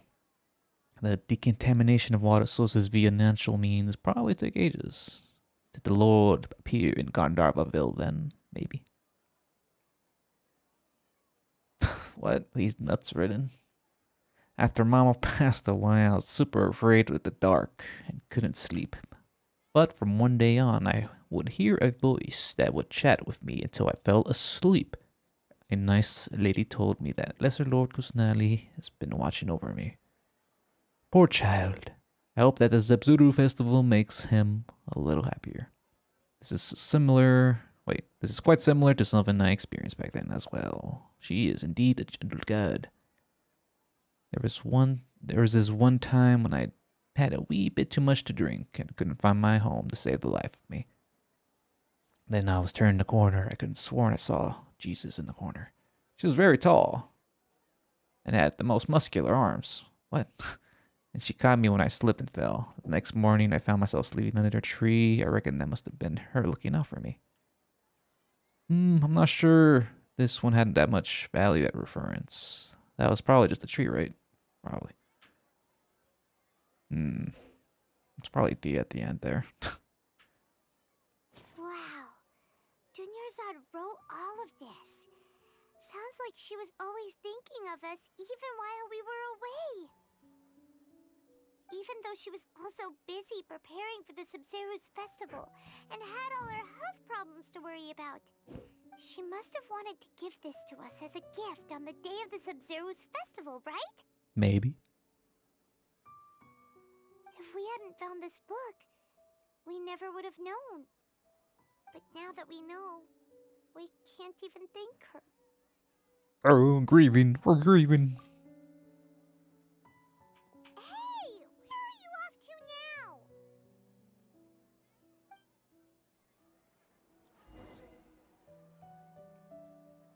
now? Talk to Dunyarzad. We must talk to the imposter puppet.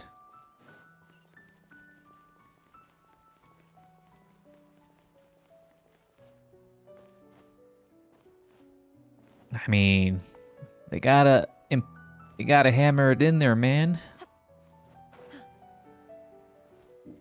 She was an important character for this particular Archon quest. Speak to the alternate. Mendel. Nice scenery, man. I see a little smoke in the background. It's Dunyarzad's puppet.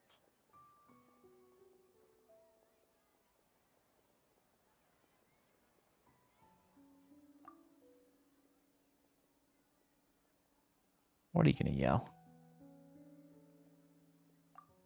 Traveler? You must be exhausted. Come to think of it, we've been stuck in this place for a really, really long time. Yes, true, true. Last time we were chatting happily with Dunyarzad feels like an eternity ago.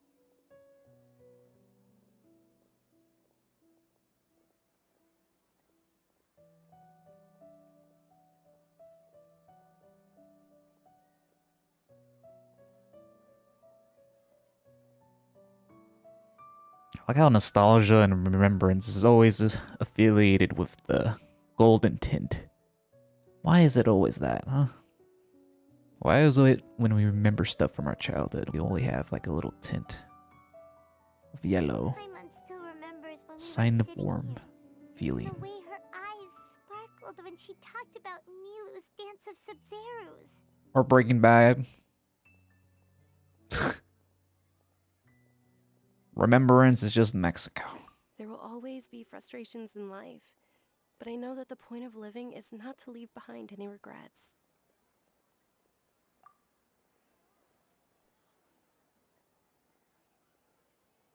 That was what the real Dunyarzad said, wasn't it? Does that mean... Yes, Traveler. What is it? Oh, so she's still just a puppet. But just now, how come... What? Where are we going this time? Best NPC. Lying ass. You said Ziquan was the best NPC. Now you changed your mind? Flip floppy. Flip flop, Miggy.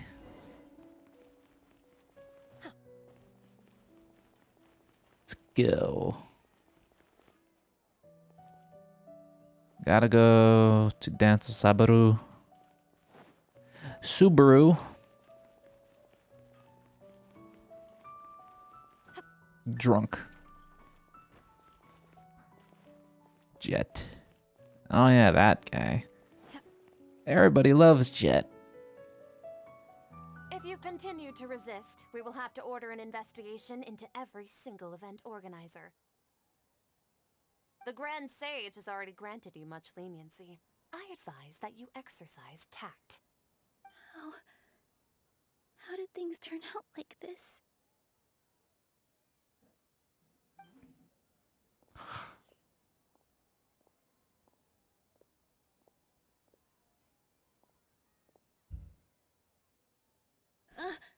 Traveler?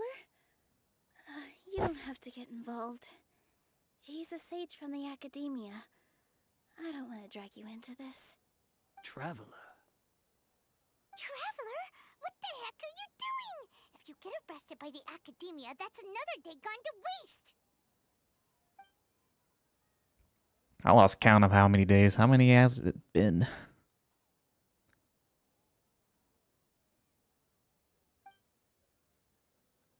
Wait, they're not reacting. Have they been scared stiff? Oh, of course! If this is the sage's plan, they wouldn't put themselves through this. So they're just substitutes. What is this? What happened to the Grand Sage and his entourage? Hey, Nilu.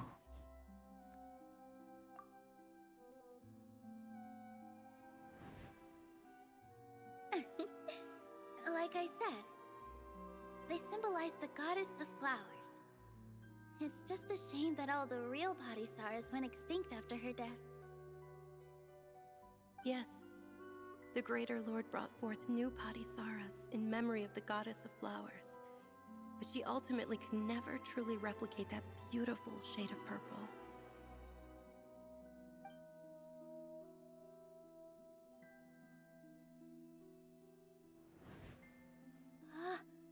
That beautiful shade of purple. Aren't these flowers real Padisaras? Just like the ones from the legend? I didn't even notice. Dunyarzad, did you find these? How? But didn't you just say all the real flowers went extinct after the goddess of flowers passed away? So, how?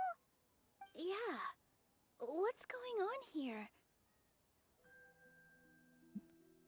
Nilu reincarnation of the goddess of flowers is a popular theory. Really? You guys are acting weird. But okay, I'll try.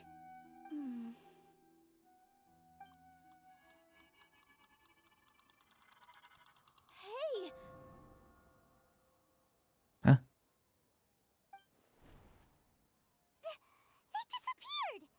So Nilu's the host! What a surprise! Wow.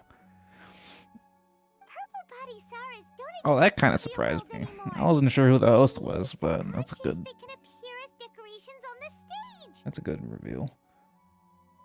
It's just like the example Nahida told us. People assumed there will be food on a plate, and Nilu assumed there would be real Padisaras in the flower pots. So when you saw the flowers, you instantly knew it was Nilu? Sure, we'll go with that. But if we want to end the samsara, we need the host to become aware that they're dreaming.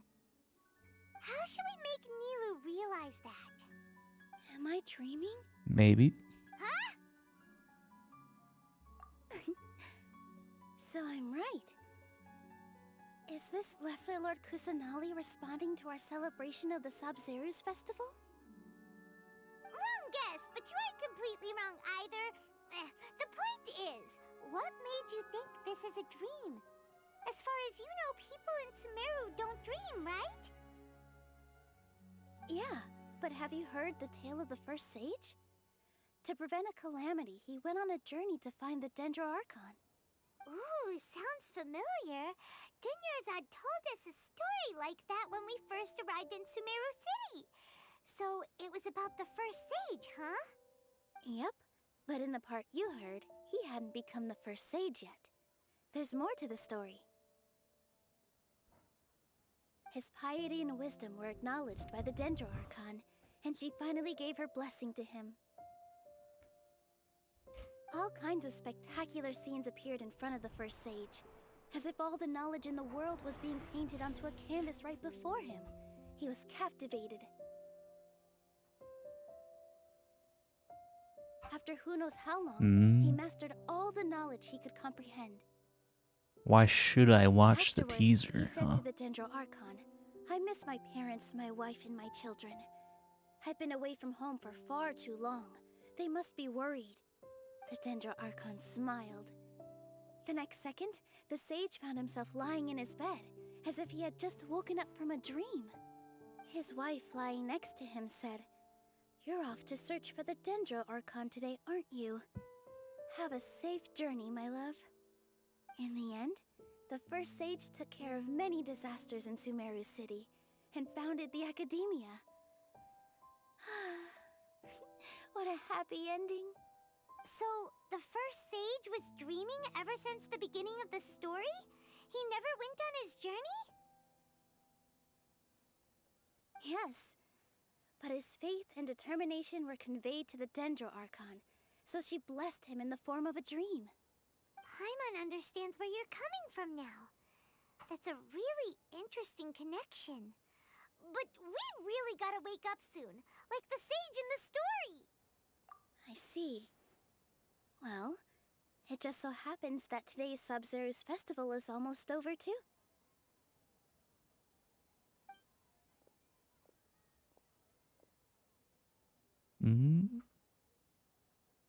Since we're in a dream, let's make this final dance of Sub-Zero's as beautiful as we can. Sure. Oh, we get an actual cutscene now?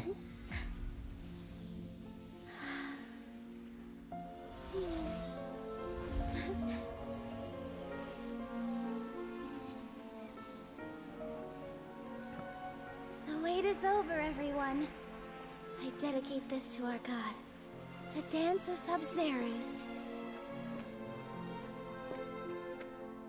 This whole dance is completely pointless. Why?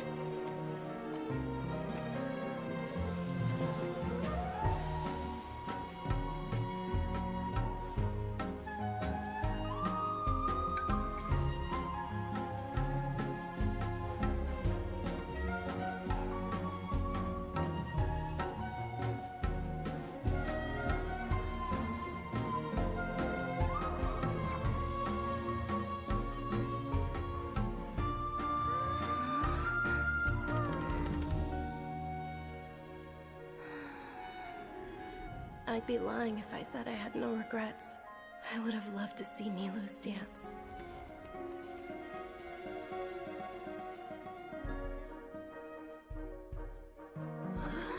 It's all symbolic, man. It's dedicated to the Lesser Lord. Plus, this is better than Hotao's rap scene anyway, so no point complaining.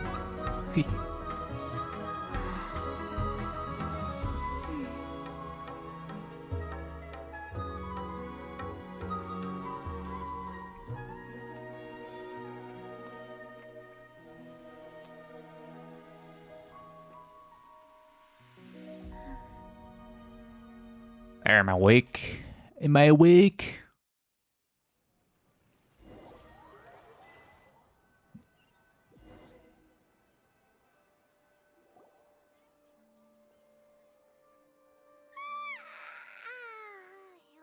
Good morning, traveler.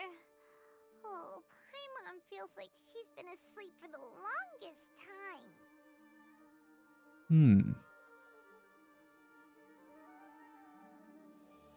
Well, we finally woke up. Paimon's head feels super heavy. Did we oversleep? Do you even remember going to sleep last night? Paimon thinks it was after the Sub-Zero's festival. The Sub-Zero's festival! Have we finally escaped from the Sub-Zero samsara? Maybe. Quick! Take off your Akasha terminal! I think I saw it. I think I saw the truth at the end.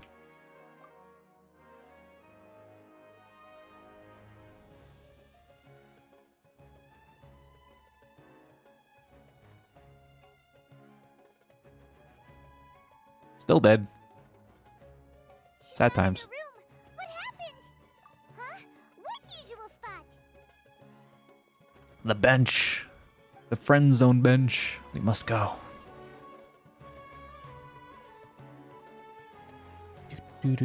Do. Or not. Oh yeah, I forgot.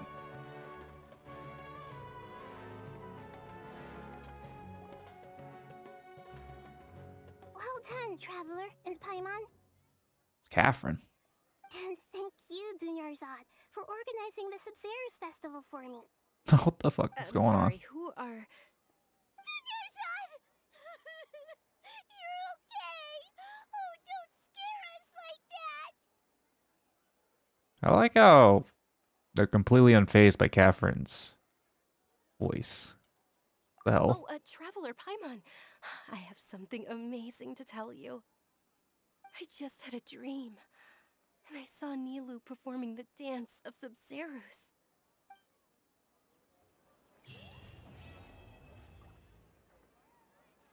What?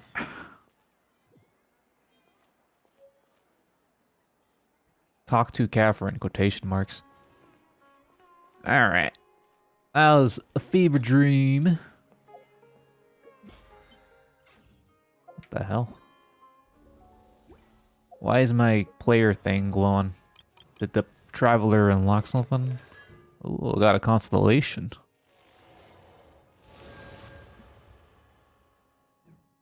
Nice.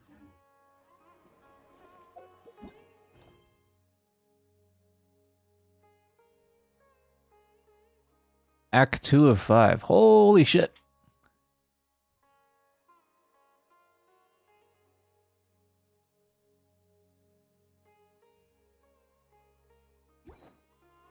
This was longer than I thought it was gonna be. Holy shit.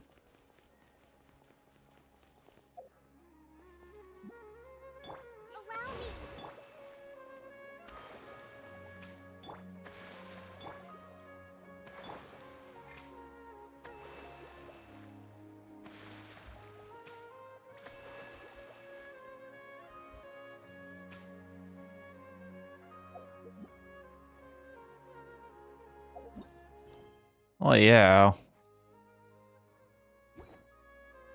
Suffering will not end. God damn.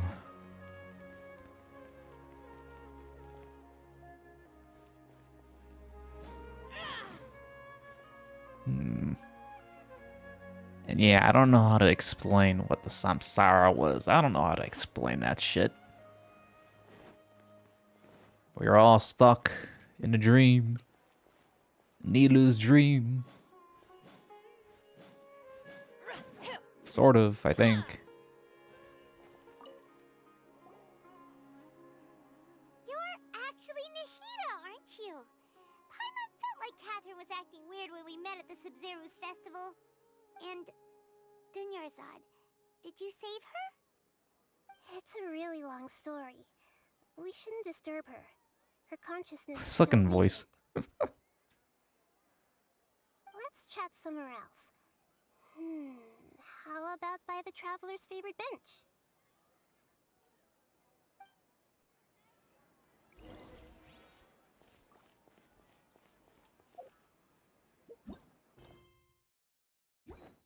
Yeah, we're still in Act 2, so I was gonna try to finish Act 2, so let's get that on the way. What's going on? Why are you two so excited to see me? Hasn't it only been a night? Not really. It's actually been much longer than that. Oh? Strange. Was I really asleep that long? No wonder I have such a headache.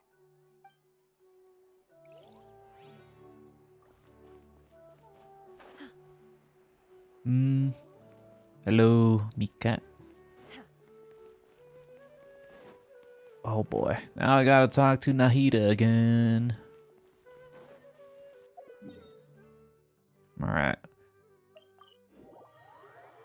This is why I started a little earlier than usual. I was trying to finish this whole act in one go. Let's talk about Dunyarzad first. It's such a relief that she's alright. After we parted on the last day of the Sumeru's festival, I left the city and saw what the traveler had described. Among the countless dreams, I found one that was growing fainter and fainter. This proved my suspicion. Once Dunyarzad could no longer bear the Akasha harvesting her dreams, her consciousness began to dissipate. But this also meant it escaped the Akasha's control. Such a small fragment of consciousness can't last for very long, though. It will return to its original dream, where both will gradually fade until they completely disappear. I used all the power I had to keep her dying dream alive as long as possible. But it still wouldn't have lasted for much longer if it hadn't been for you two breaking the samsara. So it looks like we did manage to save Dunyarzad in the end. And not a moment too soon. It's really a Christmas miracle. Huh? Why are you two smiling so happily? I thought you'd be so moved that you'd start crying. I need to spend more time observing human emotions. Both are fine. Everyone reacts differently. Alright, you two must have a lot of other questions for me, right? After all, you saved my faithful believer. As your reward, I will answer any and all questions. Why are you cosplaying as Catherine, huh? To be accurate, I'm using the Akasha as a medium to occupy Catherine's consciousness. How did you do that? Poor Catherine. Does this mean you can also occupy other people's consciousnesses? Theoretically, I can enter anyone's mind as long as they're wearing their Akasha terminal. The Akasha is the legacy of Greater Lord Rukkhadevata. As Lesser Lord Kusanali and the first Akasha terminal, my consciousness has always been linked to the Akasha. I've always respected my people's free will, so I've never actually occupied their consciousness. When necessary, I just borrow this bionic Snezhnayan puppet. It looks like a keyhole. Hold on. Did we just learn some deep, dark secret? So Catherine is...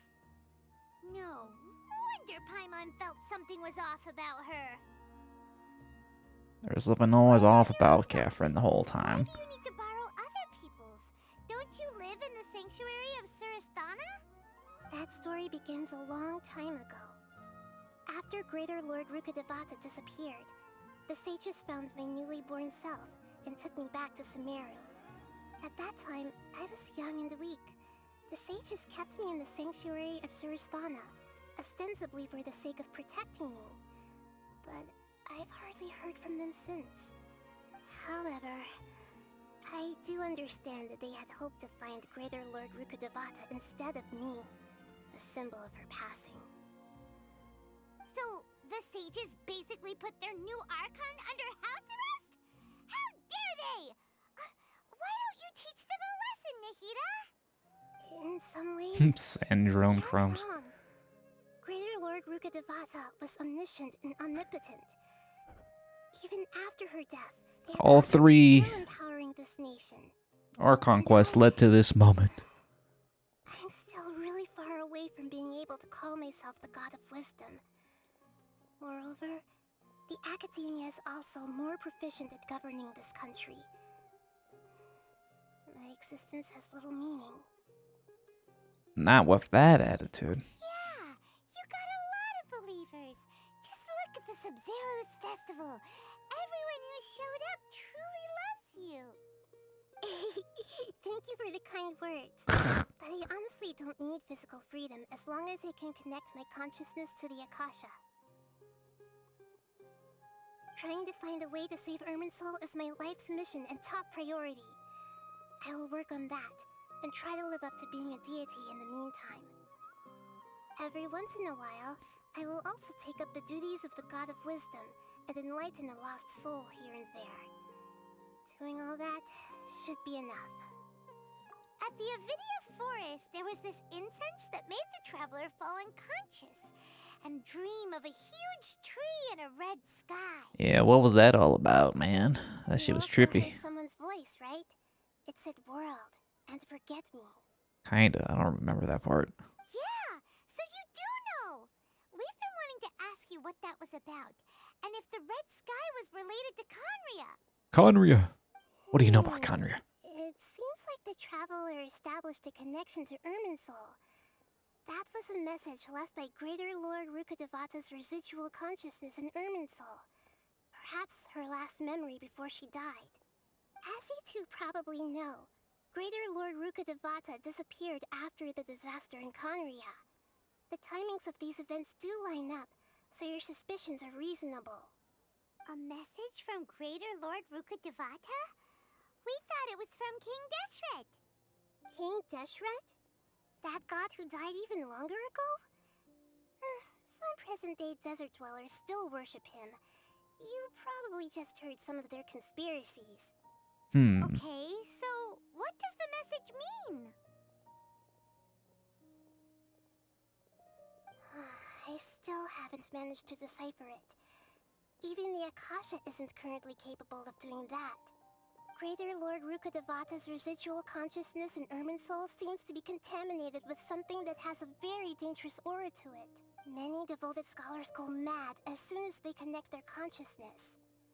I've warned the Academia about this many times, but people still keep falling victim to it. It's like looking into the Elder Scrolls, man. This is the key to saving Irminsul. It's not good for your health. That's why I've kept trying to decipher it.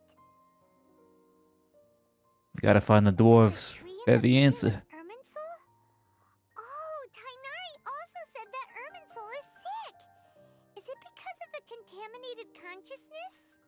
But even if you can't figure out what that vision was all about, it seems like our search for you was all in vain. The traveler wasn't affected after coming in contact with that consciousness.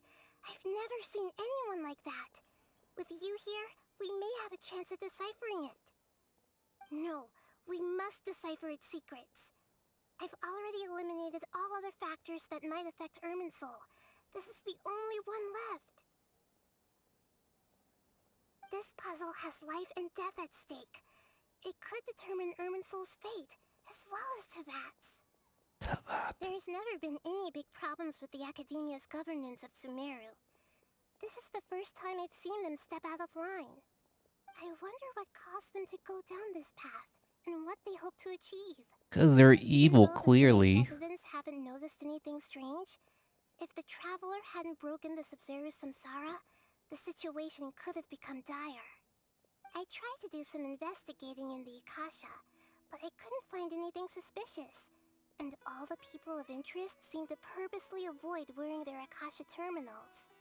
I think they're deliberately trying to hide something. Oh, that reminds Paimon. In Gandharvaville, there was a sage who had invited Tainari to join some kind of project. Could it be related? Regardless, I need to first investigate the sage's motives, make things right, and punish them if needed. But I'll have to be discreet. Yes. The time of punishment is near.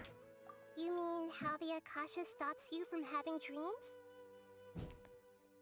Yeah, it's been such a long time. No one's noticed something's up? It's not that no one noticed. It's more like no one cared. Ultimately, it's all rooted in the sage's misdirection. Misdirection?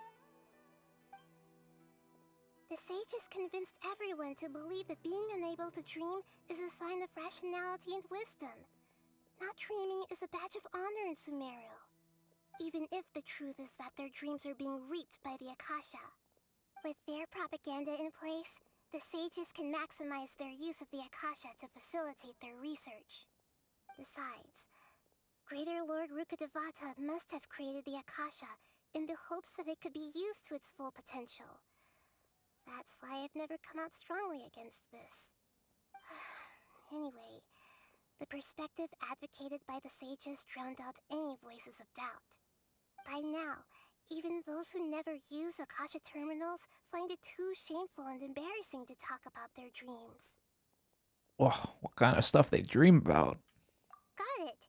I hope my answers were satisfactory, seekers of knowledge. To be honest, maintaining Dunyarzad's fading dream took a lot of mental energy. I think I may need to rest for a while. Oh, and you don't need to worry too much about the sage's activities for now. The Akasha won't be able to conduct another project on the scale of the Sumeru Samsara. How's he so sure about that? Go and get some sleep.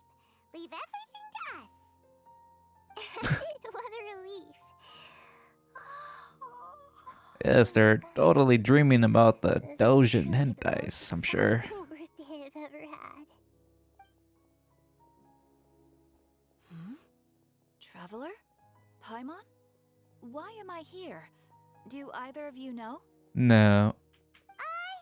Maybe you were sleepwalking. You know you can't wake up a sleepwalker. We happened to walk by, so we thought we'd wait for you to wake up. I see. Huh. I should visit my maintenance personnel sometime. Oh, Maintenance I'm fine. personnel. I better go. Thank you. Casually letting shit slip, man. We've spent quite some time in Sumeru City. The And ever since we last said goodbye to Lesser Lord Kusanali, we haven't heard anything from her. beep boop beep boop. Catherine number 69 reporting for duty. Catherine and pick up some work so we can at least keep ourselves busy. Can I do commissions now or what? I want to do commissions for Sumeru, man. Astra Avisask. We meet again, you two. Hi, Catherine. Do you have any commissions for us today? I need some extra gems, man. I'm poor. Please. Missions, huh? Let me think. Oh, how about this?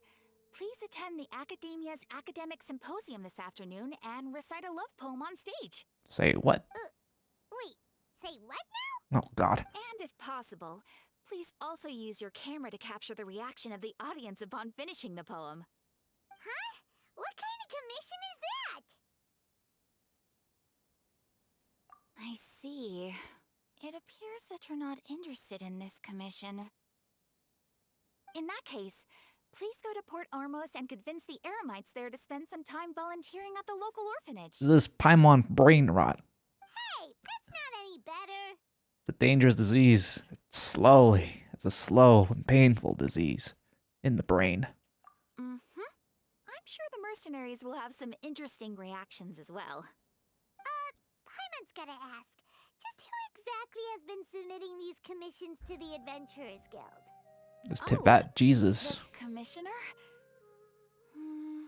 Well, actually, I just wanted to see the two of you in action. Ugh.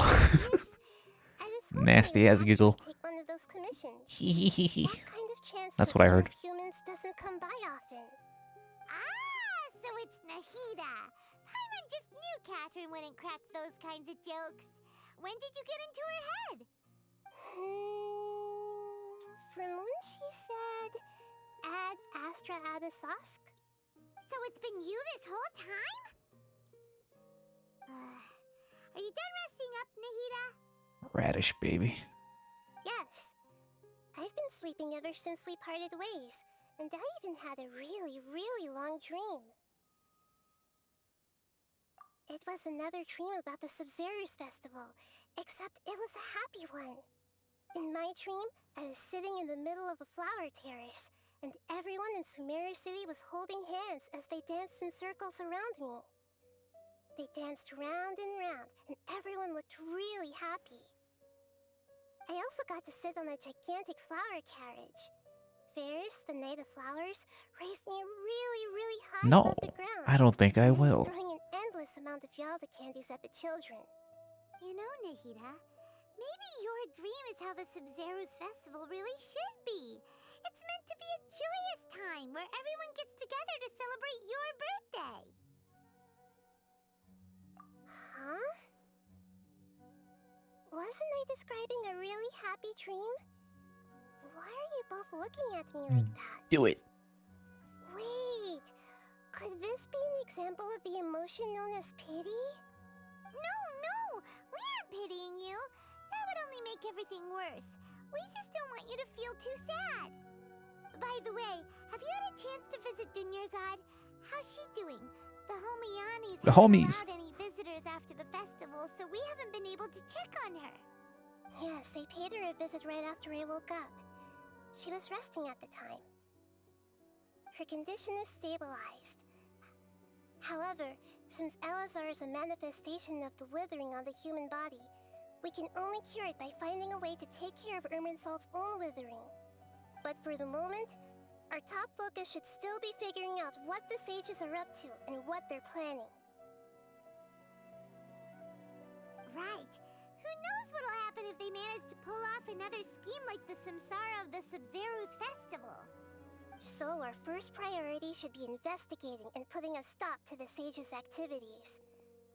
As for how we should pull that off, let's discuss it somewhere else. There are too many adventurers around here. Oh, good point. Sorry, adventurers. We're gonna be borrowing Catherine for a little while. Don't worry, there's like 6 other Catherines they can stand in. Oh, okay. I guess we finished Act 2 already. Nice. Now we're on Act 3. Oh my god. Oh, what? Ah, come on. I just took 2 steps. Please. Okay, so do you have any ideas on how we can investigate the sages, Nahida? Actually, I've already done a little bit of work on that. But for now, I want to hear your thoughts. What the hell, man? I was trying to escape. What is this? Possess a key figure in academia. Possess a student and infiltrate the sage's quarters.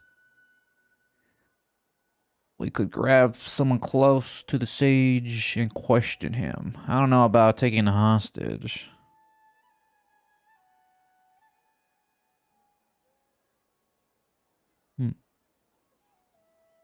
Possessing a key figure would be a little bit much. No way, that's too risky. I guess that's even risky too. It'd be too easy to get caught? No, it's not that. We shouldn't involve innocent students in this. Who the hell says they're innocent? They could completely ruin their lives. Doing that would be ignoring the safety of my people for my own selfish goals. My people. How is that any different from what the sages are doing? That's a good point. Spoken like the god of Sumeru. Gods don't have morals. That's what they give humans for. The hell? I've already tried that, but all the key members of the Academia, even the core 30 guards, intentionally avoid wearing their Akasha terminals. It seems that from the very beginning, they've been guarding against info leaks from the Akasha. Info leaks? Of course, it could also be because they're wary of me. Have you already caught the sage's attention?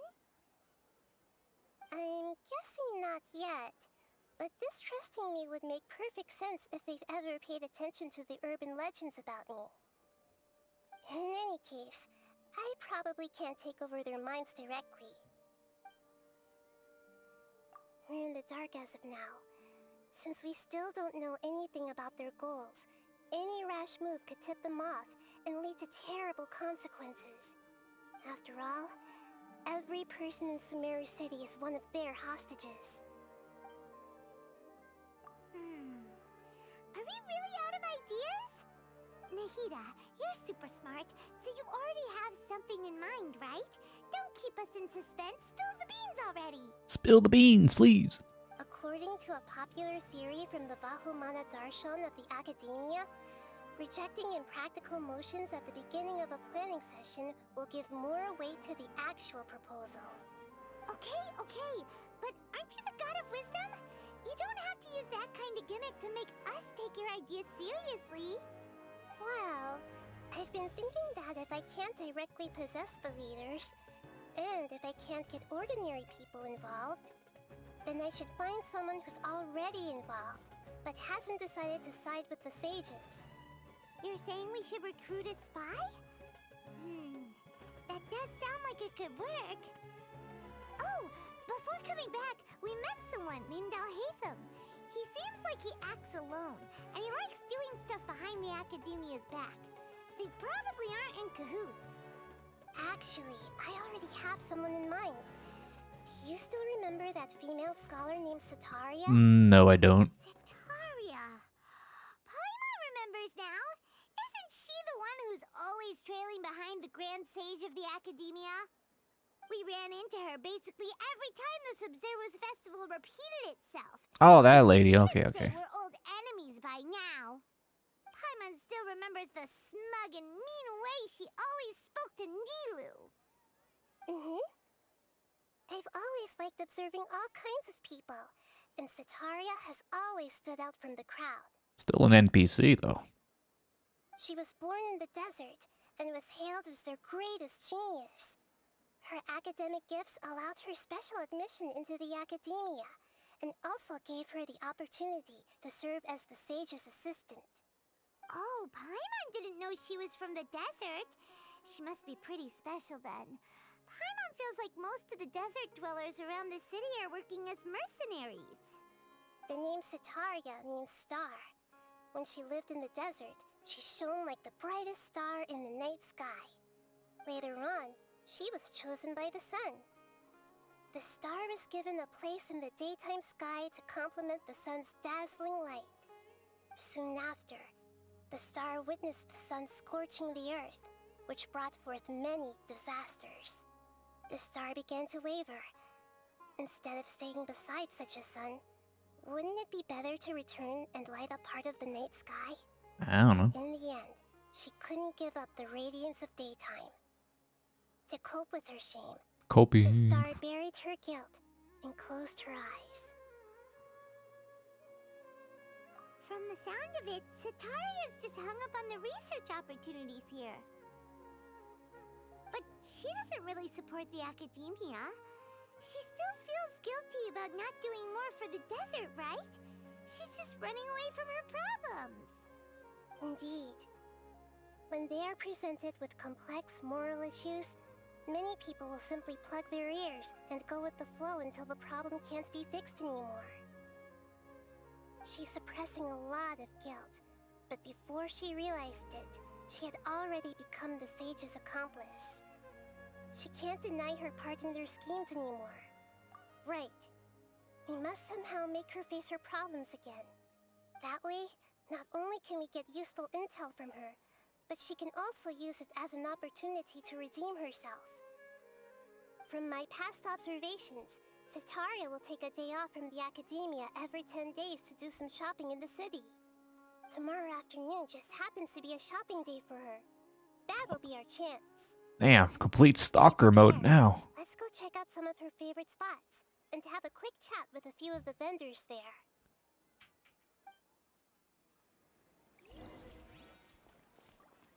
Like a triumphant hero. Ah, la la, yay, yay. How long is this? How long is Act 3 compared to Act 2? I could probably knock out Act 3 tonight. Maybe. Let's see. Where am I going?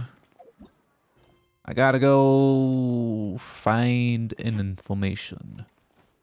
It's longer. What? Jesus.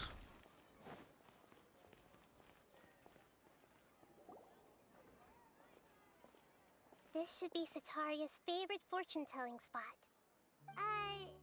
So should we ask the fortune teller about Sataria? No, I already have enough information on Sataria. The most important thing now is for you to pay attention to the vendor's talking style and key characteristics.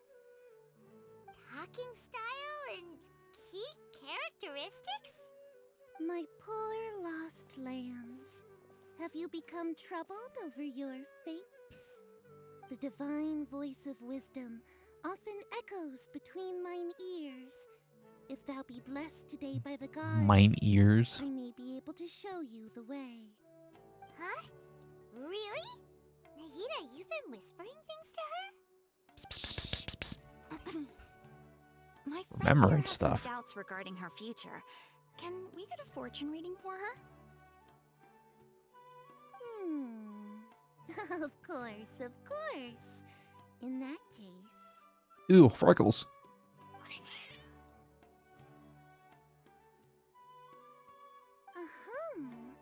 It would seem that Harut and Marut are quite wary of you. Perhaps, at some time in the past, you have somehow offended the gods. Who, me? Mocking the god of Animo, questioning the Lord of Geo's financial savviness, and brawling with the god of Electro. Do those count? Oh, nothing. Go on, pick an aspect for her to divine. I mean, we did kind of scrap with the gods before becoming friends with them, in a way. Prospects of health, prospects of love. Oh my. It's just like them cheap things, man.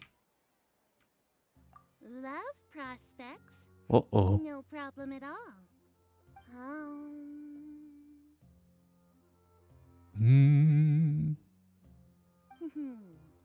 The gods have spoken. The Which gods? truth shall be revealed. One who is fated to cross your path will appear on... Huh?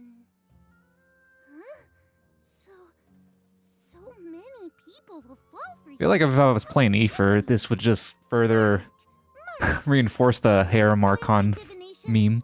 I've never read a fortune so absurd.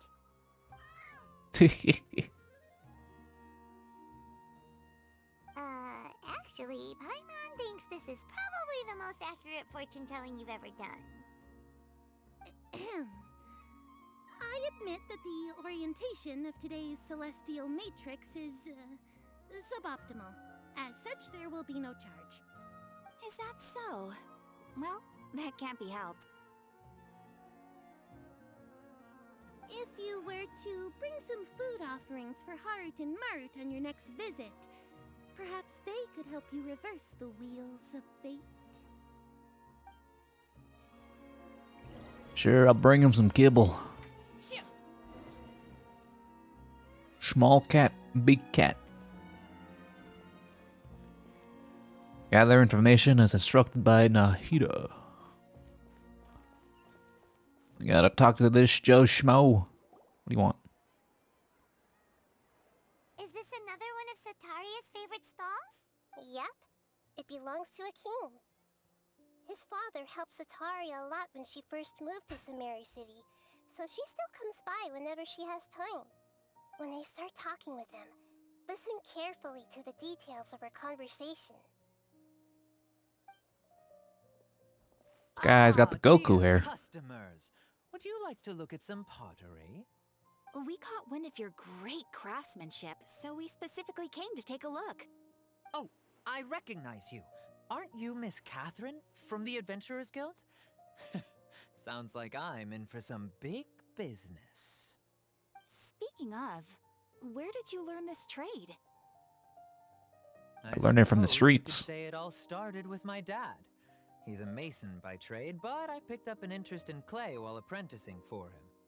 After that, I began making pottery by myself in secret, and I simply changed trades when my works turned out well.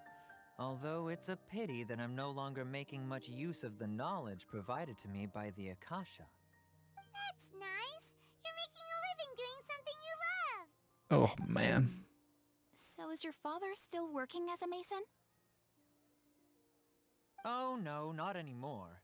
A few years back, he fell from a roof and broke his leg. Since he had already saved enough Mora over all these years, he's just enjoying the retired life in Port Ormos nowadays. I see. We wish him peace and happiness in his retirement. I'll have someone in charge of logistics at the guild come by another day for some goods. We'll leave you to it. Take care now. No problem. Rest easy, all our goods are sure to meet your every need.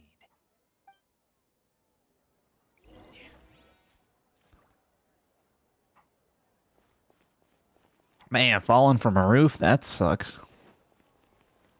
Surprised the man ain't dead. This should be our final stop. Cetaria's always thinking of this restaurant when she's working at the academia, so she always comes by whenever she's out in the city. Nahida, you've really thought of everything! It's my duty to protect Sumeru's citizens, after all. Hi there. I feel like I've seen you down by the docks before. Huh? Sorry, I don't quite remember. If I recall, you were having a discussion with someone about shipbuilding at the time. Well, she said shipbuilding for a second. That's right! I've always Shit. been really interested in feats of marine engineering. After all, I grew up in Liyue Harbor and spent my entire childhood staring at the ships going in and out of the port. I came to Sumeru to study, but failed to make it into the academia due to my lack of talent.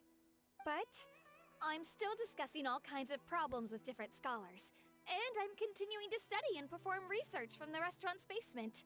I'm sure I'll get into the academia after their next round of exams. Damn, so much copium. Oh my god. Spirit for learning.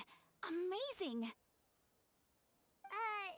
Sure, but you'll find hardworking people wherever you go. So this restaurant has a basement as well? Huh. First I've heard of it. Sounds pretty shady. That's right. It's not usually open to patrons. Of course it Most is. of the time, employees use it for breaks or to hold private events. That's what they want you to think. Yes, that makes sense. Well, good luck with your studies, Miss Chishan. Thank you so much. As long as I can make it into the academia as an official student, I'll be happy. So much hope in today's youth, my lord. Not enough youth, though. Or not enough hope. So, was that everybody? Mm-hmm. 3 familiar faces should be enough for Cetaria.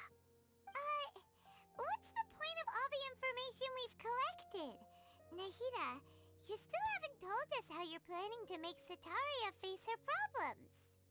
Cetaria is already used to avoiding her problems, so we must find a way to break through her usual sensibilities. I remember you mentioned that the Eremites in Port Ormuz are all making a fuss about the upcoming resurrection of King Deshret. Although it's all just a boatload of nonsense, the fate of her homeland may turn out to be Cetaria's soft spot. Oh, Paimon gets it now! You want to take advantage of the guilt Cetaria feels about her homeland. Although she knows she should return home to help the people of the desert, all she's done is conspire with the sages. King Deshret. So, how do we set that up? Well, King Deshret is long gone, and Cetaria is also too smart to fall for any simple tricks. If we simply engaged her under the guise of King Deshret's believers, she would definitely be wary of us, and we may not get anywhere. But if we were to borrow some of her close acquaintances to talk with her, her reaction would probably be very different. So, you mean you're going to possess those people we just talked to? Yep. Possess them through the Akasha. Imply they've already converted to the faith of King Deshret, and then convey our made-up will of King Deshret. As long as everything goes smoothly, we'll get through to Cetaria for sure. She'll never guess that we had anything to do with it. So that's how you're going to use all the info we collected on these people. It's so that you won't slip up and break form. Possessing them will only work if you can manage to pass off as them. Exactly. So, best of luck with impersonating them. Huh? Best of luck? But we don't know how to possess anyone. That's no problem at all. I'll just share all their senses with you once I've possessed them. As long as you're also wearing an Akasha terminal, the effect will basically be as if you've possessed them yourself. Huh. That is pretty convenient.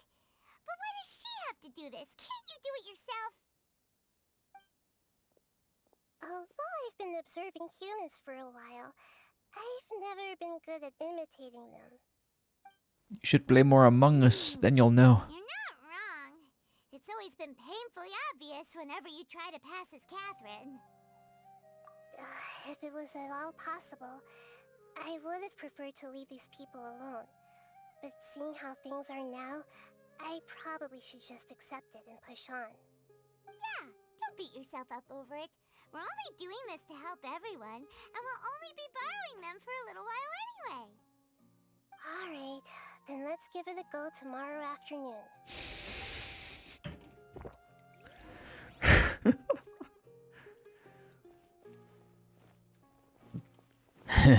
Feels like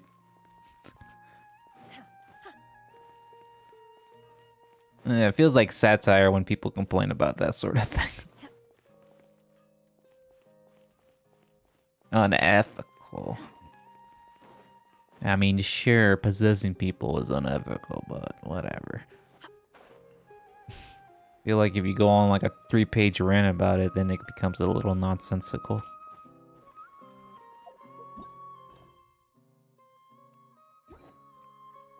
What? Wait until the afternoon, 12 to 18 p.m. Shh, what time is it? I got an achievement.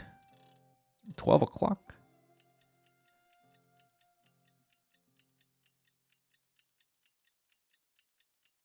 Well, that's what happens when you're the god of knowledge. You know everyone's secrets.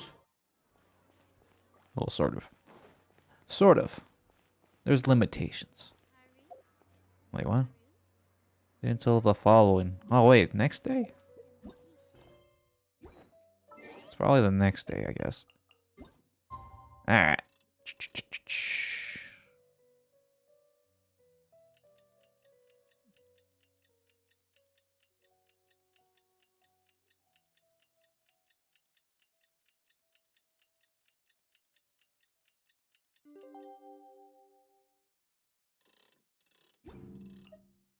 The assumption that every I saw that person Nahida's starts skill from home can is naive. read other players' minds if you're Used to playing live in co-op, which I mountains thought was a kind of a alongside neat birds and gimmick. beasts a long time ago.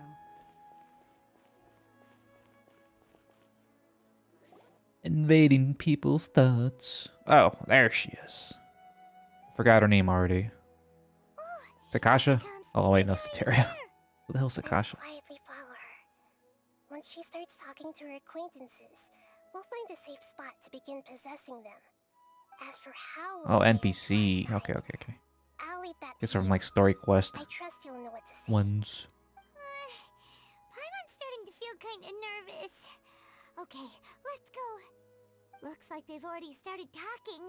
Let's find a hiding spot and get started.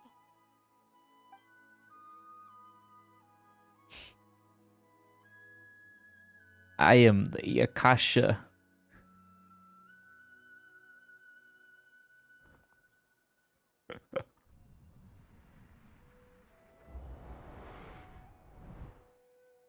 Ew, what the hell?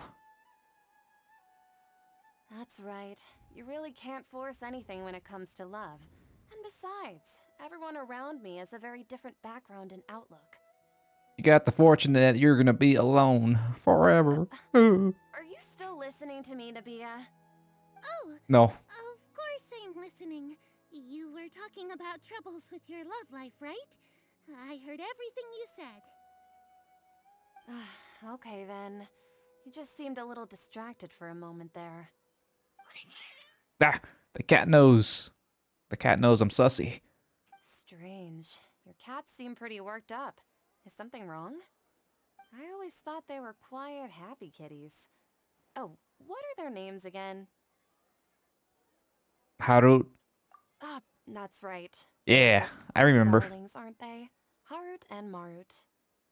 So, which fortune do you want me to read for you today?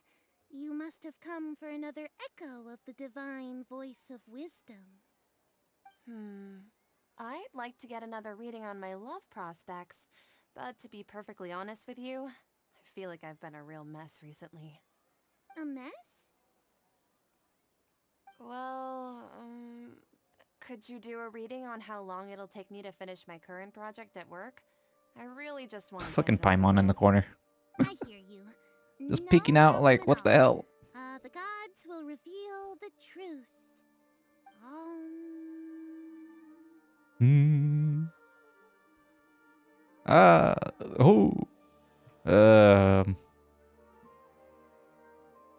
I gotta make it dramatic. The gods are asking, Setaria, why haven't you gone home? Why haven't I gone home? Do the gods really know everything I've been thinking about? Of course. Setaria, why don't you just go home? It's a demand now instead of a question. The gods seem to be truly upset. I'm sorry. I know I failed the gods. Please pass on my most sincere apologies and ask for their divine forgiveness. And, if I may ask, Nabia, is there a specific god who's speaking to you right now?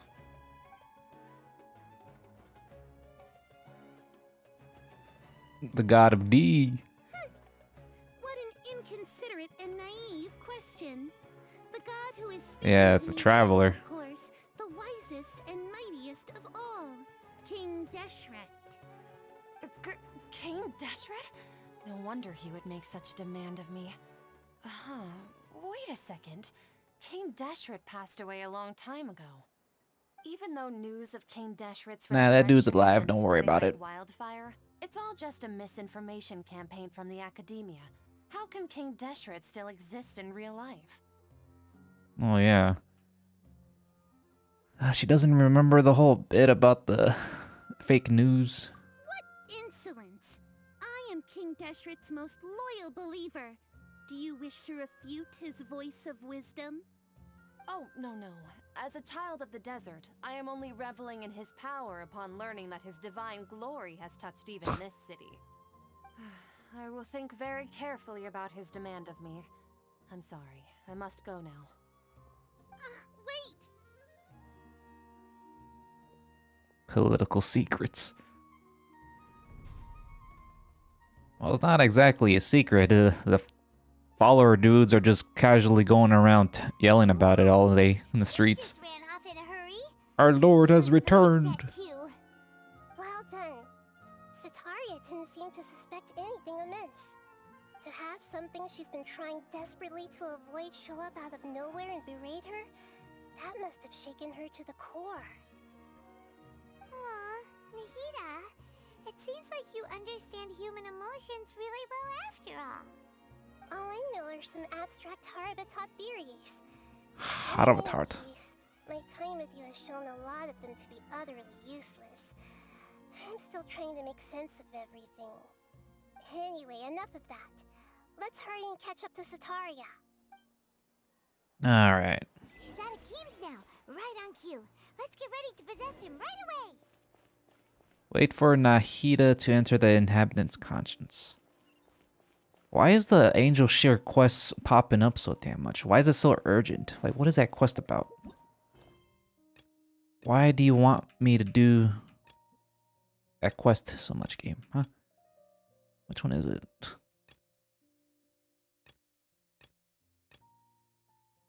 I think it's this one, eh? Yeah. I don't know. Probably do that shit after I'm done with this Archon bullshit. She's doing the mind transfer jutsu. I know that hand sign. It's okay. I just got caught up in something. What's up? Oh, actually, didn't you ask me to help you look for work? What kind of work were you looking for again? Masonry. Oh, right. Your old man's craft. How could I forget? This time I won't break my leg. How's he doing? Is he feeling any better? Well, I'm assuming he can't lift things. Because that would be a little bit more. He's walking more. He's walking more. Oh, that's good to hear.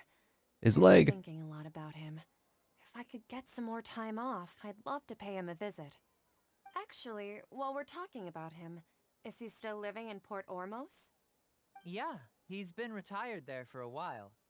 If you could find the Venti time, story quest. please Okay, write okay. him a letter.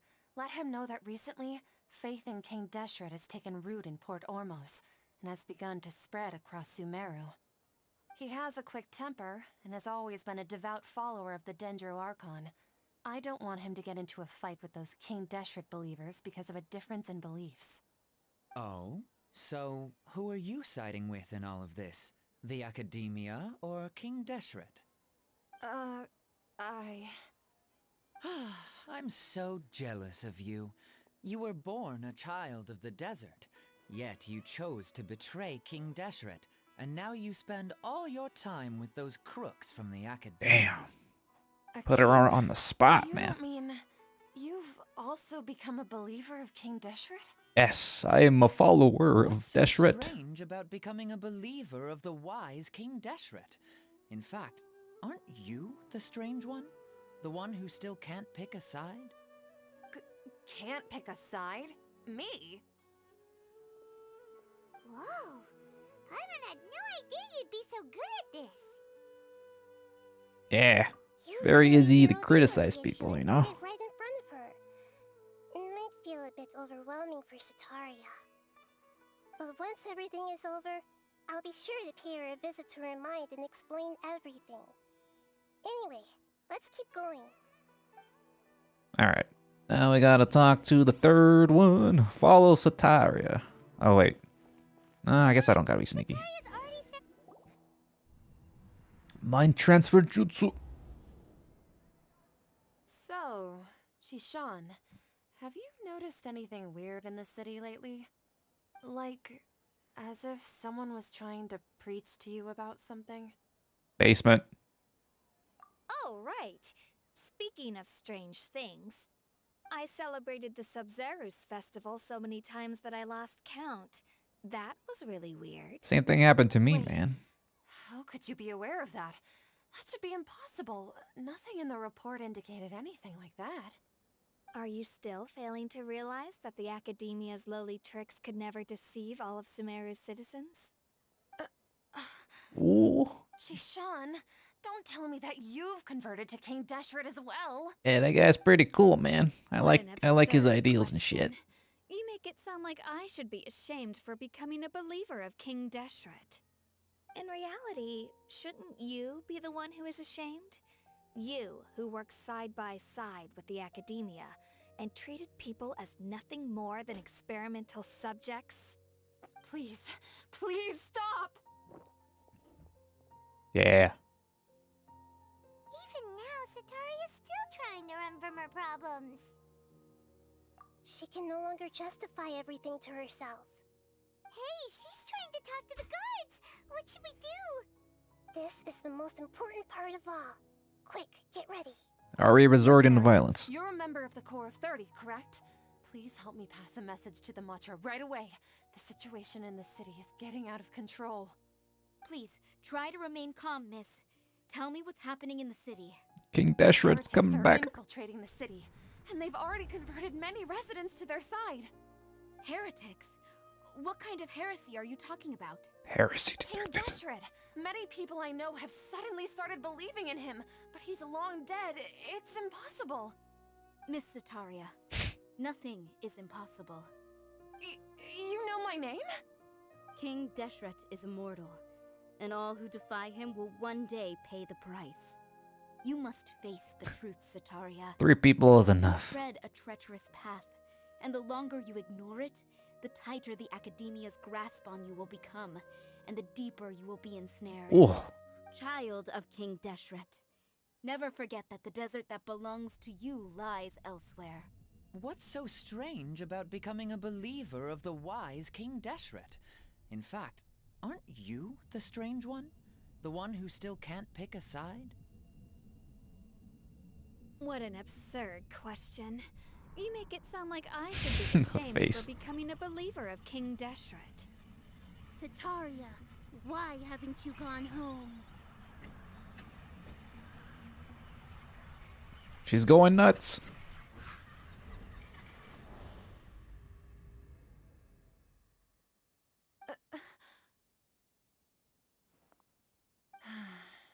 seems that no matter where I run, I only keep finding more believers of King Deshret. I have to say, this is a familiar feeling. I've also been running from my guilt this whole time. Guilt over my part in the sage's plans, and from ignoring the letters from the children of my homeland. But no matter how much I may try to ignore or get rid of it, my guilt always comes back. Bullying this girl. Maybe that one guy complaining about Nahida was right all along. Who knows? You won't necessarily lose your research opportunities by facing the truth. Besides, did you really want to conduct your research Completely while carrying such unethical. heavy feelings of guilt? How do you know me so well? Are you truly just a believer of King Deshret? Or are you the god himself? That's not important. The important thing is to pass judgment on the academia and its sages, and to correct their mistakes. If you could provide some assistance in this matter, perhaps it could serve as a form of atonement. I've actually never believed in the gods, but I've always believed in serendipity. Your appearance must be a fated opportunity for me to get out of this wretched situation. Please tell me, what can I do for you? How much do you know about the sage's current activities? I was just one of the designers for the masked dream harvest scheme, which is what happened around the Sumeru's festival. But I know very little about the full scope of the overall project. I'd assume that only staff with the highest clearance would have access to those confidential documents.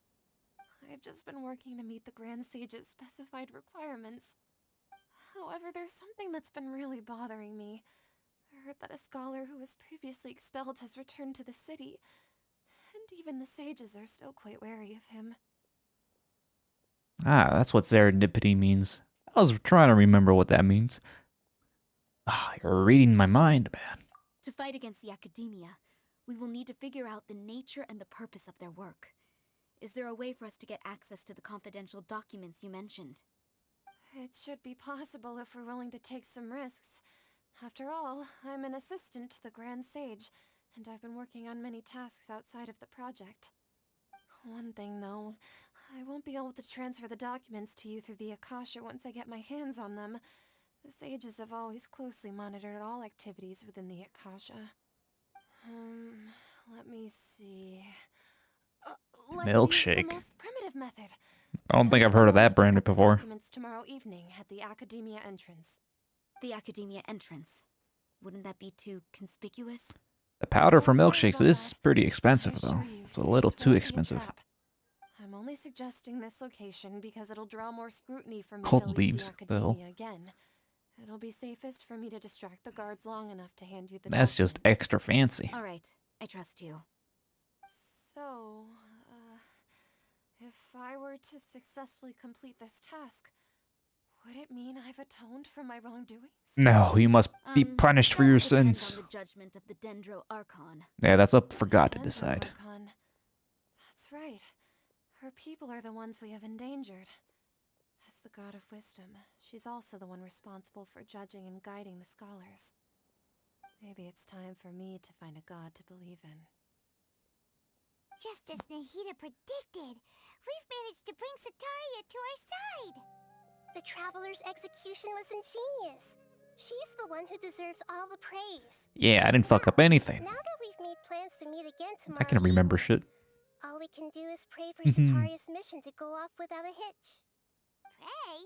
But if we're going to pray to the gods, aren't we just praying to you? God of wisdom and guardian of the scholars? Yeah. No. The truth is the true guardian of scholars. I've always believed that. Anyway, let's meet again tomorrow That evening one dude at from the San Adventurers Andreas, the Guild. hippie. The truth, man. The truth knows all. Huh. Let's see, wait until the following night, so the next day. Let's just stand here inconspicuously for a whole day. No one will find that strange. Public enemy number 1 on his way. Ooh, I wonder who that is.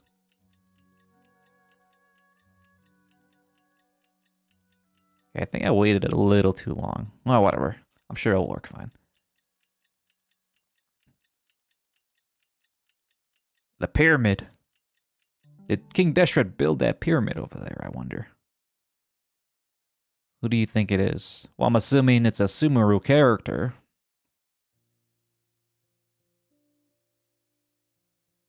It's either Haytham or Doesn't distinguish friend from foe. some other guy. I don't know. Clearly a limit to the Red Rope's power.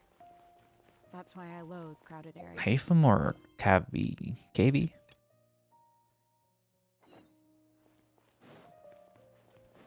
Big boy. Big boy. Who the hell's the big boy? Oh, I don't know. This is a blind playthrough after all, sir. I don't be expected to know everything happening. For the most part. Now we're back to Catherine. Oh, you are the other Catherine, right? That's right. I suppose I'm the other Catherine in your mind. Oh, it's Kavi. We're on a secret mission tonight, so we need to protect Catherine's identity. Yep, Paimon's right. Caviar. Can't fully rule out the chance that the meetup tonight is just a trap. If something were to happen, my existence may be the only trump card we'll be able to play. After all, the Academia should still be unable to confirm the existence of my consciousness in the outside world. Yep, exactly. Just what Paimon was thinking. Anyway, enough about that. Let's just make sure to be on our guard. Someone's feeling off. Off? What do you feel is off? I don't know. It's the middle of the night. Of course it's quiet. You're not getting paranoid, are you? No, I think she's right. It really is a lot quieter than usual. If you look around, there seems to be fewer people on the streets. I'm not sure if this is the case for the entire city, though. Huh. Maybe it's just a coincidence. Maybe Sataria figured out a way to not only distract the guards, but also to get everyone to go to sleep early, just so we can exchange the documents in peace. I highly doubt one assistant can do all that. Things feel a little off. But now that we're here, let's go ahead and meet her as we planned. Well, regardless, as long as you're here with us, Paimon feels a little safer. Yeah, we have God on our side. What could go wrong? A God, specifically. Not the God. There really aren't many people out right now. Let's hope it'll be this quiet in front of the Academia, and that Sataria managed to distract all the guards. Right, we're on our way to the academy. Kind of. I went the wrong way. Wait, did I? I'll just follow the golden light.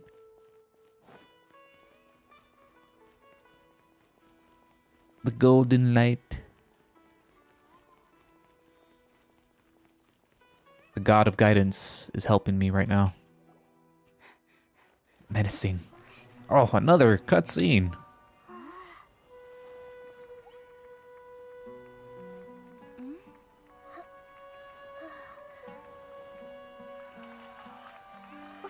What are all these people doing here at this hour of the night? King Deshret. He is coming. The triumphant hero returns at last. And to a rather spectacular welcome, even if I do say so myself. You're the outcast. Isn't that the doctor from Indeed Arcanates? I am. Although these days they tend to call me the Doctor. Ow. He took off the hoodie. What the fuck? If you're looking for your researcher friend, she has already been taken into confinement. With some basic caution, she could have discovered the listening device on her person. Clearly, she lacks the degree of rigor expected of a true scholar.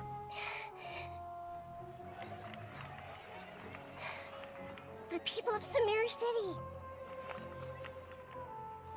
What have you done to them? I simply made some minor adjustments to their Akasha terminals. Now they can deposit information directly into the subconscious. As you can see, All these lovely people now believe this traveler is a hero who has just saved the world. My experiment is a success. And now it seems they can no longer hold back their sheer adoration. No, what should we do? These are all just regular people. Leave now. You need to get out of here. But that guy's a Fatui Harbinger. We can't just leave you here. Nor can I abandon the people of Sumeru.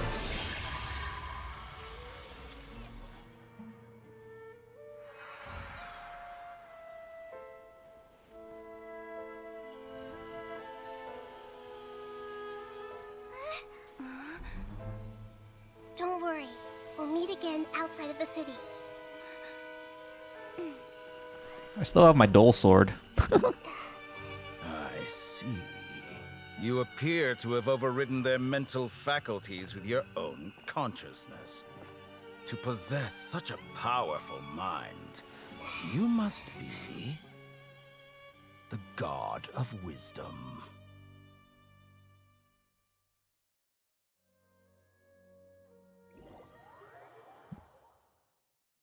Wait, was that doctor dude rank 2? I thought he was lower ranked.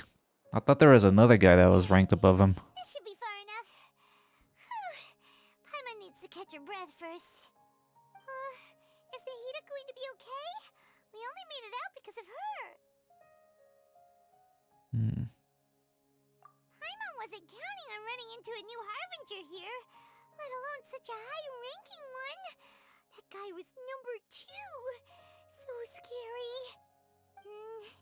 He called himself the Doctor. The Doctor. Tighnari told us about him. Sataria did say that someone who once got expelled from the Academia came back recently. And that even the sages are wary of him. Yep. Sounds like she must have been talking about the Doctor. You have Wander? Yeah, I have you're talking about Scatacucci, right? Yeah. I only have Scata. I don't have Child. Or Shield. How the hell you pronounce his name? I think Shield is like last, isn't he? He's like the weakest. And Wanderer was like number 6 or 4. I forgot. I think he was like 6 or 4, around there. That was voice lines. Well, I have the default ones, but I don't have their bond lines leveled up that high. It's probably like level 1. Yeah. Now that the Doctor's in the picture, we're no longer just dealing with the Academia. They're in cahoots with the Fatui. But what are the Fatui after Yeah, I'll check it after this little dialogue. Yes, of course they're after the Gnosis. Yeah. Things would be a lot easier with Nahida's help. Nahida said we'll meet again outside of the city. But we can't just keep waiting around, right? You mean... Oh, right! Wasn't he invited by the sages to work on some project when we were staying with him in the Vidia forest? NVIDIA graphics card? Project! Even though he turned it down at the time, he might still know something. There's no time to lose. Let's go to Gandharvaville.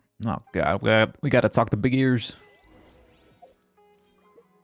Alright, let's look at Scatacucci real quick. Where's he at?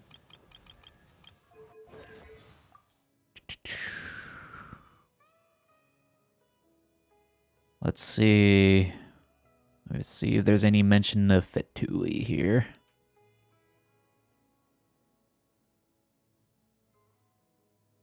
I'm assuming info like that will be unlocked at a higher bond rank.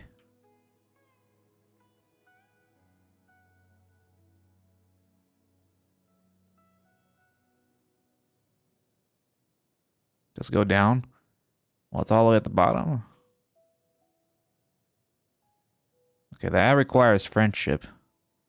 Oh, I see, I see. Wait, so... is this like the actual order of strength by this? So we got the Tsaritsa. She's like the queen or whatever of Russia. Then we got the Gesture, the Conrian dude. He's like the leader. We got Captain, the Doctor, the Damselette. Damselette. I don't remember who that was. We got the Knave, the Rooster, the Marionette, the Regulator, and Shield, Fair Lady. Marionette. Oh, Signora is the Fair Lady, I'm assuming. She's dead as fuck. Alright. Oh, that's neat. I need level 4 friendship for him to talk about the other Fatuis, so might have to work on that to get that lore. I gotta get the lore, man. Yeah, she was 8th.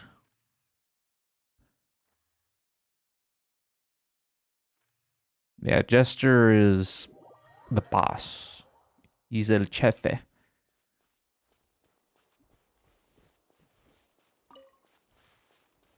I'm assuming he's like the chief of the Harbingers.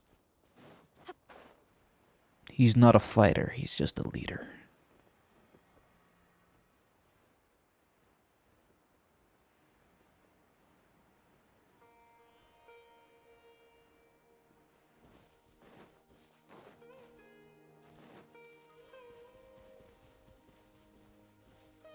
Alright, we gotta get that here.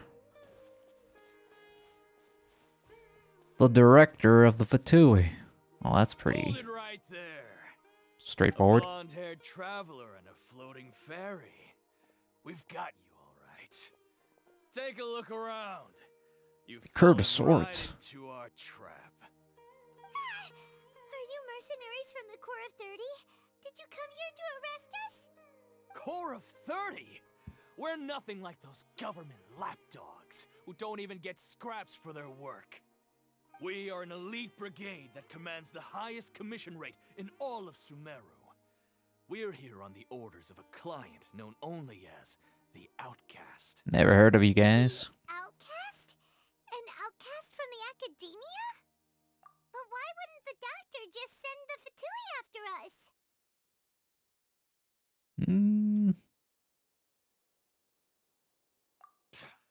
Still wasting time on idle chit-chat. We'll shut you up soon enough. Get them! Oh, man. You're up, traveler! Of course. Following orders. New country. Hold the line! Torrent, bring refuge! What the hell are you guys doing? Emerge, right here. Yeah. That's close enough. New country.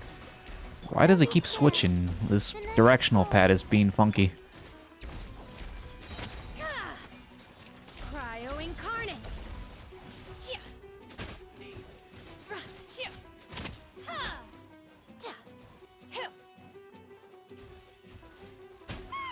It isn't over yet! Here comes reinforcements! Reinforcements, my god. Stars, shine for me. Not now. Allow me. Emerge, right here. Emerge. A sight to behold. Right here. Emerge, right now. Where's the other guy at? That was pretty rough. Is that what elite mercenaries are like? Yeah, looks like we'll have to keep our guards up. But this doctor guy seems like a pretty tough opponent. He knew exactly where to set up an ambush. Did he predict that we would try to find Kainari? Going up against smart people is tough. Anyway, let's keep going. Yeah, smart people do be kind of tricky to trick. You feel me? Dramatized Call A. I'm sure he traumatized a lot of people, considering he's controlling people's minds and shit. Plus, you know, doctors have whenever they're like in shows or films, like in action movies, they're typically portrayed as like evil people who are always experimenting on people and shit. So I'm not surprised if he does that sort of thing. Seems pretty obvious. He's not the nicest fellow. All in the name of science, we must continue experimenting on people. Fuck morals, you know. Where am I going? Yesterday, a total of 5 dusk birds. Find Tanari. We found Cole Lee. Oh, it's the Traveler and Paimon. What are you two doing back here? Kale, it's nice to see you again. Are you doing alright? To be honest, I'm not doing too well. My Elazar has been progressing at a faster rate lately. I'm finding it harder to complete more intricate tasks. As a result, Master Tainari is taking me off the patrol schedule. He will only allow me to stay here and coordinate other people's tasks. Oh, Kale. We gotta cure the ligma. Did he go off on patrol? We're here to talk to him. Oh, Master Tainari? He just left the Avidia Forest a little while ago. He was headed to Party's DI. Huh? He left?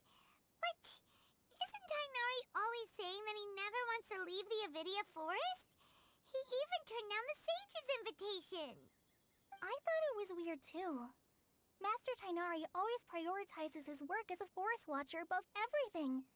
He almost never leaves his post. He left in a hurry this time, though.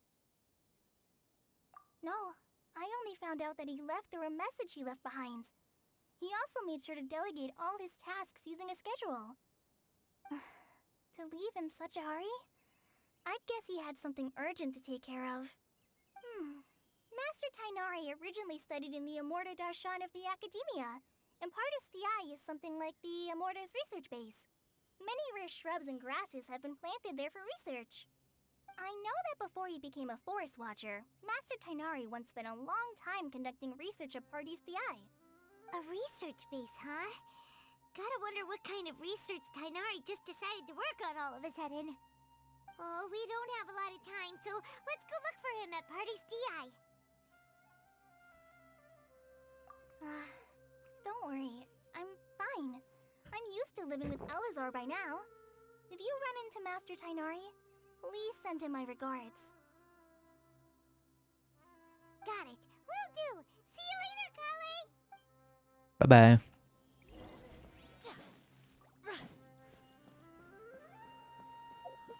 I gotta go to whatever that place is called. Oh yeah, this is where I got them flowers.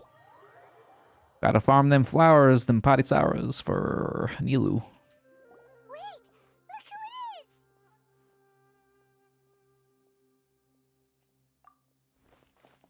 Yeah, let's see Catherine. Goodness, you're okay. We were so worried about you. Hey, this was supposed to be a touching reunion, but you're ruining the moment. Gotta be saucy, come on. It's very smart of the Traveler to be wary of me right now. After all, the Doctor has shown that his technology can apparently even control human minds. Damn, that's pretty sick. It's not like you could have known what happened after we split up and I was facing the Doctor by myself. Even a pool of stagnant water after a torrential storm can occasionally pass as a patch of sky. Paimon feels like only the real Nahida could come up with such an obscure analogy. Huh? But I wasn't trying to win your trust or anything. All I wanted was to clarify my point. Well, we understand that point now. Please, Nahida, tell us more about what happened.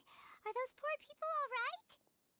When you left, I was still in the middle of restoring everyone's minds. Thankfully, when the Doctor mentioned depositing information into the subconscious, he didn't mean engraving information into their minds. Instead, he did something closer to creating hallucinations. That was still within my power to fix. Luckily, I managed to finish my restorations and mind jump away from him just as he was about to capture me. What a relief. The Doctor sure pulled out some hidden cards, but good thing we had Nahida with us. I wouldn't be relieved just yet. I gave away my true identity when I restored everyone's minds, which means we've lost another one of our trump cards. Also, The doctor is already an expert at modifying Akasha terminals. Maybe it's only a matter of time until he captures my consciousness inside the Akasha. Would that mean you'd no longer be able to jump between minds? Then how do we stop him? He's still at the Academia, so it's possible he already started messing with the Akasha. Ugh, it feels like he's toying with us. What a nasty piece of work. Yeah, fuck that guy. The doctor's combat ability alone is apparently enough to make him worthy of being number 2 of the Fatui. Okay, he just confirmed it. Shouldn't Number give 2. up just yet. Let's try to find another way to attack this problem. Actually, Who knew a doctor would be so good at fighting? trying to get to Party's DI. Have you been waiting for us? Yes, I have. I can see the traveler's elemental energy, so I deduced your destination by looking at the direction you were moving in. You didn't come here for sightseeing, right? Did you find any leads? We're looking for a scholar we know. His name is Tainari, and the sages once tried to reach out to him. Why don't you come inside with us and see what we can find? Okay. Let's just hope we won't get him into trouble. Really? Well, I didn't notice it. The Tori was the Omega. Omega. Alpha Omega.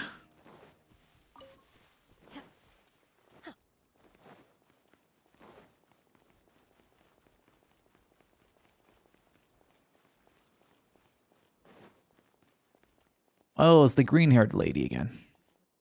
I think it's the same one. Is it the same lady? Traveler? Yeah, it is. Hypatia. There you go. It is you! She's done tripping out in that cave with the mushroom people. Ah, what a pleasant surprise! It's so nice to see the two of you again. Who's this? A hippie. She's the scholar we met in the Avidia Forest. When we last saw each other, she was still training in the, what's it called? Satyavada life? Oh, I see. That's right, we're old friends. You've come at just the right time. Ever since I've come here, hardly anyone has even talked to me. Hypatia, you're way too excited about this. Actually, for you to leave the Avidia Forest means you're not in training anymore? Wait, no. Did you already finish your training and reach Pariporna life? Porno. What do you think? My consciousness has already managed to make contact with the divine. So, You did it! Congratulations! It's so exhilarating to share this sublime joy with others at long last. When my consciousness made contact with the gods. What a supreme and unparalleled experience that was. ew, why is she shaking like that? That sounds incredible! Oh, all right. Actually, please wait. I haven't forgotten my promise to you. Remember? I forgot I though. promised What? to help you understand what you saw from Irminsul once I gained deeper insights. My current self has not only gained true insight, but I can even help you establish a direct connection to the consciousness of the divine. You can do that? Average Scata simp. I've never heard of anything like that. Scata coochie simp. If you want to give it a try, I'll do my best to protect your consciousness during the process. Hold on. I brought some spirit borneal with me. This is still a crucial part of the Borneal. ceremony. We're using that incense again? All right. Oh now. god. Hold my We're gonna hand. get high again. I'll help you establish a pathway to connect your consciousness. Okay. Well, time to inhale some fumes. Whoa. The cabbage of the gods. It's truly delectable. Damn. Taking a hit? It took 3 betrayals for me to finally understand. Sounds like The Shao. world is just an elaborate tapestry of Oh wait, lies. never mind. It's fucking Coochie. My fury will never be quelled. Stop being so emo, buddy. The first to betray me was a god. My creator.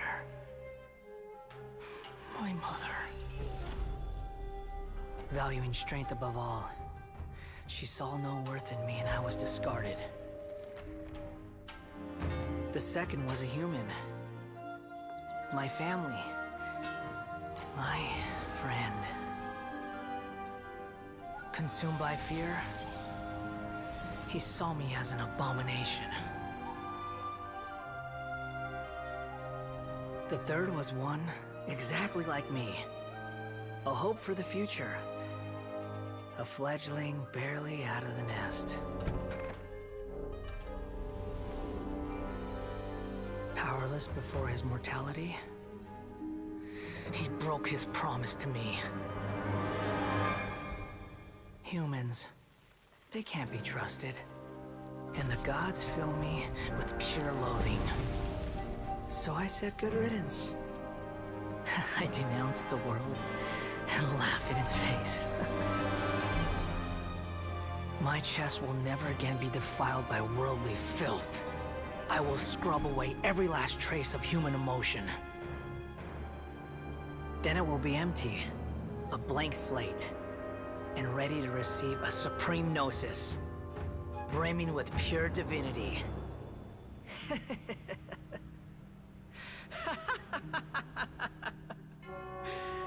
There is no need to fear.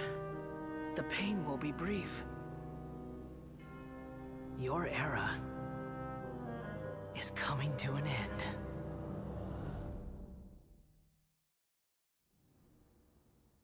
The whole cutscene was pretty left field. Like, What was that? yeah, he just pops out of nowhere. We're doing the Sumeru bit, then Scour just pops out of nowhere. Like, hey, I'm here. Like, what the hell, man? Did we actually just see the Balladier's memories? Everything matches what we know about him. But how is he connected to the divine consciousness that Hypatia was talking about? You saw it, right? You felt it, right? Oh, God. Such a majestic god! Such a noble will! Such sublime emotion! Alas, shame. If only that which beats within my chest wasn't a filthy mortal heart. Oh, great and merciful God! Most the same Scata simp. Salvation!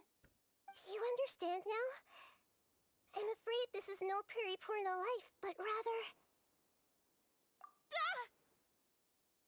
rather... Least down bad. Why are you so mean to me? Why is everyone hiding Okay. from me? Yeah, well, that makes sense why everyone's avoiding you. Divine wisdom. Shouldn't I receive praise and honor? Haven't I uncovered that light in the darkness? Hypatia? That's how I always thought everything should be. Wait.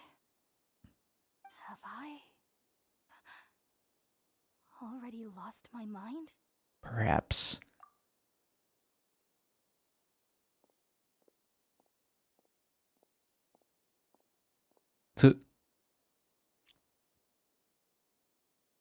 Wait, something isn't right.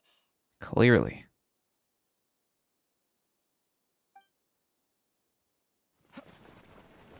Oh, more cutscenes. Man, there's a lot of cutscenes lately. That's so bright.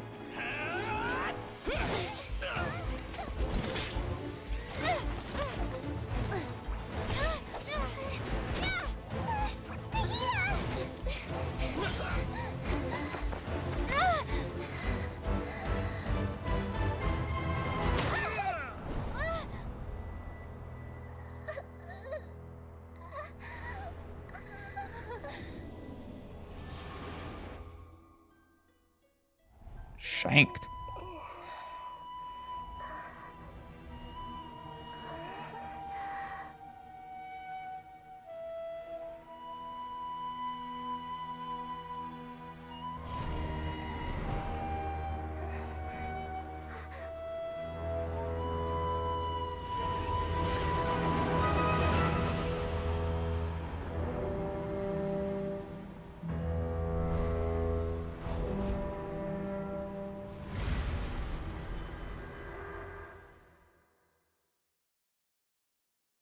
Now watch Nahida's trailer. Why? Ugh, the shaky camera. What is going on?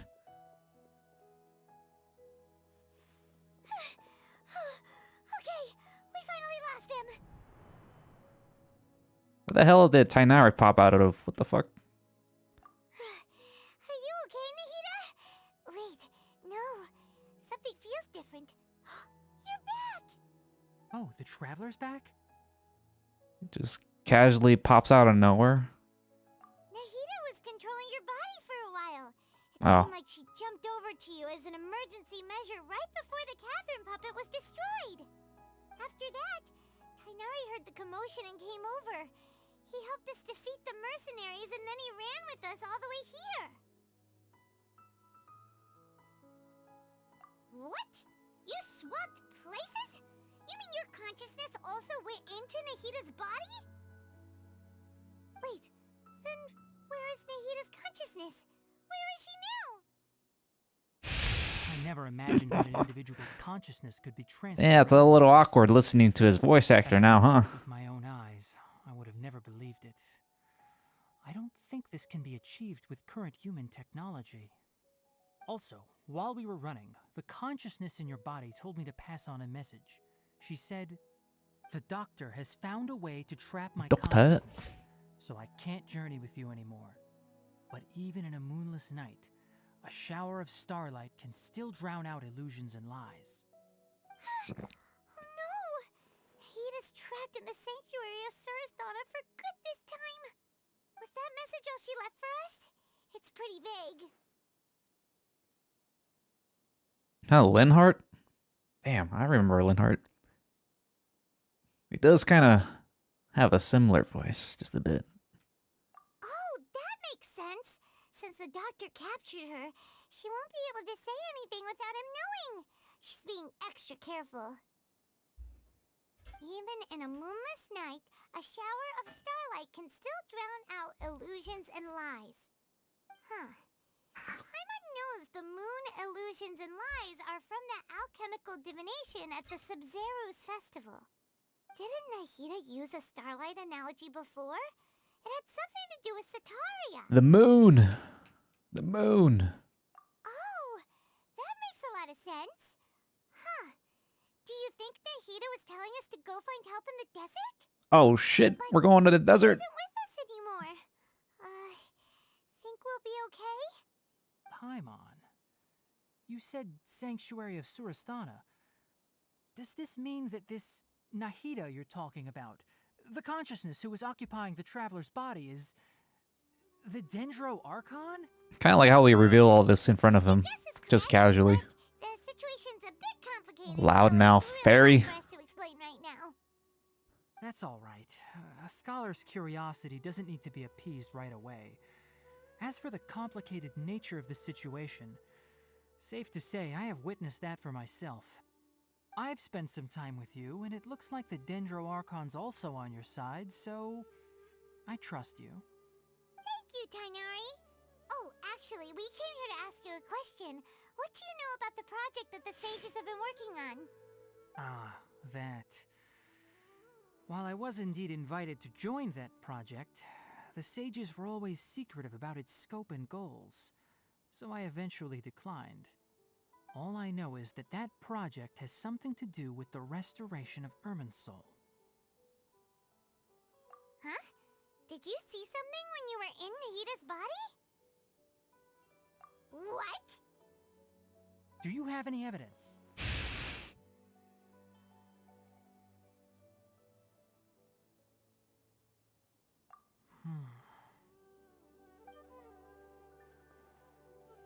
Oh, I can hear the police sirens. So that's what happened. That explains why Hypatia's symptoms were different from those of the other scholars who went mad. It's because she made contact with the consciousness of a new god who is still in the process of being born. Tainari, did you leave the Avidia Forest because of Hypatia? I did. I noticed Hypatia's mental anomalies, but since her symptoms were rather atypical, I secretly took her to Pardis Dii and began searching for a way to return her to her normal self.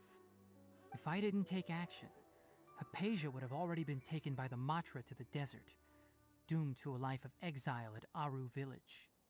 Now that you mention it, I knew the Academia has never thought particularly highly of Lesser Lord Kusanali, but I still didn't expect them to do something as arrogant as creating a new god. Looks like I made the right decision by not accepting their invitation. Contrast? The sun and shade? What are you talking about? The Doctor and the Balladeer. We have 2 Fatui Harbingers in Sumeru. Sounds like we're in for a bad time. From your description, I don't think they've completed their project.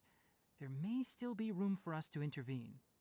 But then, what is the connection between creating a new god and restoring Irminsul?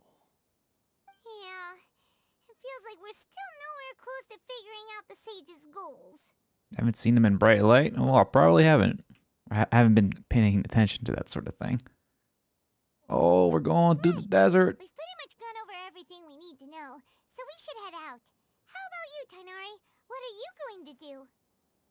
I'll stay here for now. I still want to try a few more things to help Hypatia.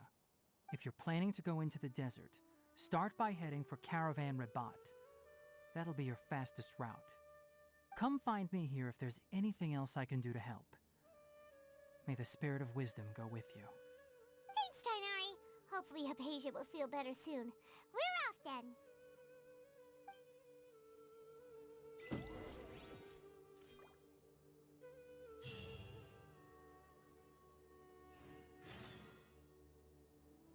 Yeah, I see it. Yeah, it's got the glow up. Guess that's how it is. Some characters be like that. Shit, we're getting close to the border now, man. I'm actually gonna start uncovering land in this area now for once.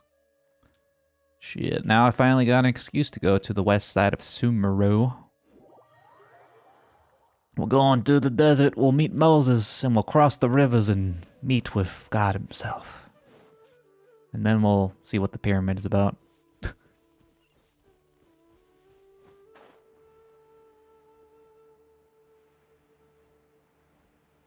a lot of rocks here. I'm assuming these are not actually like cliffs, they're just giant tree parts. It looks like a tree. Haven't been to this village yet, or whatever this is. It's highly dangerous though, I gotta keep my wallet close.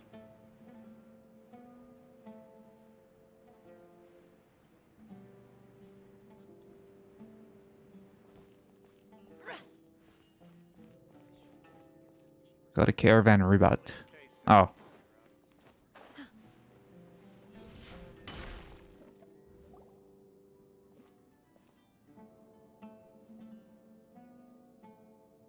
We finally made it to Caravan Rabat.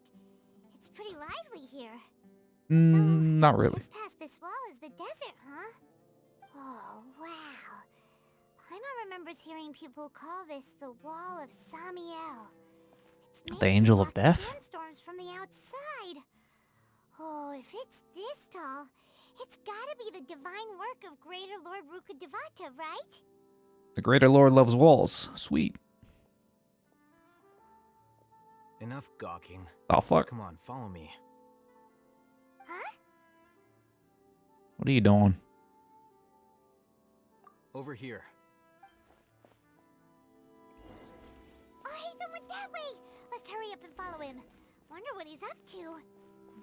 This dude just casually slipping in. Alright, we gotta go follow Hatham.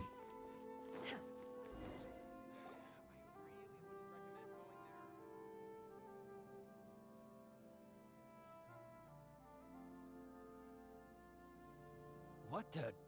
Where did she go? How did we lose them? They were just here a second ago.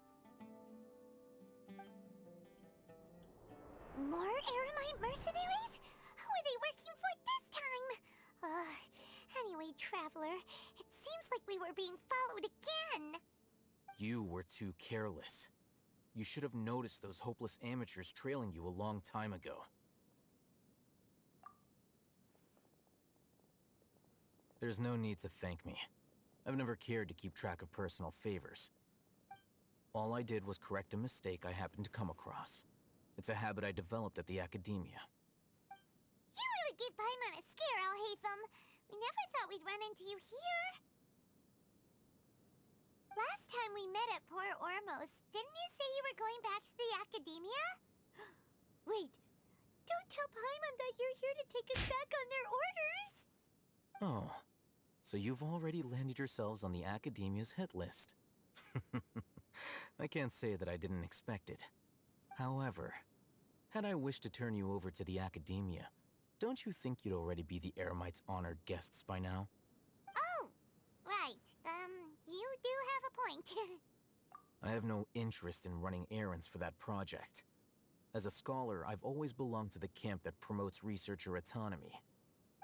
And these days, you're more fascinating than anything the sages can offer.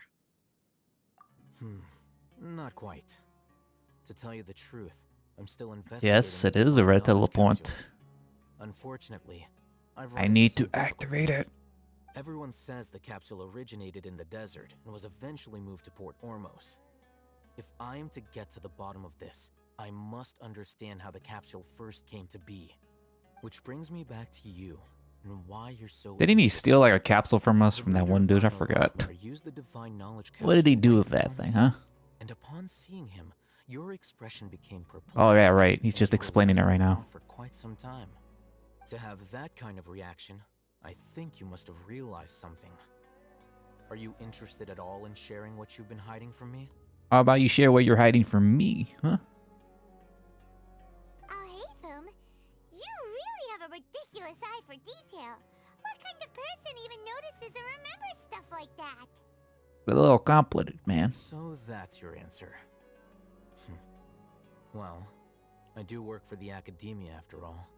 So considering that, it is indeed wise to keep your cards close to your chest. But that does prove you do have some undisclosed information about the Divine Knowledge Capsule. Am I right? It's classified, dude. No matter. Rather than simply learning the answers from you, I'd still prefer to investigate on my own. Speaking of, you two are also headed to the desert? Yeah. That's right! We have the same plan as you!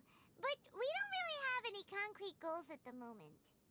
Then I'd suggest starting with Aru Village.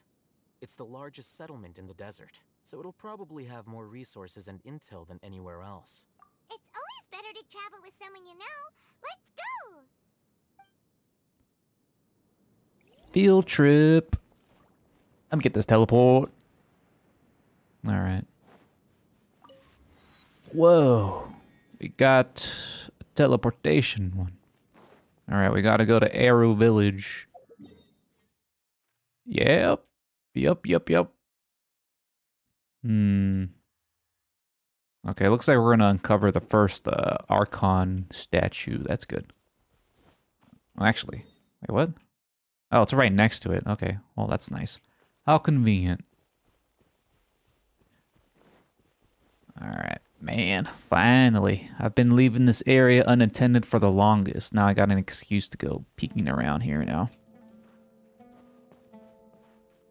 Oh, my stamina.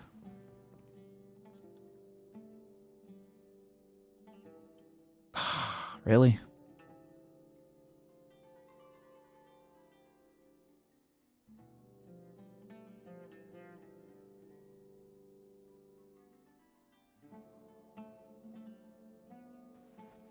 Nice bot.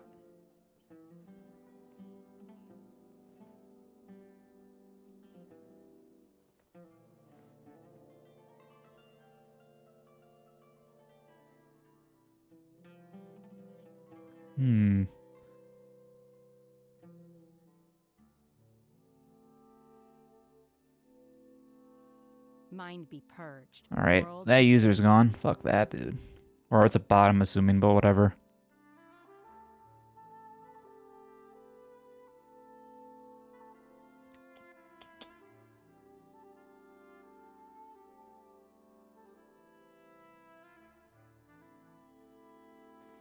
Okay. Enough of that business. Alright, I need to click on the screen.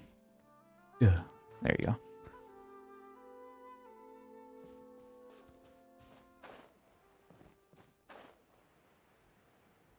Alright, anyways. Yeah, time to go to the desert. Time to uncover some stuff. Yeah, that guy doesn't look friendly. I'll avoid him for now. Really?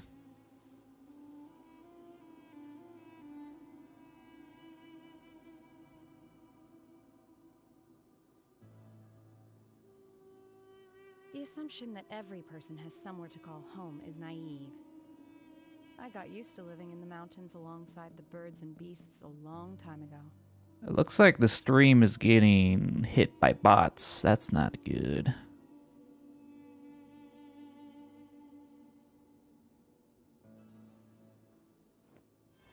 What is going on here?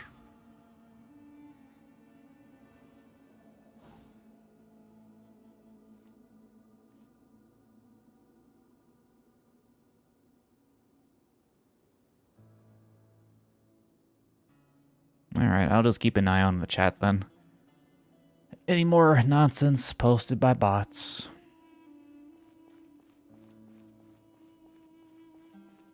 It is getting late, so a lot of weirdos coming out at night. Bunch of weirdos, dude.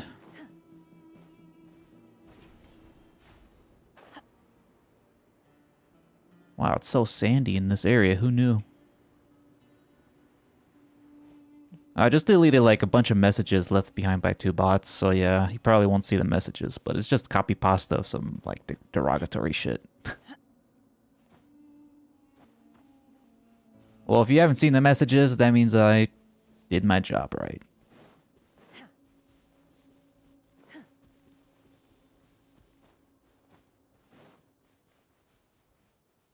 But yeah, before I was rudely interrupted, yeah, this area looks kind of nice.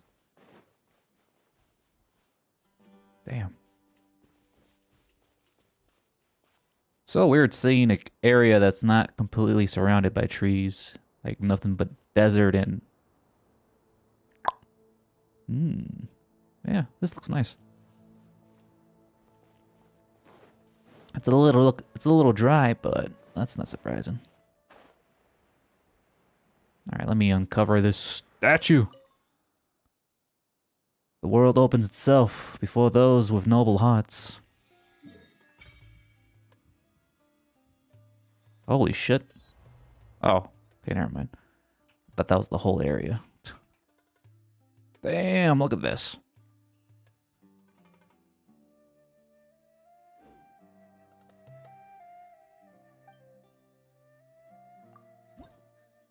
I only got 1 Dendruculus to offer, so whatever.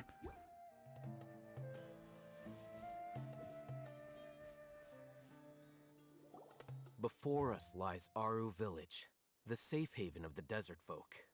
The desert folk? The Tuscan Raiders? Landscape is really something else.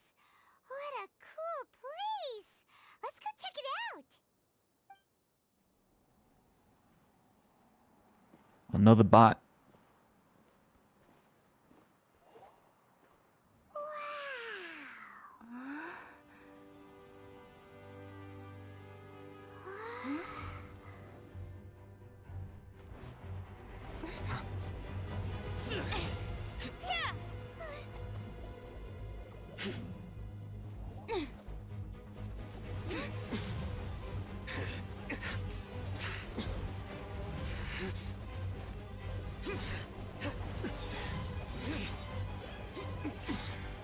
Yeah, it's Razor 2.0, but not really.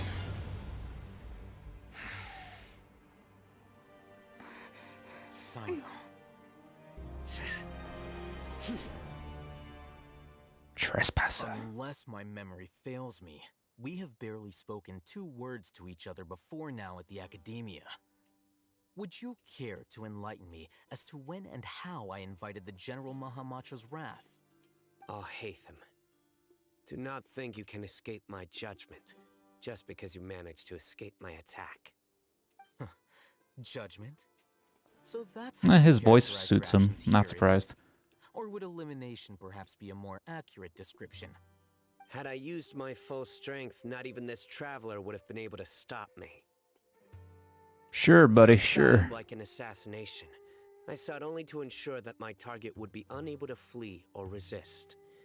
Standard practice for the Matra, as well you know. Seemed to me more like your own personal touch. Who is that, Alhaitham? Did you call him General Mahamatra? Yes. General Mahamatra Sino, head of all the Oh, Matra of the Sino. Academia. I thought it was Kaino.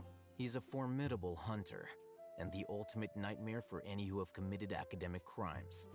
You seem to have placed a lot of trust in Alhaitham, to the point of blocking an attack. I like the little sand physics under his shoes. You can actually see the the little I wouldn't believe a single word the that little comes holes out they of his make. mouth.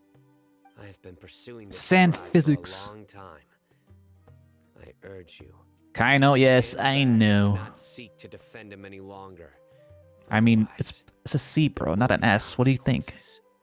Kaino would probably be the first guess too, if you didn't know any better. Has Alhaitham done something wrong? Paimon doesn't think he's as bad as you've made him out to be. I won't waste my breath explaining things. Yeah, footsteps. Alhaitham. Whoa. I saw it during our fight. Take it out. The divine knowledge capsule you're hiding on your person.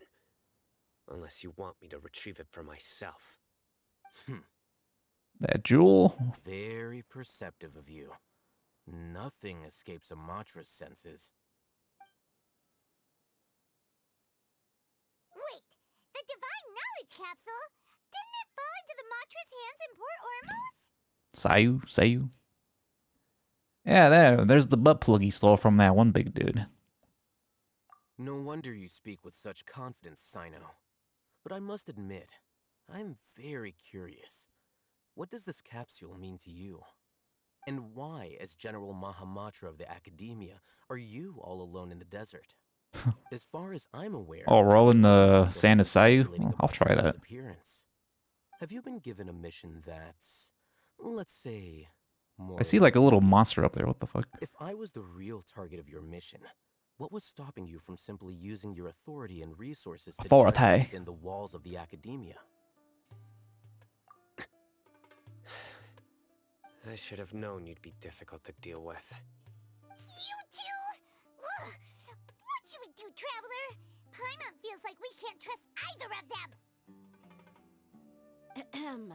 Well, look at you two, acting all tough and self-righteous over there. Just casually rolling in, there you.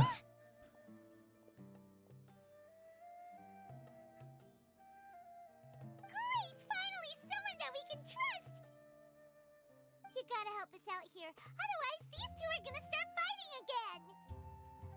Yeah, sure looks that way. Two giants from the Academia duking it out once and for all. Not something you get to see every day, that's for sure. Listen, I know you academic types love to fill up your big brains with self-righteous morality Yes, and knowledge wars is against so rules and good. virtues over each other. But how dare you bring your petty disputes into the safe haven of Aru Village?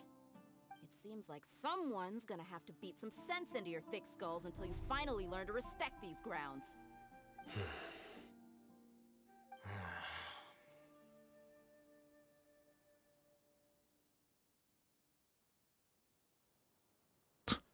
Hey, did either of you hear a word I just said? The Wind Archon. Whoa, what's going on? The wind's so strong! Is this a sandstorm? Paimon's gonna get blown away! Another sandstorm? What's up with these recently? Hey! All of you, over here, quickly! Damn, everyone's just making a cameo right now. We got Candace. Oh, this wind is too strong! Let's get over there! That sounded like Candace. Candice. Come Okay. on, you two. Jeez, are all of you academia folks such hard work? Move it! All right, stop yelling.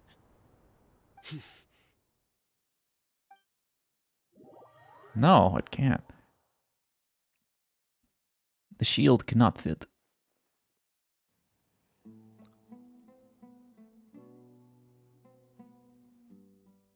What you looking at, cuz?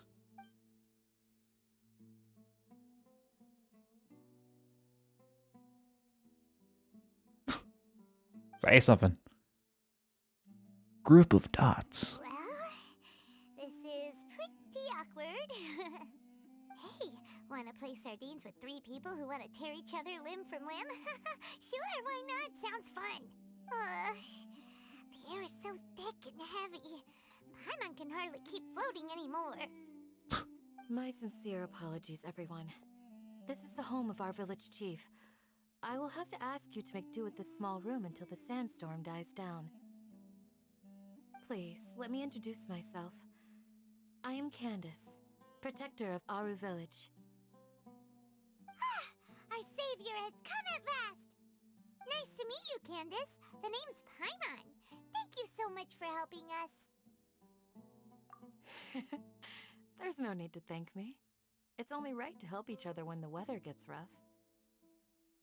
Wow, she's so gentle and caring, like a nice older sister.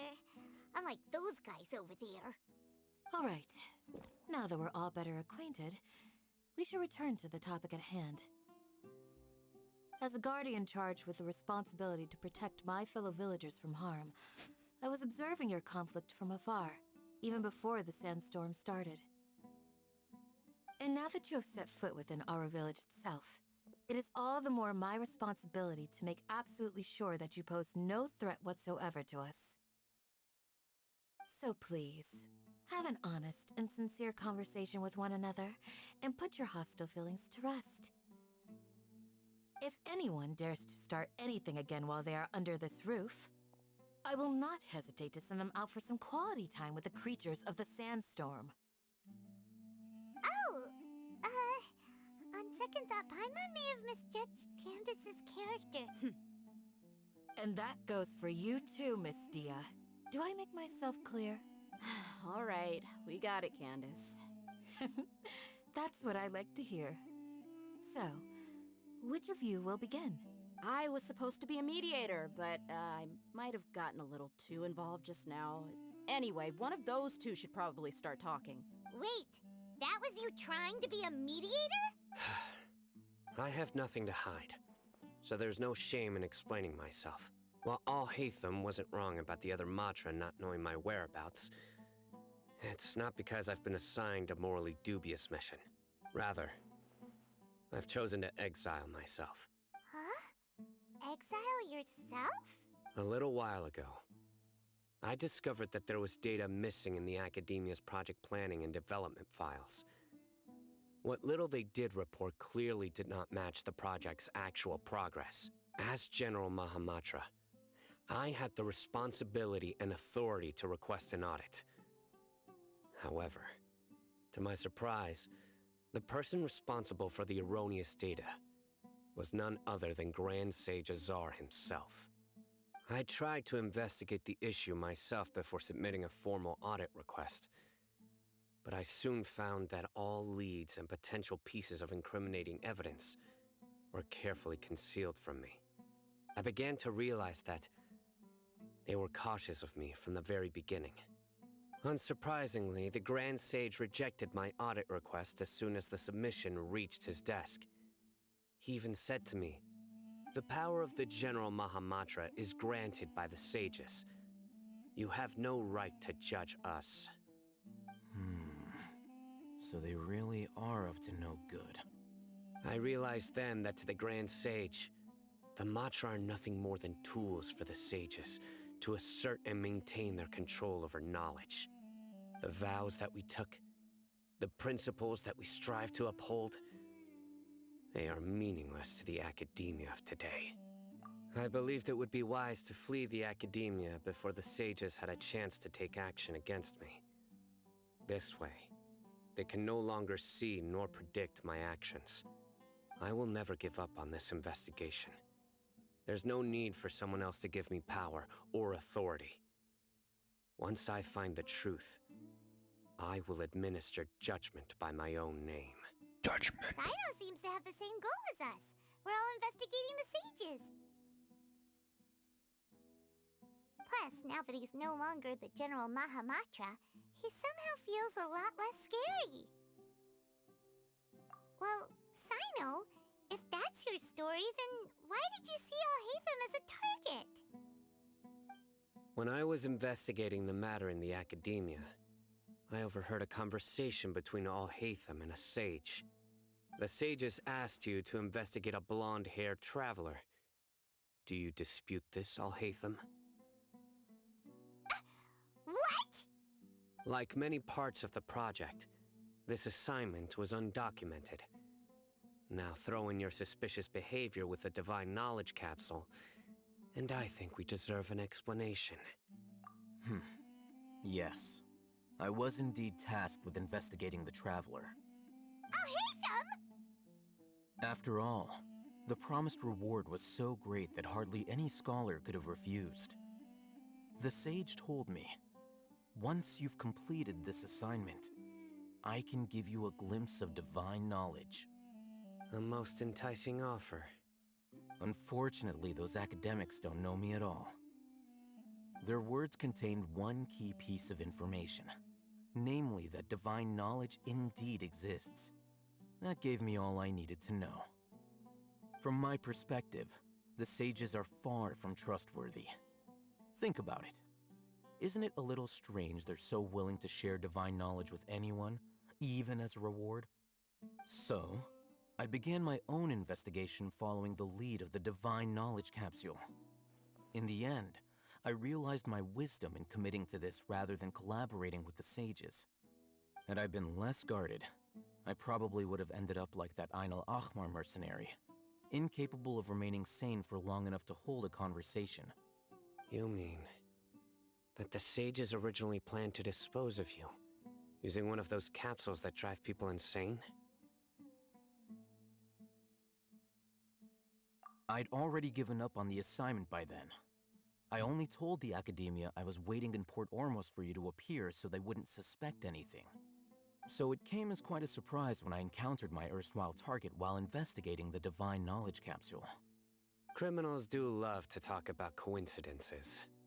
Even though I ran into the Traveler by chance, I had no intention of providing assistance to the Academia. Also, you should remember, you were the ones who decided to follow me and strike up a conversation after I left that tavern. That's true. Alhaitham helped us out at Caravan Rebat as well. Maybe he's telling the truth. I'm willing to apologize, if that's worth anything to you. I took the Divine Knowledge Capsule behind your back because I judged its existence to be a significant risk. I felt that it would be best for no one to interact with it before it had been properly studied. After all, curiosity often proves to be the most dangerous thing in this land. You should be well aware, Scribe Alhaitham, that curiosity can also lead you to danger and suspicion. Answer me this. Did the sages share any information about their project with you? Have I not made myself clear? You and I are both distrusted by the Academia. Do you really think they would tell me anything? Fine. Although you haven't completely proven your innocence, I won't regard you as an enemy. For now. As you wish. Good. I'm glad to see you two clearing up your misunderstandings. And now you, Dia. I believe it's your turn. Oh, sorry. Whatever the boys were talking about must have been so boring that I spaced out. My situation is pretty straightforward. My employer, Dunyarzad of the Homayani family, is friends with the Traveler and is currently recovering from her illness at home. I had nothing going on, so I decided to return to Aru village for a visit. I was actually looking forward to a pretty exciting time getting back together with everyone here. But then I saw these two random guys in the middle of a pointless argument. It ticked me off, and things went downhill from there. Is that all? Well, I will admit that definitely sounds like your style. In that case, welcome back, Dia. That's more like it. I missed you all so much, Candace. What the hell? That was a growl. That didn't sound like a growl. Whoa! What was that sound? No need to worry. Now that you're no longer at each other's throats, Please make yourselves at home. I'll take a quick trip outside to clear out some of those creatures in the sandstorm. Creatures? In the sandstorm? Are you sure you don't want some backup? Fighting in a sandstorm is not for the faint-hearted. Anyone without extensive training in these conditions is at a disadvantage. You needn't worry. Yeah, just leave him to Candace. Don't worry, she's as tough as they come. Tick tock, tick tock, tick tock. The winds died down. That means the sandstorm's over, right? Candace still isn't back yet, though. Is she alright? Maybe we should go out and check on her. She's dead. When you put it that way, even I'm starting to feel a little worried. Alright, let's go. We've been here long enough, and the boys are as chatty as the floor. Alright, we gotta wait for nightfall. Check the situation outside the village chief's domain.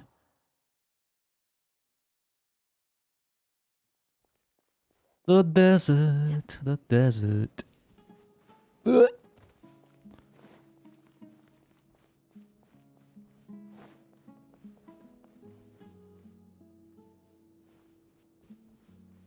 Alright, let me try this sand thing.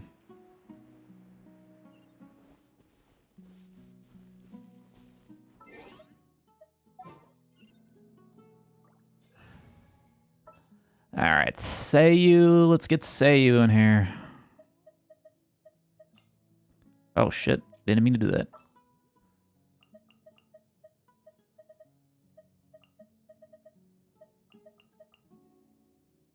Can I go catch up on my... No.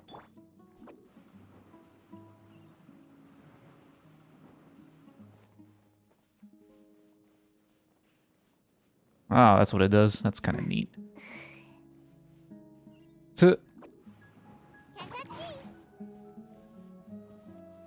It's a noodle.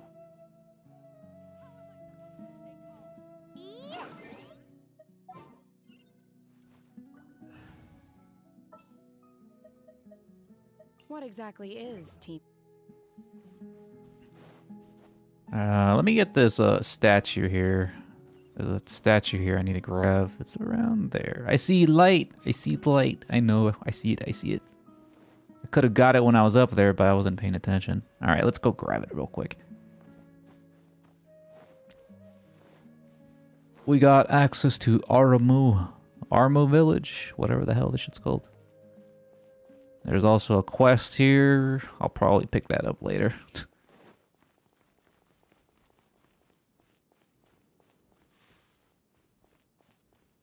I was gonna climb that wall, but I'll just take the stairs like a normal person. Oh, my stamina. Teleport unlocked. Alright, now we gotta talk to the village chief. Well, not her. Well, Candace. Oh, it's the wolves. They're here. What are these wolves doing here? Oh, Candace, you're still fighting? You've been out here dealing with these creatures the entire time? Yes. They just keep coming in waves. I've lost count of how many I've defeated. Before I realized it, even the sandstorm had stopped. Here comes another wave! Doggos. Leave this round to us. Doggy I versus got cat. interrupted earlier, but now I have something to take my anger out on. It's been quite a while since I've seen the flame mane in action. I'll leave these to you then. I'll be sure to put on a good show. Let's go! Wow. Hold the line! Take your true form! She was lying. She's not in my party. Emerge, right I gotta do all the work again. Don't be scared. I'm pretty sure these wolves can tear through shields. I can't remember. I think they can, though. My will embodied. Here comes another wave! Another rave. Right now, right here, right now. Do your master's bidding. Freeze, bitch. Die.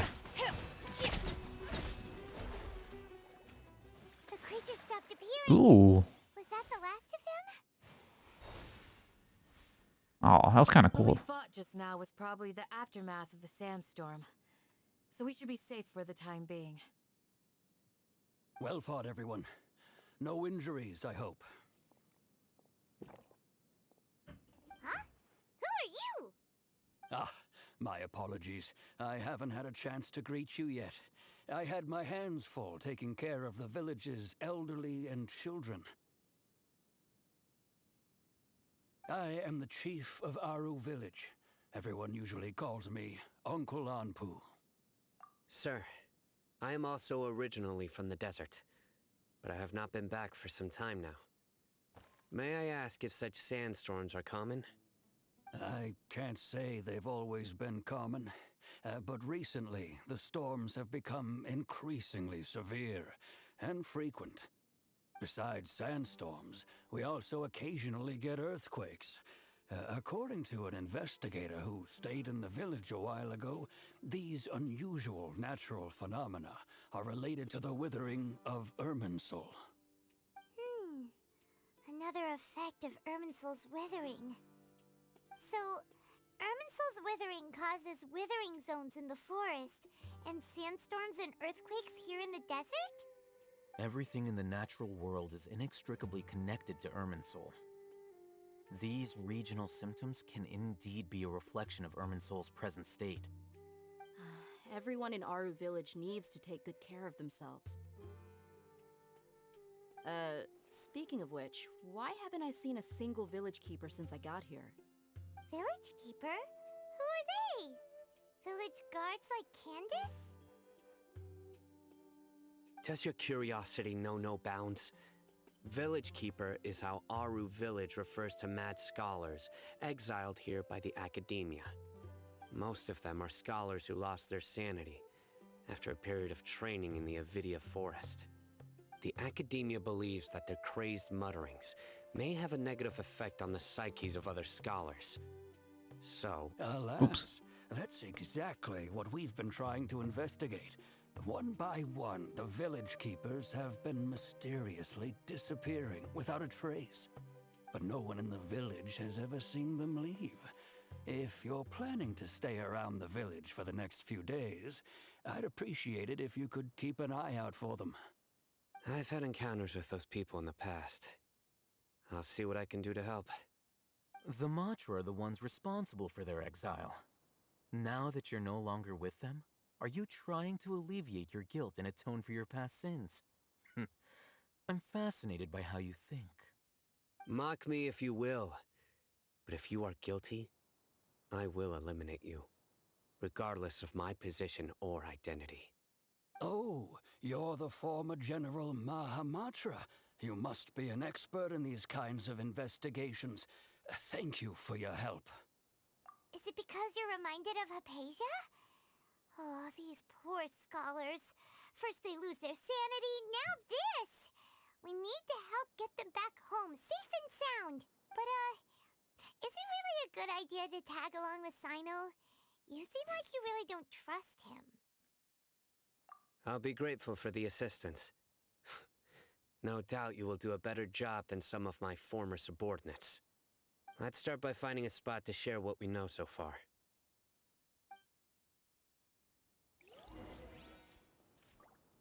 Alright.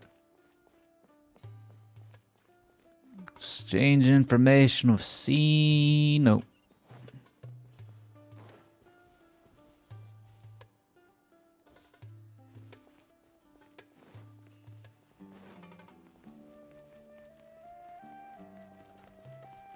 The desert, the desert.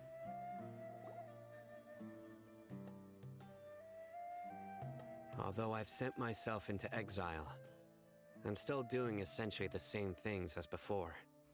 Do you still have any questions for me before we start our investigation? One of my former subordinates told me that this title has its origins in a strange incident. The Academia has long exiled mad scholars to Aru village. A mysterious phenomenon exists here. When mad scholars first arrive, they are as incoherent and deranged as before. But After spending some time here, they invariably begin to calm down. Initially, the people of Aru Village greatly resented having to take in the mad scholars. But a strange incident one night changed that. Aru Village was struck by the strongest earthquake in living memory.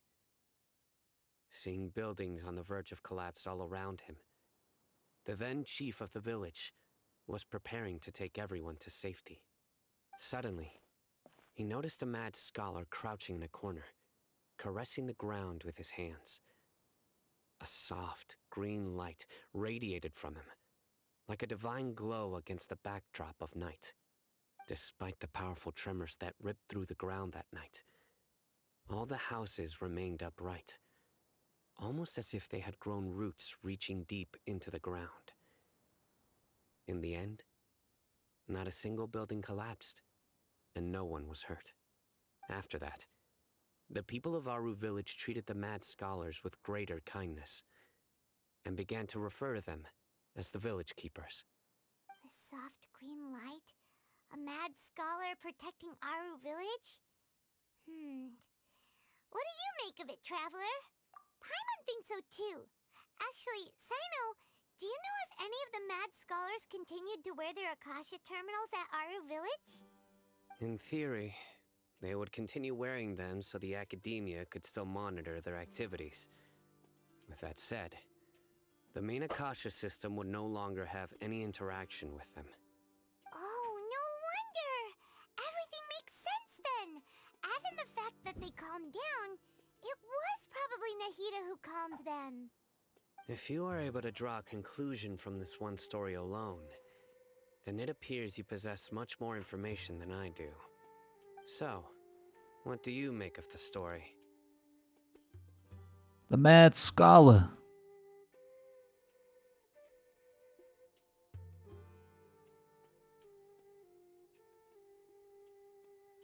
Really? Lesser Lord Kusanali. What? You don't believe us? Lesser Lord Kusanali was definitely using the Akasha to give her power to the mad scholars! No, it's not so much that I don't believe you. I'm just struck by your reasoning. Lesser Lord Kusanali, the current Dendro Archon. Is she really active in Sumeru? Yeah. The Academia has always placed far greater importance on the late Greater Lord Rukkhadevata. They've more or less ignored Lesser Lord Kusanali, and I've never had any reason to doubt their views. In addition, I've never heard any stories about Lesser Lord Kusanali and her deeds. To me, she might as well have been a god that never existed. No way! Nahida definitely exists! She's a... how should Paimon put it? She's a good Archon who's kind and wise, even if she says weird stuff sometimes. I've spent many years interrogating criminals, so I can easily tell when someone is lying. Good! Then you should know that we're telling the truth! That look in your eyes. I've never seen that from a liar. You two really must have met Lesser Lord Kusanali. How can this be? To think, our Archon has been amongst us this entire time. Alright, now it's our turn to put our skills to good use for this investigation. But easier said than done, especially since we don't have any leads. Maybe we can start by knocking on some doors. Excuse me, are you here to help me find my grandpa? No. Huh? Who are you? By the sounds of it, a resident of this village. My name is Isak. You'll help me find my grandpa, right? Is your grandpa a mad scholar?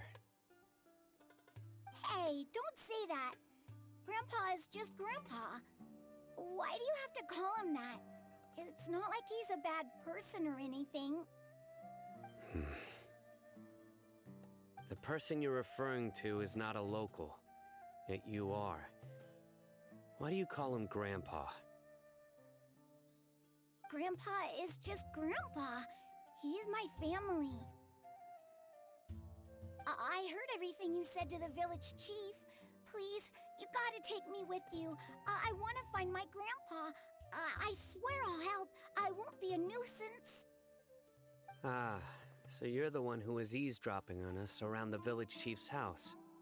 I was planning to go out and take care of whoever it was, but I had a vague feeling that they didn't harbor any ill intent. Whoa. Ethan wasn't kidding about Matra having sharp senses. Sino, he's just a kid. All he wants is to find his grandpa. Let's find a way to help him. Sorry. I was only listening in because I wanted to know where Grandpa went. Honest. If you don't believe me, you can ask Miss Candace. All right. But first, let's confirm the facts with Candace.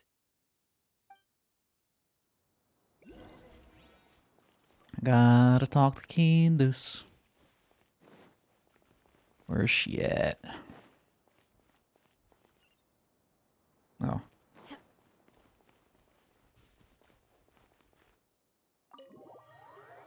Ooh, we get to go inside the house. Isaac. Sino is super vigilant. Is this what all the Matra are like? Ah, you're back already. We just wanted to confirm something with you. Do you know a boy by the name of Isak? I had a feeling he'd go looking for you. Huh? You knew this would happen? Yes. Although he tried his best to stay hidden, I still noticed him eavesdropping outside the window.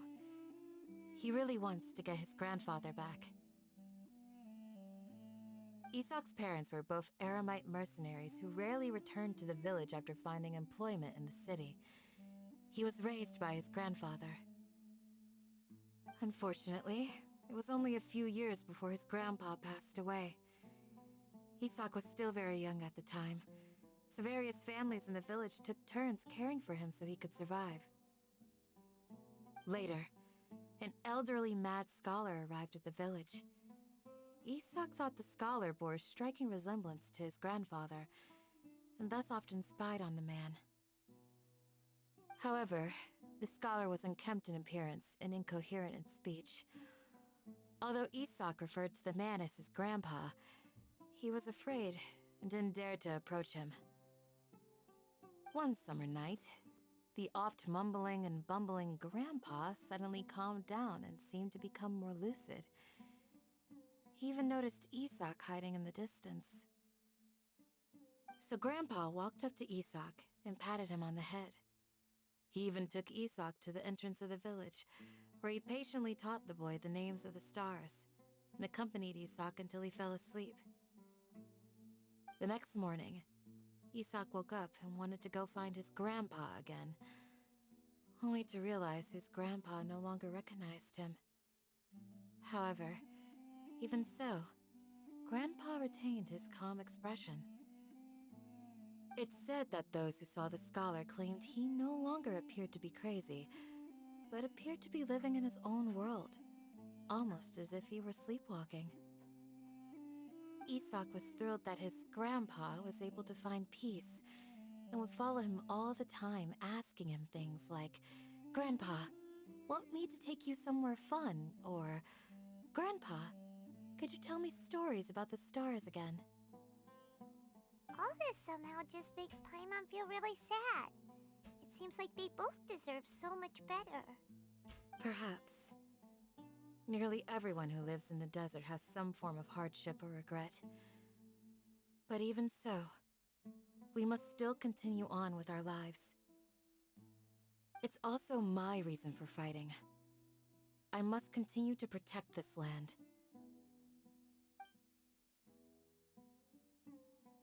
Lucid Grandpa was probably Nahida, huh?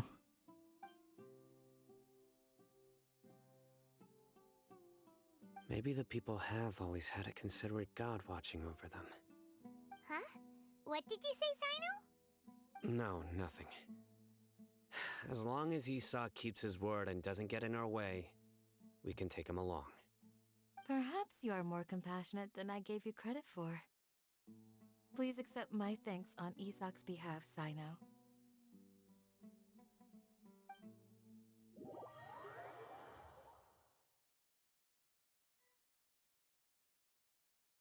Hey, Isak! Oh, it's you guys! We've cleared everything up. Let's go find your grandpa. Really? Wow! Thank you so much!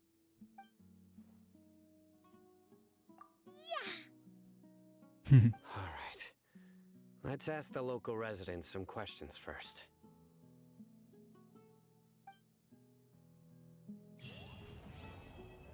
Oh, complete? What? Oh shit, that was done already. Nice.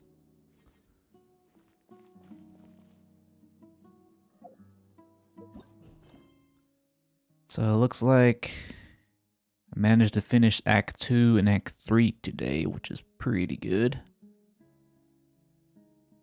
I kind of estimated that it would take me about 6 hours or so. It's almost been 6 hours. It's already been 5 hours and 40 minutes since I started streaming, so yep, that sounds about right. That sounds about right. Made some good progress, though.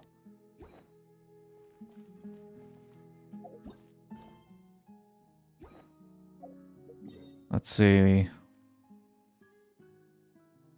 Yeah, we definitely made good progress. We're pretty much uncovered most of the east side of Sumeru, except for this area here. I have no idea what's up with that. That's a little odd. I tried exploring this area here, but I couldn't find like anything to uncover, like an Archon statue of sorts. So I don't know what the deal with that is. It's probably for later. But yeah, we got a whole new area to explore. I'll save all this for the next time I stream. So hopefully the next stream I'll finish. Yeah, I'll finish this Archon quest. Yeah, we'll do part 4 and 5 next time. That area is tied to the world quest. Yeah, I kind of figured.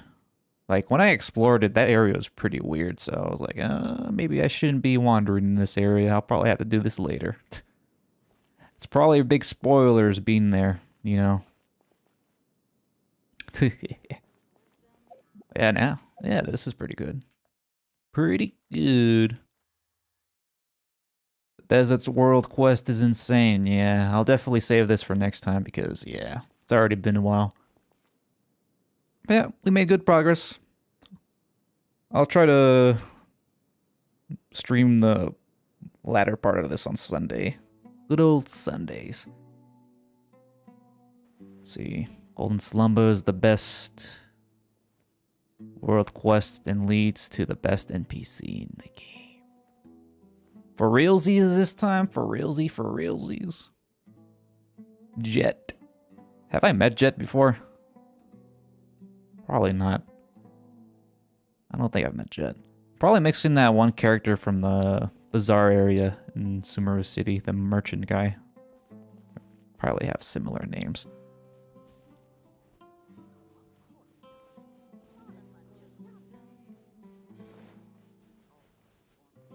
Golden Slumber.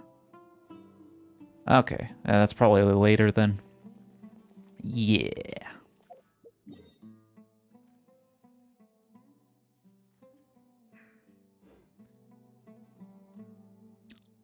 Let's see. Alright, I'll be signing off. Thanks for watching this.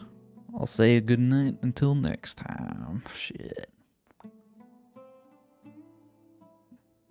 My pole arm doesn't distinguish friend from foe, and there is clearly a limit to the Red Rope's power.